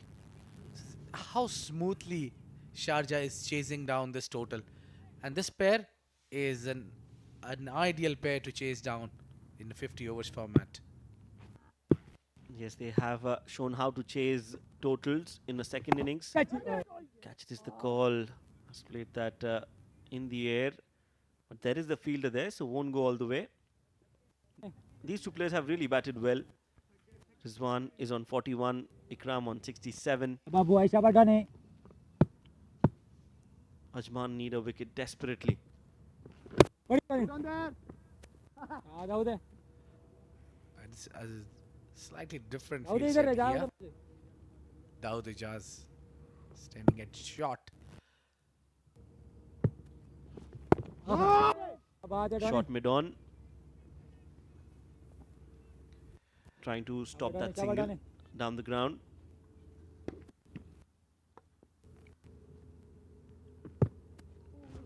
हाँ हाँ आ जा Nicely defended. Rizwan knows how to build the innings. He's playing with the healthy strike rate of 100.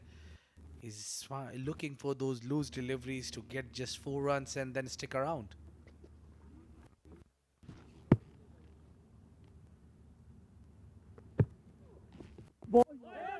Nicely bowled again. Yes, no is the call. No danger in the end for both of them. Good over from Nasir Aziz, just given away 2 runs in his 5 deliveries. In fact, it's the end of the over. This is the batting card of Sharjah. Look at the names.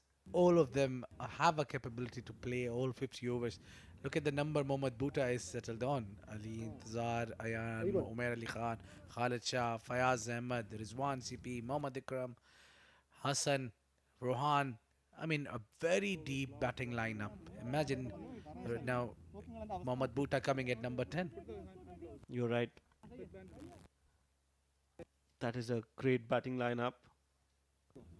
10 batsmen out of 11. Flighted delivery, full toss, played up in the air, cleared the boundary for another 6. Ikram is dealing in boundaries and sixes. Well, you just can't bowl there. A full toss, a juicy full toss to Mohammad Ikram, who's well settled, who's playing on 74. What a hit that was. An easy picking for the batsman. A loose delivery from Rishabh, a gift. And Ikram has accepted that gift. Dispatched it over the mid-wicket for another 6. 150 comes up with that maximum. He's coming to switch his gloves. Yes, due factor has come into the play.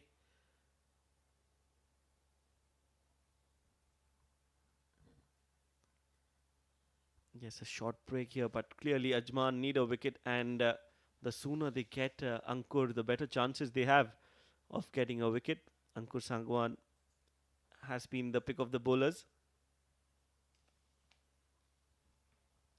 If not now, then when you want to use your bowler, who can provide you wickets. This is a settled partnership. This is the massive 6 on the onside. He waited for the ball, easy one to pick, and clears the fence with ease.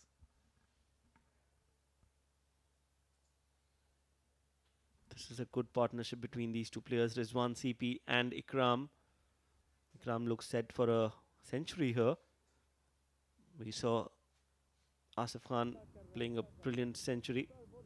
These are our broadcasters. If you're watching us on either of these three. We are live on Dubai Sports Channel 2, and we are also streamed live on WOLF777 News website, on the UAE Emirates Cricket Board official page on Facebook, and on YouTube on the UAE Emirates Cricket Board channel.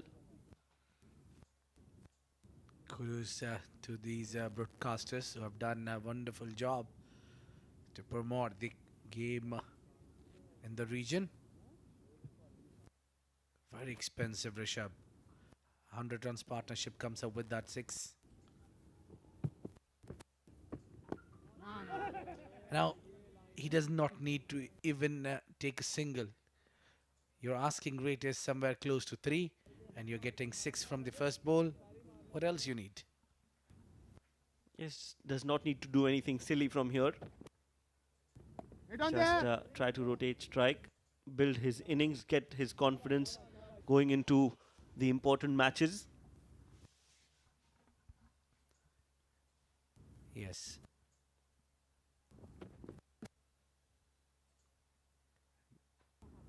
Another good delivery after that loose one. So it's not that Rishabh is bowling bad, it's just that 1 or 2 odd loose deliveries are conceding a lot of runs. Indeed. One bad delivery and your over is spoilt. Similarly happened with the very first delivery. Was a juicy full toss, and then followed with 4 good deliveries. There's one to face the last ball of Rishabh's 5th over.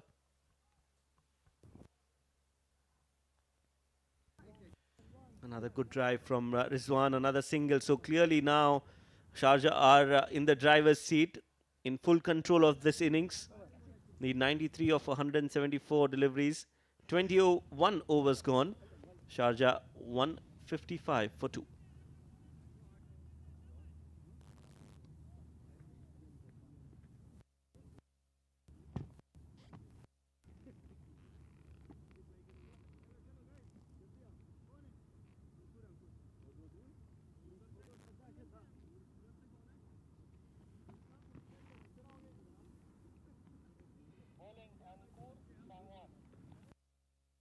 Well, just to quickly look at both these batsmen, Mohammad Ikram, Rizwan are doing a great job with the bat so far for Team Sharjah. And Ajman have given away only 8 runs as an extras, where if you compare to the Team Sharjah, by this time they have almost given 12 to 13 runs as an extras. So there is difference in the bowling, but the batting is being exceptionally well. And Ankur is brought into the attack. Finally, the captain Nasir, Aziz have heard you. Yes, now they would want to build some pressure. So get some extra fielders inside and make Ikram and Rizwan CP try to do something different. Don't give them easy singles of Ankur. Good delivery, outside off, and played for a single.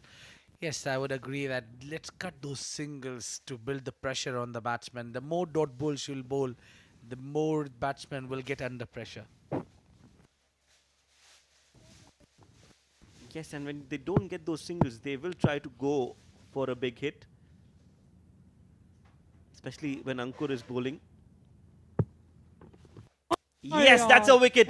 That is the wicket. That arm ball has done the trick. And this is why you needed Sangwan to come and bowl. He's got the wicket. It's the break of this partnership. And Sangwan has done it for his team.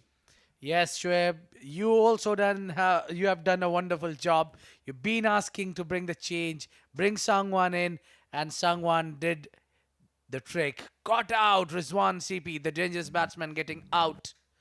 Have a look at the delivery with the wrong one. It's the arm ball. It's the arm ball that has done the trick. The ball just moving into the right-hander and kept moving. This is a big wicket and a break in the partnership. Rizwan CP is out for 43, bowled by Sangwan. And now some more attacking field set or more attacking bowling strategy. Ajman need to capitalize in the middle. They need to use maybe extra fielder in the circle. Put a pressure on the new batsman, Fayaz Ahmed. Let Sangwan bowl with one slip in. Now this is a hard nut to crack. Fayaz Ahmed is not an easy wicket. We've seen him, how well he's batted in the D10, D20 formats. This is his first game of Emirates D50. He's come back after 3 months gap. so it will not be easy for him. He haven't played much of the game, so I think he'll be under pressure. Yes, he's coming after a long break. That will definitely play on his mind. But Sangwon, what a great delivery that is. Made me proud. Any team managers, any coaches, any captains listening to this commentary, you know whom to contact. Yeah, you might be applying for the coaching job. Well, I hope so. Somebody's listening.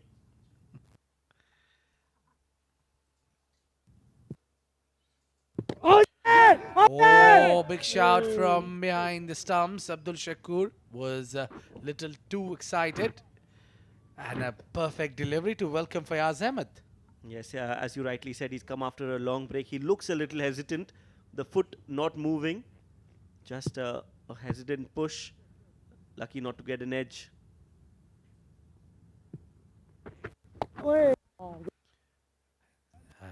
Lucky didn't get any wood on it. Well, this is what pressure does. You're playing after a long break.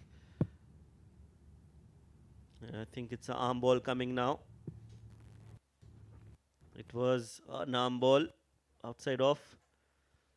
Played towards the cover for a single. So a successful over from Sangwan. Well done, young bond. Young man, 22 overs gone. And it's a good wicket for Sharjah.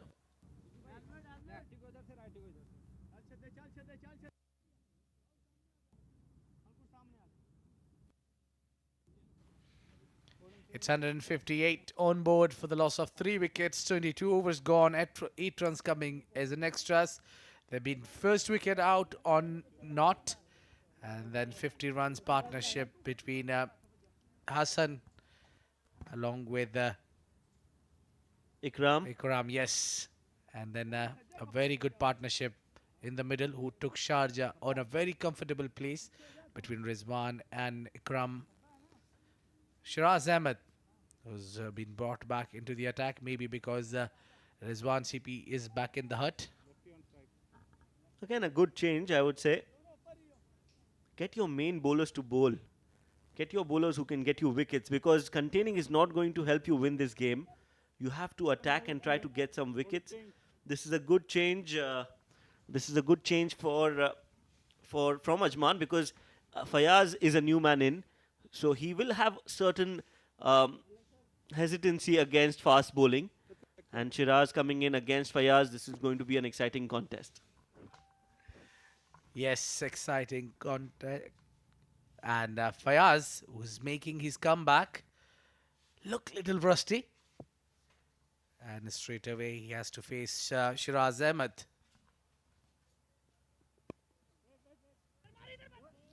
Good delivery to start off. Straight to the point fielder. Sagar Kalyan is the fielder at point. Well, why they don't have a slip for Fayaz, I wonder. They need to bring in the slip, especially against a new batsman who's making a comeback after a gap of 3 months. Yes, a slip will not do any harm. He's new to the crease. So, you're right.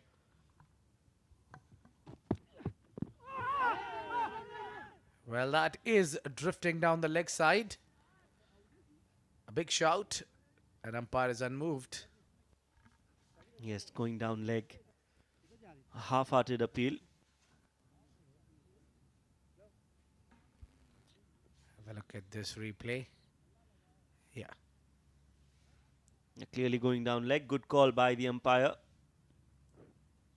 Shiju Menon. Very experienced Shiju. Shiraz has left the station.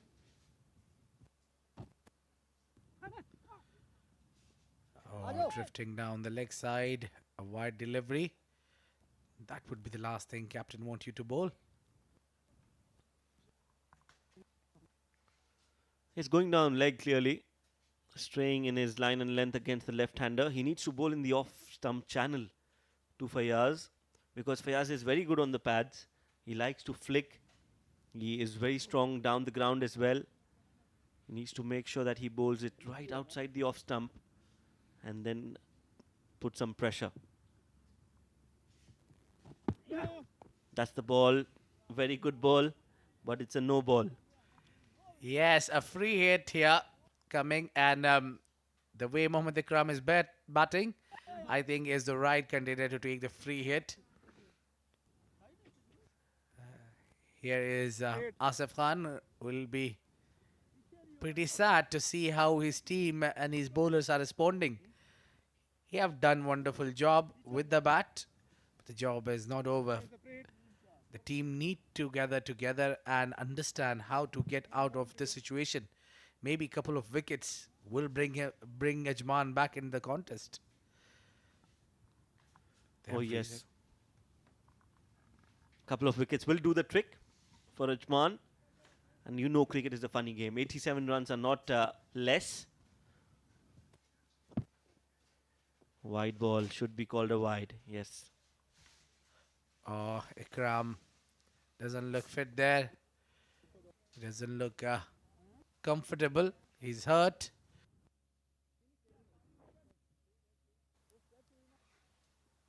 This is what happened in the free hit. Short ball, that jump just after landing. He's pulled himself. Yeah, I think he's cramped himself.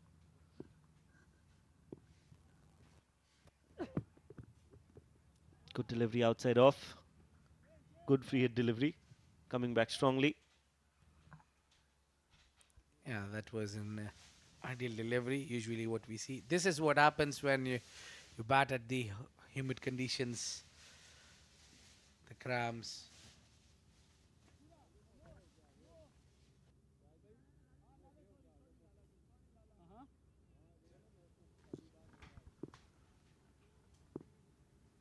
So you're right, it is a little hot.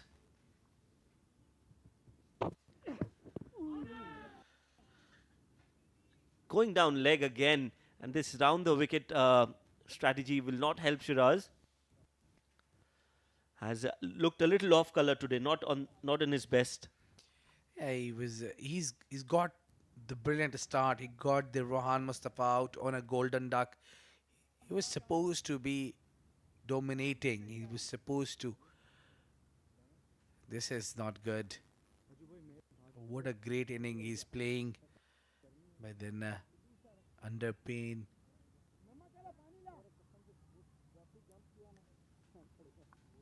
Yes, this is, it's not an easy format, D50. It's a challenging format. You need to be really focusing on fitness if you want to play this longer format.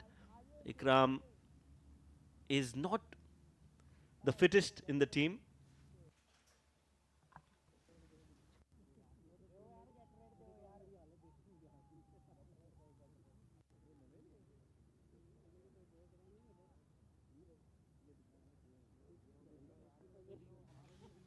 He's just taking his time. An umpire definitely came and asking him, are you keeping an eye on the clock? Shiju Menon. So, some medical attention for Mohammad Ikram. Meanwhile, we just take a quick look on how this Sharjah batting has fared so far. Rohan Mustafa got out on a golden duck. Hassan Isa Khail scored 30 of 15. Rizwan CP scoring 43 of 46. Mohammad Ikram is still out there in the middle, 76 of 71. And Fayaz Ahmed was the last man to walk in, scoring 2 of 6. 163 for 3. There's a change in the com box. It is going to be Ahmed Khwaja alongside Abdul Rahman.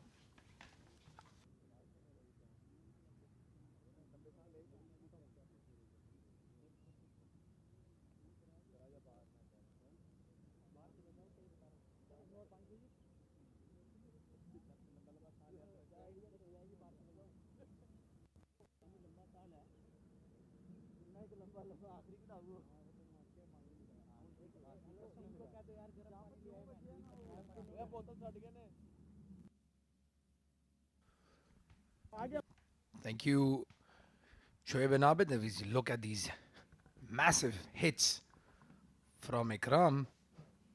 He's been absolutely brutal. Anything short, he's gone on the back foot and put it away. In anything full, it's just gone out of the park. That was a full toss. Rank bad delivery. So Ahmed, where are you putting your money? Thank you, Abdurrahman. Yes, it looks like a pretty straightforward run chase here for Team Sharjah. The ball has completely changed its behavior under lights. Fayaz Ahmed, very experienced campaigner, knows how to bat in any situation. And under lights, the ball has become basically a batting paradise. The ball isn't turning. The pitch has quickened up. They can play through the line on the up, and it's pretty straightforward run chase. 80 odd runs remaining, 85 to be exact. It will take an almighty collapse for Team Sharjah to lose from here, in my opinion. And we see Shiraz, that fitness ability that we were discussing. He's a great bowler.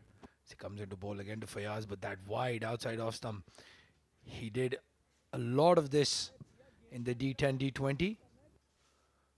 And we see that happening this stage. Well, look at Abdul Shakur. He's dripping from his head. Unbelievable humidity outside. It really is quite testing conditions out there for the bowlers. Abdul Shakur absolutely drenched. And he's the wicket keeper, so you can only imagine the fast bowlers. Shiraz Ahmed, the blonde bomber as we like to call him, has had a tough day in the middle. Nicely punched down the ground, but straight to mid-off. 23 overs gone, 164 for 3.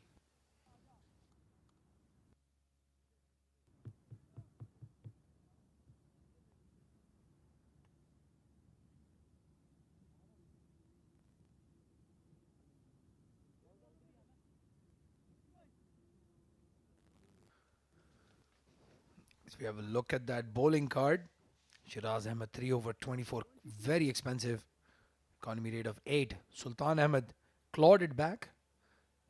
He was hit for a few by that young guy Hassani Sakhel. Then Ankur 5 for 25 overs, 26 for 1. Nasser Aziz as well, the captain, 1 for 28. So all the economy rates are on the very, very higher side. Nobody has been able to provide any control. Going to be a change in the bowling. Ankur Sangwan is going to continue. Oh, beautiful delivery, big appeal. My goodness, that looked very close. Well, I'm not sure if they can use the DRS here, but if they could, that might go in the favor of Ajman. Look to straighten on leg stump, Ahmed.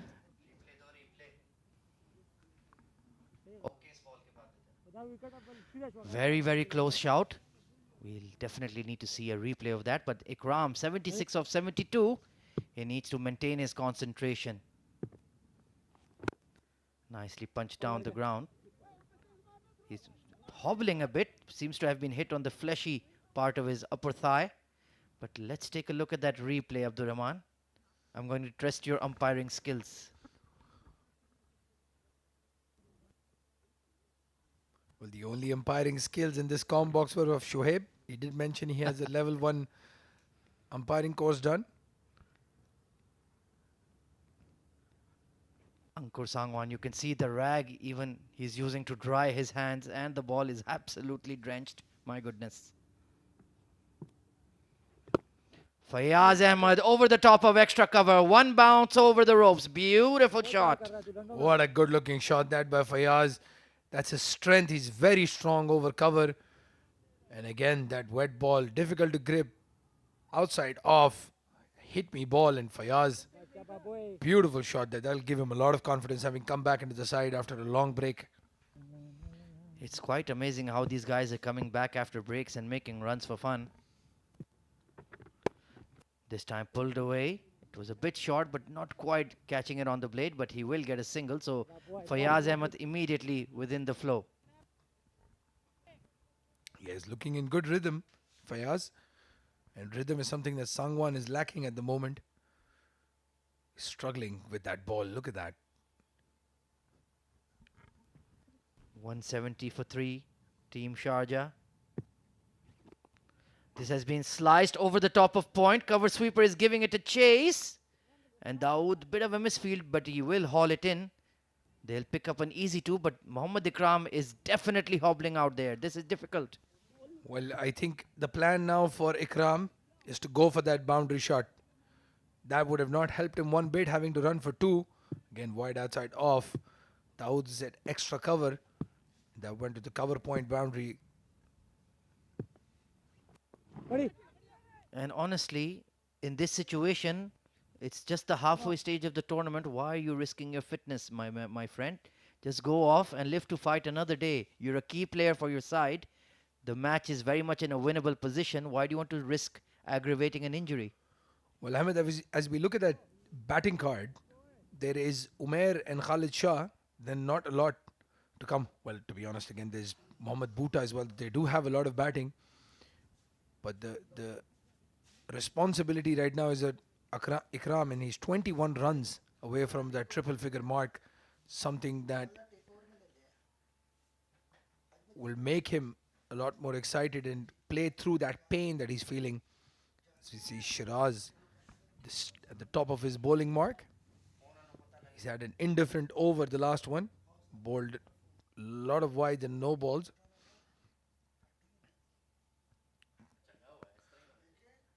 Again, outside off stump. Easy glide down to third man. But with Fayaz and Ikram running between the wickets, you're not going to see a lot of 2s and 3s. Well, what are you trying to suggest there, Abdur Rahman? I was pointing out Ikram's injury. We don't have to get controversial here. Of course, all of the players in the Emirates D50 are listening to your comments very closely. So you have to be as diplomatic as possible. Not just the players, the umpires, everybody is listening to me.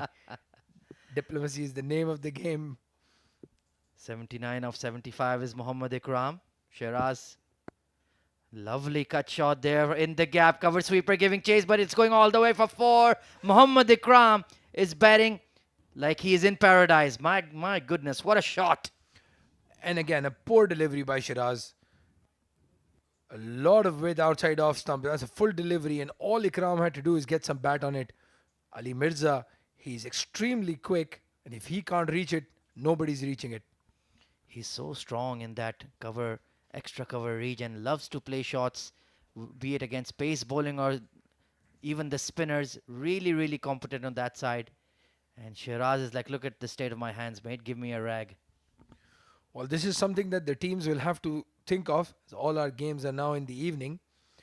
We had some pleasant weather in the evening in the last few days, but this humidity is not going anywhere for the rest of the tournament. So they'll have to invest in some rags as they take the field in the evening. 83 of 76 is Mohammad Ikram. Oh, bit of an inside edge there. And he's bowled him. Can you believe it? It has ricocheted off the stumps all the way to square leg. Mohammad Ikram has to depart for 83. It's an unlucky way to get out. I think again that foot playing a big role in that dismissal. He's not able to move freely as we look at that replay. Again, wide outside off stump. This time just trying to dab it for a single rather than going for that pet shot of his. And gets the inside edge. Very unlucky dismissal there. Ikram played an amazing knock. 83 of just 77 deliveries, 5 boundaries and 5 massive sixes. Very unlucky not to get to that 3-figure mark. A fantastic innings from Mohammad Ikram. Really has set the stage for Team Sharjah to canter to victory. But you never know. Cricket is a very funny game. A wicket going down at the wrong time could spell disaster even for a celebrated side like Team Sharjah. But the very experienced Mohammad Bhuta coming into bat. Only 16 runs in the tourney so far. But he's that kind of a player. When he flips the switch, it could end very, very quickly. Well, this is a very important knock for Bhuta. There are a lot of guys knocking on that door to displace him in that batting lineup. We've seen Sardar Bazad play an amazing knock and get dropped in this match. And Wasim Bari was a very talented right-hander. So Bhuta, in pressure to keep his spot in this star-studded Sharjah batting lineup. Big responsibility on his very, very broad shoulders. Once again, I want to ask what my co-commentator means by that, but I'll let it slide for now. But Mohammad Ikram, beautiful innings. He's really been the backbone of this Team Sharjah batting line. And when you have guys like Ikram in form, people like Rohan Mustafa, Umair Ali Khan, Rizwan CP can really bat around them and express themselves. Well, when I spoke to Umair on the sidelines, as we have the look of the replay, that Ikram wicket first. Okay, wide outside off, just prodding at that. My goodness, so unlucky. Really deserved 100. And like you mentioned, the teams need to recalculate and recalibrate whenever we have a day-night game. 177 for 4. Down the leg side, that's a huge wide from Shiraz Ahmed. Fine leg has absolutely no chance. 5 wides. Well, that's a Shiraz Ahmed special. He will do that a lot of times in a match. He did that in that previous game where he took a 5-4 for. And again, that ball just going away from Shakur. I really, really feel bad for Shakur. He's been at the receiving end of these 5 wides in almost all the tournaments. My goodness, this game is really drifting away from Team Ajman. They were the form side of the tournament. 3 wins out of 3, but they're facing defeat. And Team Sharjah roaring back into the contest. 182 for 4. And I think when Nasser Aziz won the toss this early afternoon, he would have thought 250, I'm in the game. But Team Sharjah under lights have taken it away in a flash. Yeah, I don't think they were expecting that humidity and that dew factor to play. They've played two night games, Ajman, and have fielded really well. They defended 280 against the star-studded Emirates Blues lineup. And this is the first time we are seeing the humidity and dew in play. So this has definitely caught the Ajman team by surprise. And this will make the top of the table very, very interesting. If Ajman do go on to lose, they'll have 3 wins and 1 loss, just like Team Sharjah. They will have 3 wins and 1 loss as well. So Fujairah, Blues and Team Dubai will be looking to make a mark and seal their spot in the semi-final stage.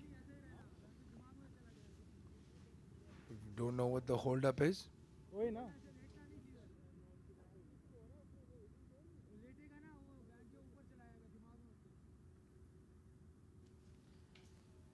Shiraz Ahmed 2 for 34.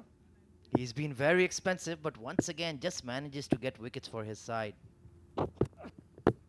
Mohammad Bhuta chases that wide one, and when Bhuta is in fine form, he just slaps that through extra cover for 4. Well, I'm sure he'll think he's missed out there. You can see when a batsman is out of touch, out of form a little bit, even the bread and butter shots don't come off. He did have his foot heavily strapped in that last Sharjah game against Dubai. That's why he missed out. So we'll have to see if he's fit enough to bat across.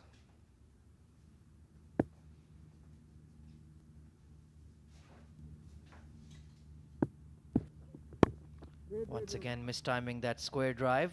At the halfway mark of the Sharjah innings, they are 182 for 4.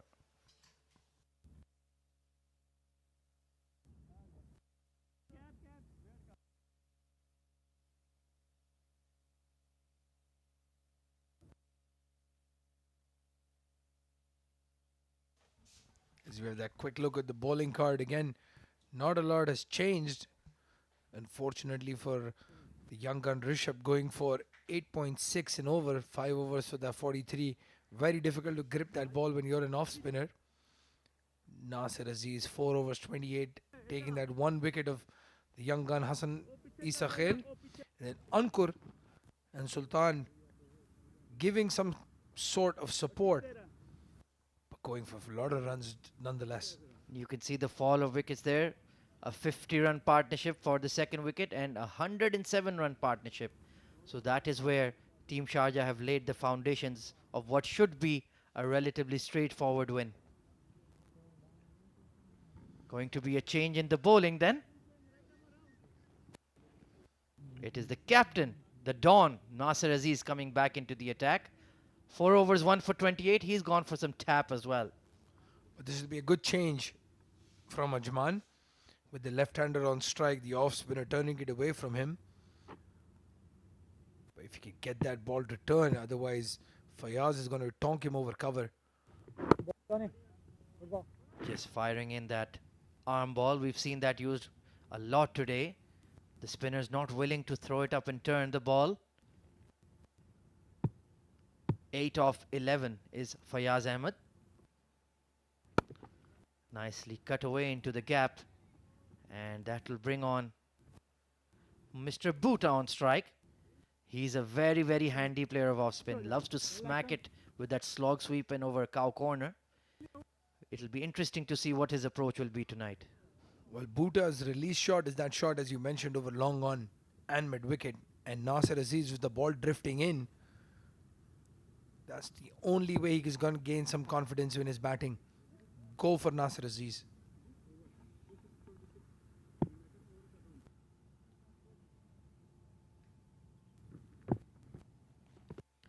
He's gone for that slog towards cow corner, not timing it well. The square leg will clean up, but like we predicted, my goodness, that hidden mic in the outfield once again coming out. Well, And immediately he went for the fences. Well, it seems that it's only there when you and I are in the commentary box, Ahmed. But good to see that intent from Bhuta. Giving some respect to the Don is Fayaz Ahmed. Very interesting nickname. You must have had some interesting nicknames as well, Abdul Rahman. No, I've only been known as Abdul. What about Mani or No, something like that? Unfortunately not. Lovely back cut into the gap. No, the point cleans up Sagar. But that shouldn't be a single. The captain is very disappointed. And you can hear that from Abdul Shakur. We've got the stump mics on. And he says that was really dirty fielding. And it was. But again, a question with Ankur being a left-hander. I'm sorry, it was Sagar. So, again, just poor fielding at point. He definitely needs to work on his fielding. This time, giving due respect. 26 overs gone, 185 for 4.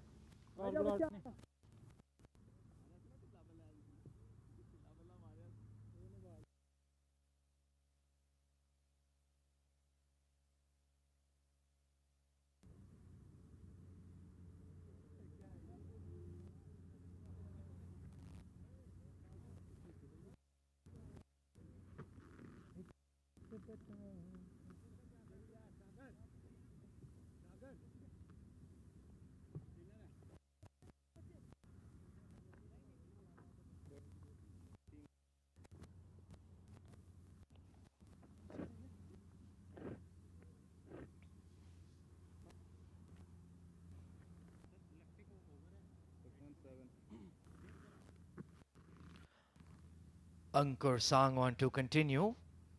This time he's coming over the wicket then. This should be quite interesting.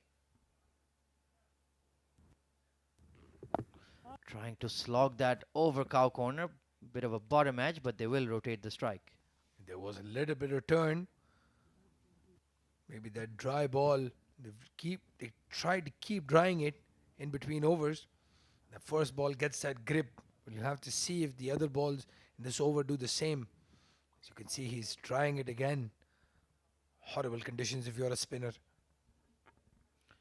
Absolutely. My co-commentator himself is sweating it out, thinking about how he would have had to bowl here. And Mohammad Bhuta just maneuvering the ball around, looking to come in, not out. Well, the conditions have been very interesting today. In the morning, as we go into that dugout of a team with Abid there at the sidelines. Thank you, Combs. And I've got all important personalities here now, where Sharjah and Ajman clash is going on when Sharjah looks a little bit happier. Rohan, you must be very happy. मतलब जीतने वाले हो ज़रा सा, लेकिन एक है tense moment अभी भी है. ज़ाहिर बात है खालिद शाह को पसीने आ रहे हैं. आप रिलैक्स लग रहे हो, बारी हो गई. Yes, of course. जैसे कि start मिला था, you saw I got out on first ball. It was a little bit tense because we need to that chase it down as we want to get first position as well. And of course, right now batsmen are doing very well. Dressing room is happy, manager is happy, coach is happy. That's it. Maybe dance move. Yeah. He's always there for dance. अच्छा, सबसे अच्छा dance कौन करता है आपकी team में Sharjah की? Of course, Omer Ali Khan. He's very funny guy, and he's very good. Omer teammate एक as well. आध step हो जाए. Please, Omer, come on, because they do opposite to me. So please do it now. Or do it together. No. He's doing totally opposite. चलो चलो.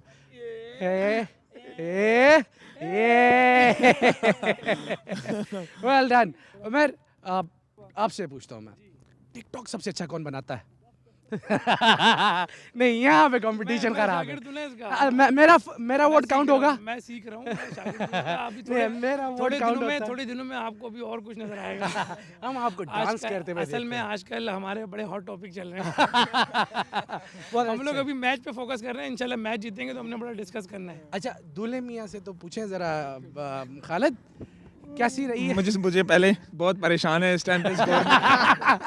अच्छा, परेशानी यहाँ से है ग्राउंड की है या घर की? नहीं, परेशानी तो कहीं की घर की तो कहाँ होगी अब? घर की कहाँ, घर में तो खुशियाँ हैं. यहाँ पे भी खुश रहे हैं, यहाँ पे भी खुशियाँ ही चल रही हैं. अच्छा, कैसा खालिद था कि शादी हुई, अगले दिन ग्राउंड पे आना, फिर उसके बाद मैचेस ही मैचेस, घर पे शिकायत वगैरह? नहीं, देखिए, क्या कह रहे हो? नेशनल ड्यूटी से वो ज़्यादा इम्पोर्टेंट नहीं, कोई कुछ ऐसा नहीं था खासकर. बट हाँ, एक दिन शादी, अगले दिन मैच, तो दोनों एक्सपीरियंस बहुत अच्छे थे. अच्छा. दोनों experience. Well done Khalid. Khalid, so much. सबसे अच्छा गाना कौन गाता है आपकी टीम में से? मैंने जो सुनी है ना, सबसे अच्छी रोहन मुस्तफ़ा ही गाता है. And please Rohan. अच्छा, कुछ मोहम्मद रफ़ी हो जाए. दिल के अरमां में बह गए. वैसे थोड़ा सा यंगस्टर की तरफ आ जाते हैं. मतलब इनको कितना सीखने को मिलता है? आपको चाहिए, मतलब थोड़ा सीरियस, कि कितना सीखना चाहिए? Of course, in my point of view, he's one of the best youngster in like under 19 age. And to be honest, I trust him a lot. Sometimes जो बोलता हूँ वो नहीं करते, तो वो सब भी करता हूँ, गाली भी देता हूँ. ऑफ कोर्स ये माइंड नहीं करते हैं, मेरा छोटा भाई भी है. But trust me, I am not lying at all. He is future of UAE. Yes, definitely, indeed. You need to work out. कहाँ लगता है इसको, कहाँ काम करना चाहिए? आई थिंक उसको मेरी सोच है, ये थोड़ा सा लाइन और लेंथ अपना छोड़ते हैं, बॉल शॉट कराते हैं जब बैट्समैन सीनियर देखते हैं. आई थिंक अगर ये अपने लाइन पे स्टिक रहे हैं, आज ने शुरू में देख रहे थे, लेग स्टंप पे जा रहा था मैं, और उसमें मैंने कहा आप ऑफ स्टंप पे 5 छक्के कालें, कोई कुछ नहीं बोलेगा, let them hit. And I think he took a wicket of Rahul. He bowled it there, dot, madden हुआ. I think ये चीज़ें छोटी चीज़ें होती हैं. अच्छी देखें, अब इसने सब कुछ पिक किया हुआ है, बहुत सी चीज़ें, अब छोटी चीज़ पिक करना होता है. तो आई थिंक ये अगर ये अपने लाइन लेंथ पे ऐसे वर्कआउट करे, आई थिंक मैं बता रहा हूँ कि he can bat also, he can field also, so इसके पास प्लस पॉइंट है ये क्रिकेट में. Right, wish you good luck. यार, ये टिप्स आपको रोज़ नहीं मिलने वाली. Well, thank you, Rohan, entire team. Thank you, manager, Mr. Nair. We always love to see you around the team Sharjah. आ जाएं. ये हमारी दुल्हन ओरिजिनल ये है. Well, it has been a pleasure being with these guys. It's back to the comms. Very entertaining sideline chat there. Thank you, Abid, with Team Sharjah in very high spirits. Meanwhile, 200 has been brought up by Fayaz Ahmed and Mohammad Bhuta, who's striking some mighty blows, getting this match done and dusted very soon. Well, he's gone for that mid-wicket 6 that we were talking about of Nasir. Fayaz plays that paddle sweep, and Shiraz having to chase that ball and stop it from going to the fence. You can just see from Fayaz's batting that he's a man who knows exactly how to construct an innings in 50-over cricket. Fantastic batting, 202 for 4 after 28 overs.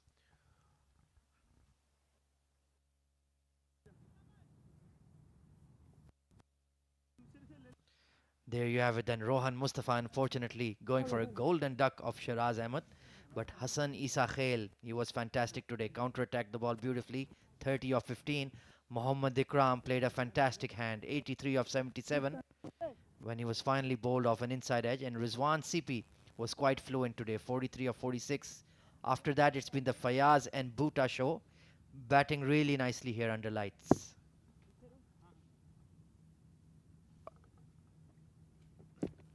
Ankur to continue. Ooh, good delivery, bit of turn off the straight finally. Looks like he's got the ball dry enough to turn it. Yeah, and again, that first delivery of his turns quite a bit. He'll want to keep it on that strip, not get hit across the grass. Flick down towards a long on. So Mohammad Bhuta getting some very, very needed runs underneath his belt, get some confidence going. Because he's the kind of player, if he's feeling good about himself, he'll take over a game all over and dominate it from ball one. Well, one of the things that we see with this Sharjah batting lineup, they have a lot of flexibility. Today, Khalid is not opening the batting. He's coming in lower down the order. So Ankur bowls a faster delivery to Fayaz, played to the cover region. I think he's worried about that slog sweep, the way he gets his bat underneath the ball, so he's just trying to dart the ball in. But Fayaz is so good and deft, he can use it to work it behind point as well. So needs to be careful. Can't offer any width at all. Nicely flicked away, and it's a no ball. Can you believe it? Ankur Sangwan. That is not acceptable at this level. It's a free hit. That trouble that he's having with his front foot, Ankur Sangwan. Shiju's eagle eyes having a look at that front foot. My goodness. You're a left arm orthodox spinner and you're giving away so many no balls. Let's take a look here. That's a massive no ball. Can you believe it? My goodness. Brilliant catch by Shiju. And again, big front foot no ball. Bowls the free hit. Fayaz has missed out on that. Will be highly disappointed. And the problem is, Abdurrahman, they're not even small, marginal ones. He's overstepping big time. There's like at least a 3 to 4 inch distance between his landing foot and the popping crease. That's just not good enough. Well, we saw somebody like a Farazuddin bowling from way behind the crease. Maybe he can try something like that as he comes into bowl the 5th ball, the 29th over, to try to take a single. But quick singles in the circle for this pair, it's not something that's going to be very regular. Bhuta on 14 of 14, looking a lot more fluent. Of course, the batting conditions are quite friendly. But you can see he's working hard, my goodness. Sweating absolute buckets. Driven hard down the ground. Should only be a single. 29 overs gone, 208 for 4.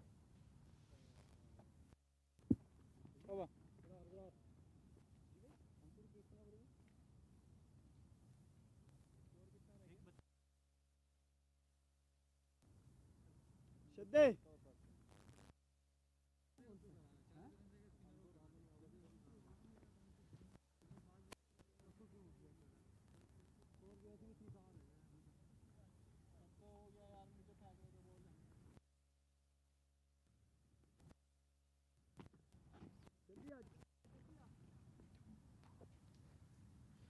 "29 overs have gone by. It's been a sorry bowling card here for Team Ajman. Everybody has been hammered. Mohammad Bhuta out there. Batting on 15 of 15. Fayaz Ahmed on his first innings back into the D50 has looked very fluent. Nicely flicked away off the hips for a single. Pushing for 2, but they should only get 1. And these are good signs for Sharjah. Their batting lineup has collapsed a couple of times. We saw that in the match against Dubai. They were 8 down, chasing a mere total of 178.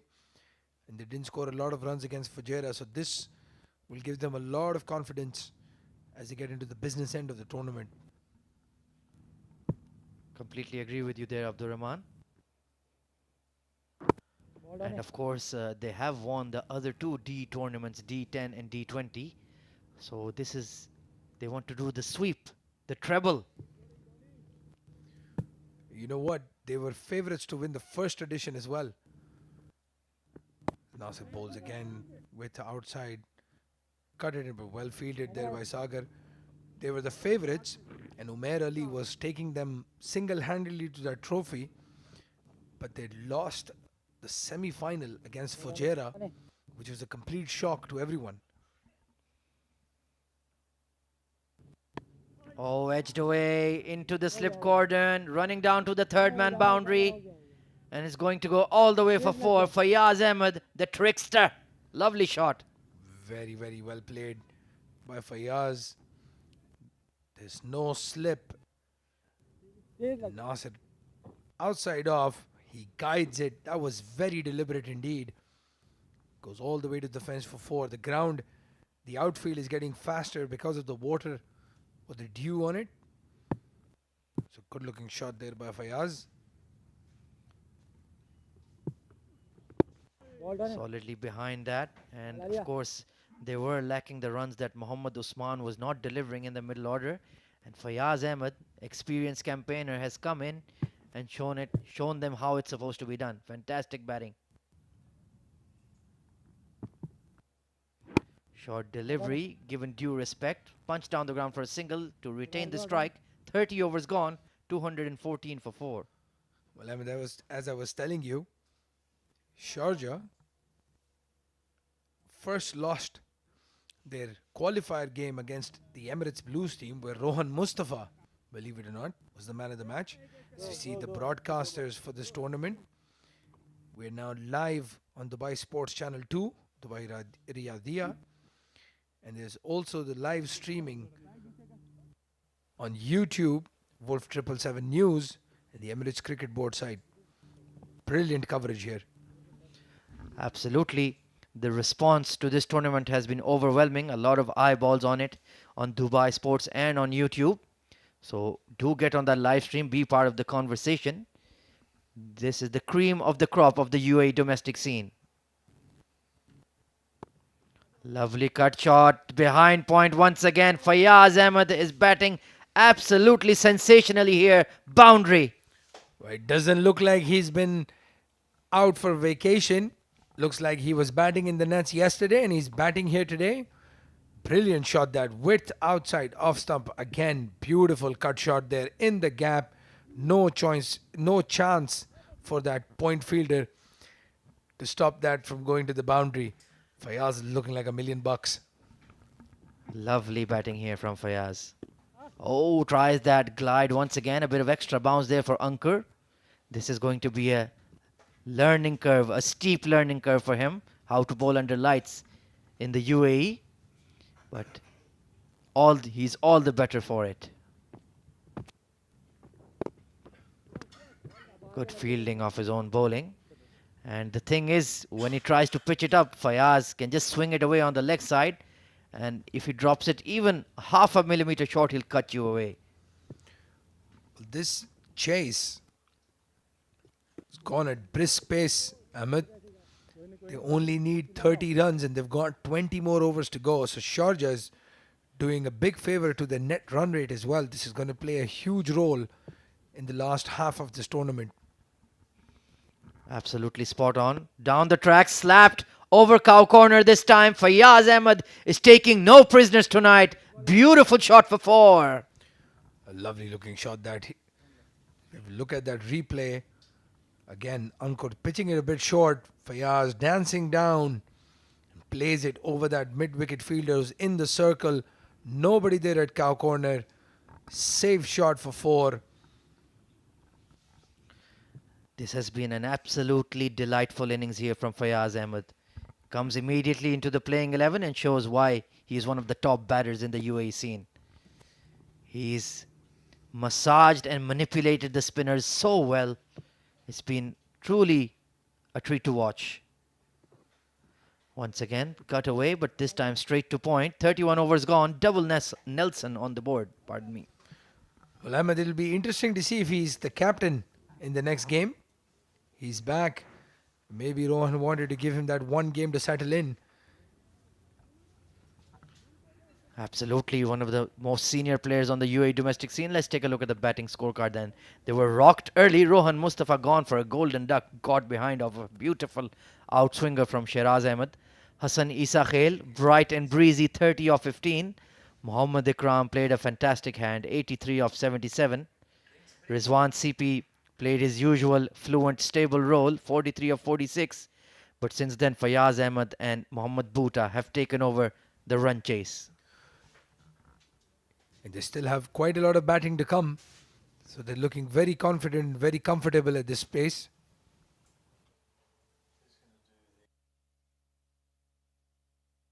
As we have a look at that bowling card, Shiraz Ahmed, 4 overs, 34 runs, taking the 2 wickets, and he took that first wicket of the first delivery of the match, of the innings.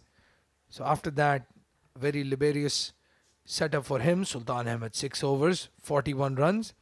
Hassan Isa Khail took him to the cleaners with that new ball. Ankur Sangwan has bowled 9 overs, gone for 55 runs, taken that 1 wicket. He's been the steadiest of all the bowlers. Nasir Aziz, 7 overs, 47 for 1. And then Rishabh Mukherjee, 5 overs, 43. And then one thing you notice, Ahmed, 19 extras. I think Sharjah gave only 6 or 7. So the extras hurting them a lot when they're defending. Not very big total at this stage. Well, let's take a look at the standings and talk about this then, Abdurrahman. Ajman, of course, ruling the roost, 3 wins out of 3. This is their 4th game and they're heading towards a loss. So they will remain on 9 points. Sharjah, though, in their 4 games, they will have 3 wins and a loss. And that net run rate boost they're going to get after this game will be very fascinating to watch. But the battle for the 3rd and 4th spot between Fujairah, Emirates Blues and Dubai is going to be absolutely nail-biting here. Yes, there are 2 slots available. We'll assume that Ajman and Sharjah are probably going to go through after the end of this game. Sharjah look very comfortable to win and get those 3 points. And Fujairah and Emirates Blues Dubai will have to fight out for the last 2 slots. Abu Dhabi, unfortunately at this stage, looks like they've completely lost the plot. I don't see them making an entry into the top 4. But we've seen weirder things happen in this game. And you could just see the net run rates of Fujairah, Emirates Blues and Dubai. Absolutely nothing to choose between them. The margins are so fine. So every game that Emirates Blues and Dubai especially play after this is virtually a knockout game for them. Yes, and with Sharjah, as you mentioned, winning with such a big margin today, most likely, I think they're going to top the table, which will also open up the semi-finalists. It's going to be mouth-watering encounters in the semi-finals. Sultan Ahmed then being reintroduced into the attack. He's had a tough day out there. None for 41 in his 6 overs. He's had a tough time gripping the ball and getting it to rip off the surface. Mohammad Ikram especially took to him very nicely. And Mohammad Bhuta is no different. 26 runs required for victory here for Team Sharjah. Oh, flicked away, pass fine leg. This time it's running away. Mohammad Bhuta is just strolling. It'll only be 2 though because of the heavy outfield. And Asif Khan, his fantastic belligerent 100 may go down in vain. Can you believe it? Well, this also highlights how poorly the other batsmen from Ajman batted in their innings. Sultan comes into bowl the second ball of the 32nd over. Down the ground this time from Bhuta. Long off is in action. Oh my goodness. Why didn't he go for that catch? Sultan Ahmed looks absolutely distraught. And to be very honest, he has a point. Number 12, where were you? Well, if you make the wicket-keeper, a standby wicket-keeper, go to long off, this is bound to happen. It's Safir out there fielding at the long off boundary, and he'd been dozing in the outfield, to be quite honest, and that has been cracked away by Fayaz Ahmed, but straight to the cover sweeper. So even these kind of micro mistakes can be quite demoralizing for a side. Yes, and we talked this up when the tournament had started. Ajman's fielding is going to be a big question mark for them as the tournament progresses. Fired in once again from Sultan, but just flicked away towards long on for a single. Mohammad Bhuta has gotten some precious runs to his name in this tournament. Yes, in that competition for that batting slots that we were talking about in Sharjah, going to be very exciting. Oh, tried to swing that away over mid-wicket, but a bit of a bottom edge and they'll scamper through for a single.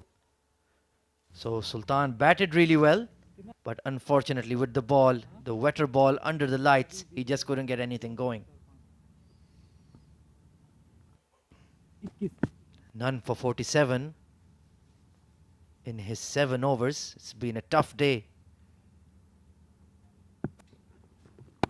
Nicely cut away by Bhuta in the gap between cover point. That's going to scream away for 4. End of an excellent over here for Team Sharjah. 232 for 4. Well, I'm sure the think tank is going to regret playing all those spinners. The ball again straightening, doing nothing of that wicket. It's just a hit-me ball, short wide outside off stump. And Bhuta cuts it fiercely to that point fence for 4. Beautiful looking shot. And Ajman in a lot of trouble now, even to recover from their own run rate loss. Absolutely. And Abdurrahman, well, let's put the captaincy hat on your able head. You're Nasser Aziz, the Don, the captain of Team Ajman. What team changes are you making for their next game and get back to winning ways? Well, from what I understand is Hassan Khalid, unfortunately, is not part of the squad anymore. So that's one big loss. I would probably bring back Zubair Zohaib for Rishabh and play Danish Qureshi in all the future games, because he's that one medium pacer who gives them the control that they need with the new ball. We know Shiraz is very dangerous, but he's also very wayward sometimes. Outside the tram lines this time from Ankur, who's had a poor day in the field. What about the batting order? Are you happy with the way it's set up right now? Well, I mean, they've got a lot of batsmen, but again, no finisher. As Ankur again comes to bowl, Fayaz plays it on the back foot. And this is something we talked about at the beginning of the tournament, that they don't have a finisher or a lower order batsman to give them that impetus as they go into the 40th over and beyond. So maybe change that batting lineup a bit. Shakur is struggling up top. Maybe move him down to 4 or 5. Swung away towards the leg side. Square leg is giving chase. They're pushing for 2 and they should get it quite easily. That's a very good point you make about Abdul Shakur. He's not delivering at the top, even though he's been given a license to counter-attack. So who would you open with alongside Sagar? Well, if they've got Ali Mirza in their side, then Ali Mirza should open the batting because he's a steady opener.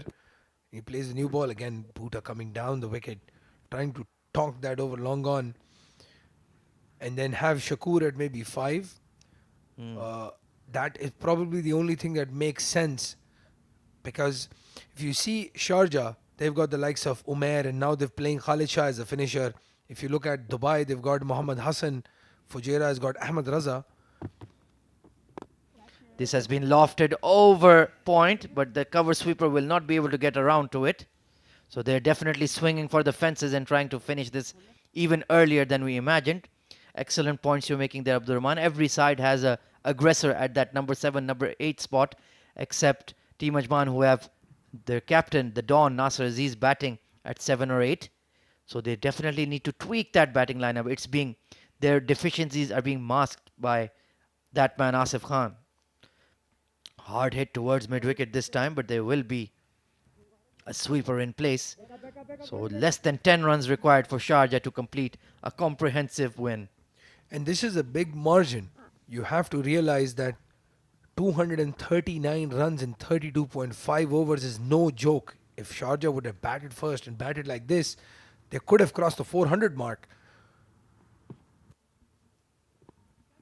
Oh, a bit of a top edge there. Fine leg getting around and he takes it. Fayaz Ahmed has to depart right on the brink of victory. 35 runs to his name.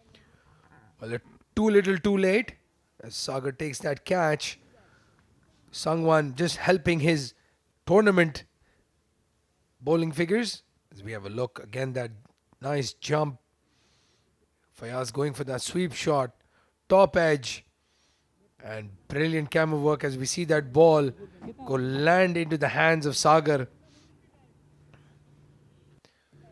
Well, So he looks quite happy taking a meaningless catch in the long-term meaning of things, but an excellent hand played there by number 25. and good to see there Dawood and Fayaz.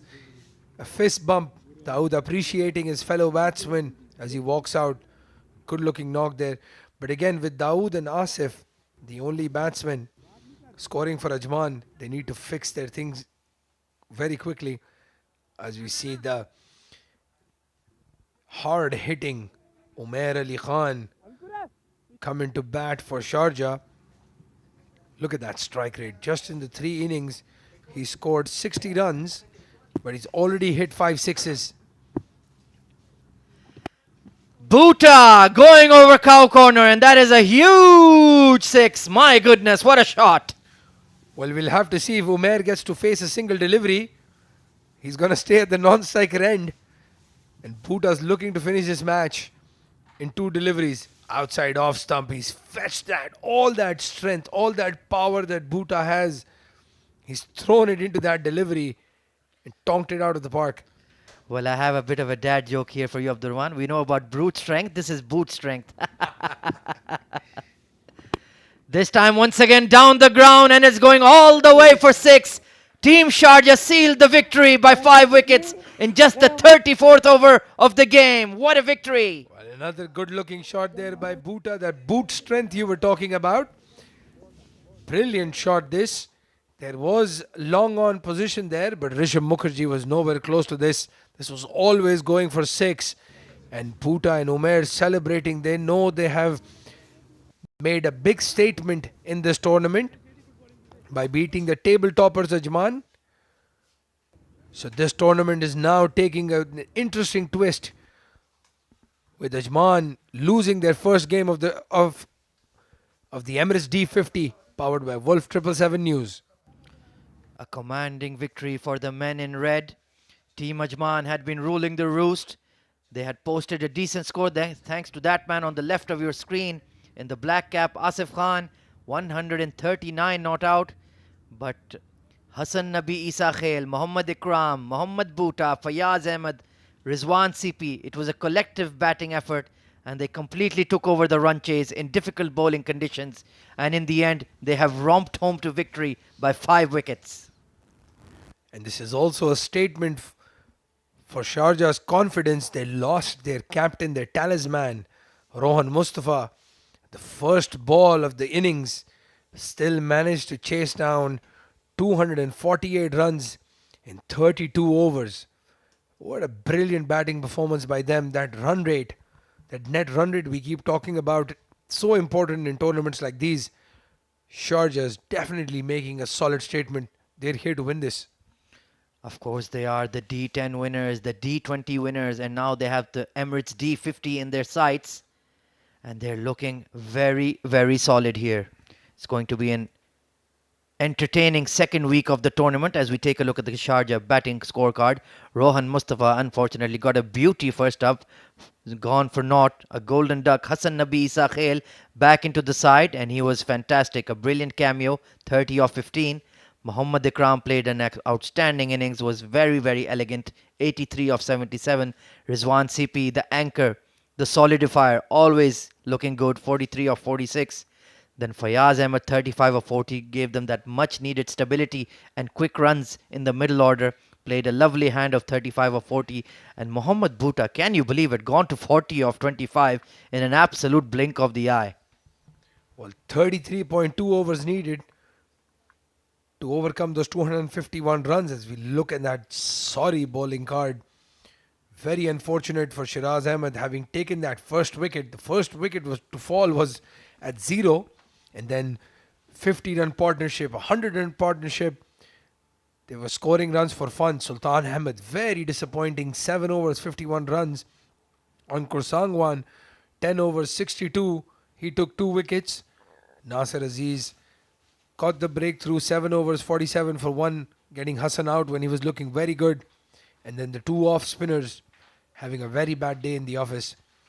So 251 runs overcome in just 33.2 deliveries with 20 extras. Again, not helping their cause when you're defending such a small total. Absolutely spot on, Abdurrahman. Taking a look at the match summary then. Ajman won the toss and elected to bat first with their captain Nasir Aziz. Asif Khan played an absolute blinder, 137 not out of 129. Nasir Aziz, the captain, the only one who gave him any support. Abdul Shakur once again disappointing, 17 of 23. Zahid Ali, the seamer, 2 for 52. Ayan Khan, solid as always, 1 for 32. And Ali Intizar got hammered a bit, but did pick up that sole wicket. And in response, Sharjah, 251, gunned down in just 33.2 overs. Mohammad Ikram, 83 of 77. Rizwan CP, 43 of 46. And Mohammad Bhuta, 40 not out of 25. Shiraz Ahmed, 2 for 34.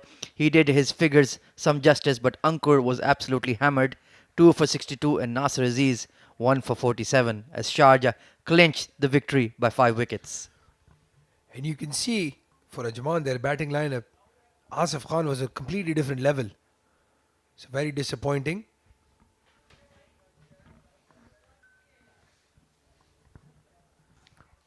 Right then, we are all set for the post-match award ceremony. It's going to be Shoaib Ahmed conducting the affair. Over to you, Shoaib.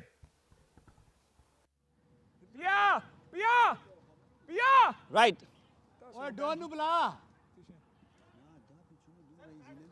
Right, so this is the post-match ceremony between the match that was played between Ajman and Sharjah. Sharjah winning it comfortably in the end. Well, there were some good performances, some not so good performances. I have to discuss with me the two captains. We'll start off with Rohan Mustafa, who is here with us.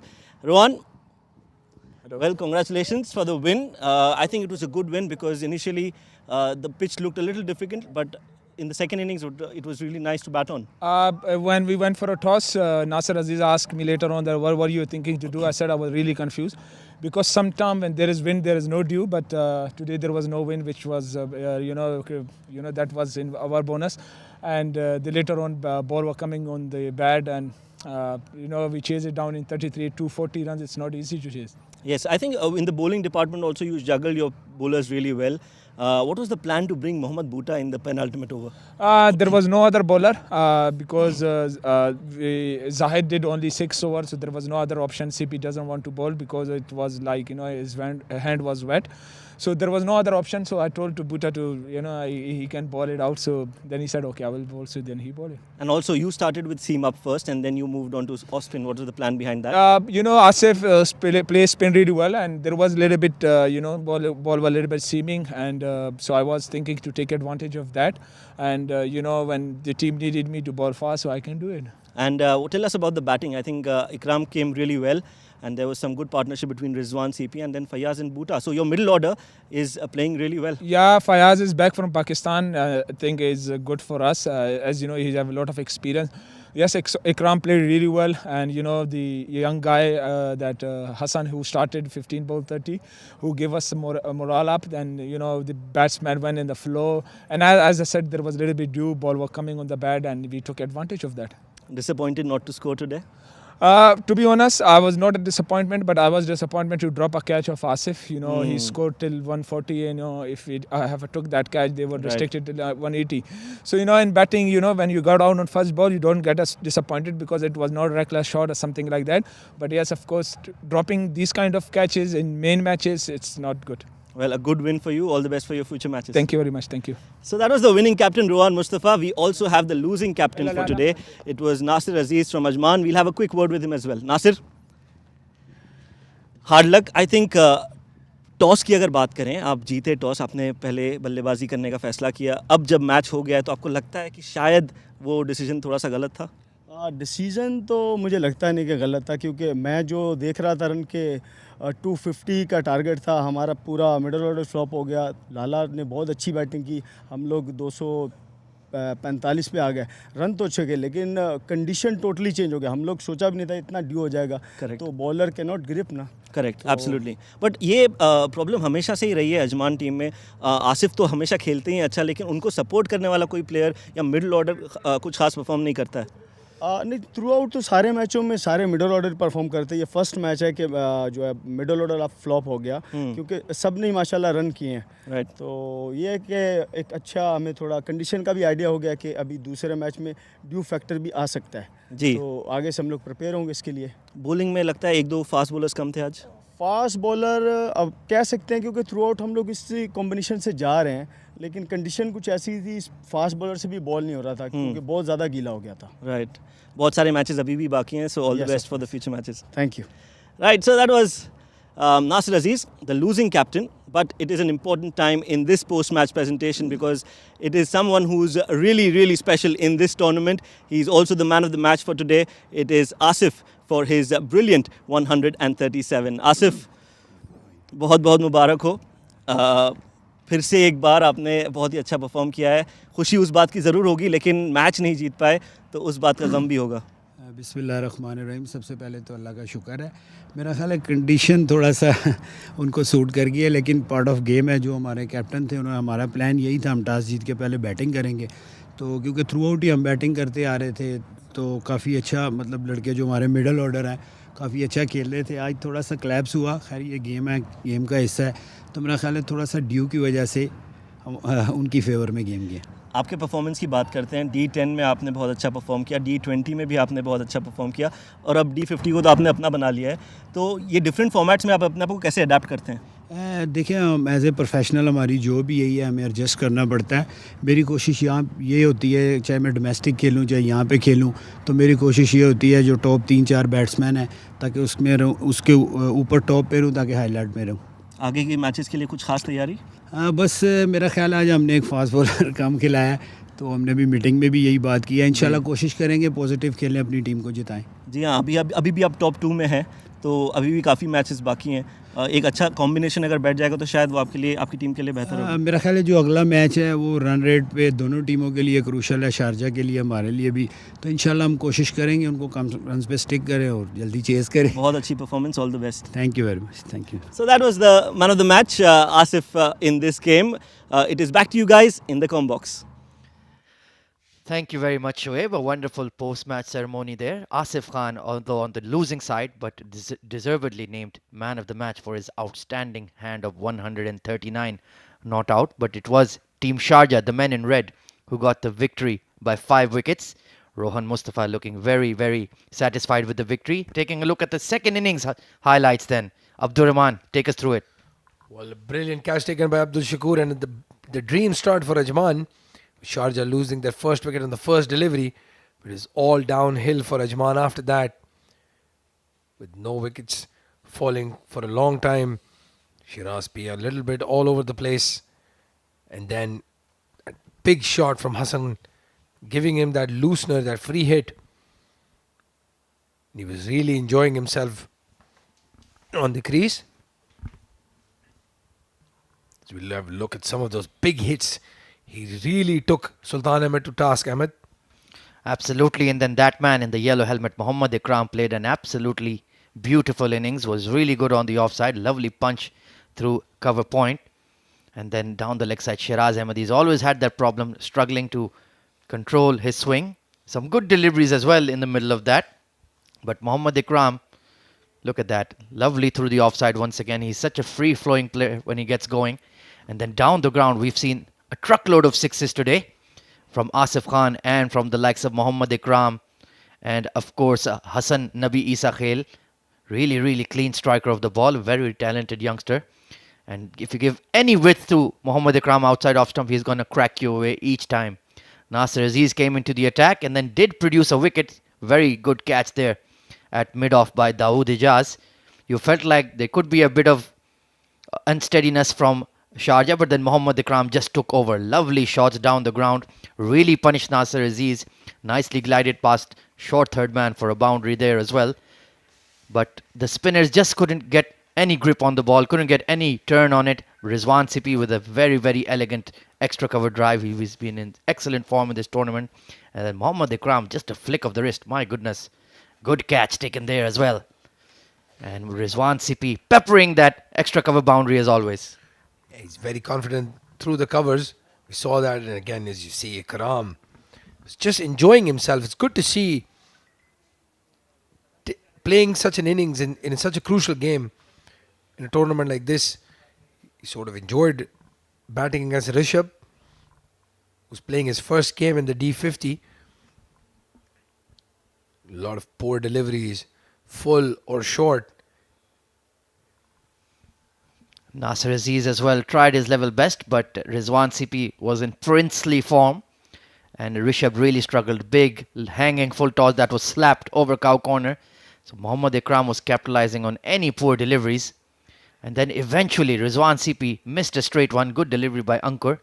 But then Ikram chose to take over. He's like, fine, I'm going to keep the pressure on them. And he kept counter-attacking. Lovely cut shot there. Cover sweeper had absolutely no chance. And they just kept building the partnership. Mohammad Bhuta got an absolute gift. Well, it didn't go against his name, but he didn't feel the pressure after that. Lovely extra cover drive, getting down to the pitch of the ball. Fayaz Ahmed and Mohammad Bhuta really played excellently. And then when it was the slog overs, when the target was within reach, he took over. Fayaz Ahmed, quality as always. The stabilizer, the experienced hand. Nicely slapped over mid-wicket this time. He really unsettled Ankur there. And then Mr. Bhuta, the boot strength coming out. Sultan Ahmed really struggled, could not control that arm ball. Lovely square cut there. Ankur Sangwan finally did get some reward, top edge and a good catch there by Sagar Kalyan at fine leg. But Mohammad Bhuta was there till the very end and then just started smashing the ball all over the place and ended the game emphatically in style for Team Sharjah. Well, it's back to the drawing board for Ajman. As we heard Asif say, they were missing a fast bowler, and with one more game to go before the round matches finish, that's the last opportunity for them to get their plans in place. As we have a look at that standings, Sharjah's top the table, Ahmed, with that net run rate improving drastically. And Ajman, 4 matches, 3 wins in second spot. They remain with 9 points. And then, of course, the battle for the final 2 semi-final spots. Fujairah, Emirates Blues and Dubai all battling it out there. Fujairah do have 2 wins in their 3 games, but Emirates Blues and Dubai are hunting them down. They're the young bucks in Emirates Blues and Dubai. Very, very young, promising cricketers. There could be an upset on the cards in the future. It's going to be fascinating viewing in the WOLF777 News Emirates D50 2021. Abu Dhabi, unfortunately, with the wooden spoon. They won't be making it to the semi-final stage, but there are 3 sides battling for 2 spots. Well, the next game, the crucial game for Emirates Blues, they will be playing Abu Dhabi. So unless and until they can avoid an upset, Emirates Blues would want to make a statement in this game, improve their run rate and get those 3 points as we come live from the Sevens Cricket Stadium on Wednesday, the 8th of September for a 3:30 p.m. start. Well, that's all it is from today. An emphatic victory for Sharjah. So do tune in on Wednesday for WOLF777 News Emirates D50 2021. We'll see you then. Good night. Good night.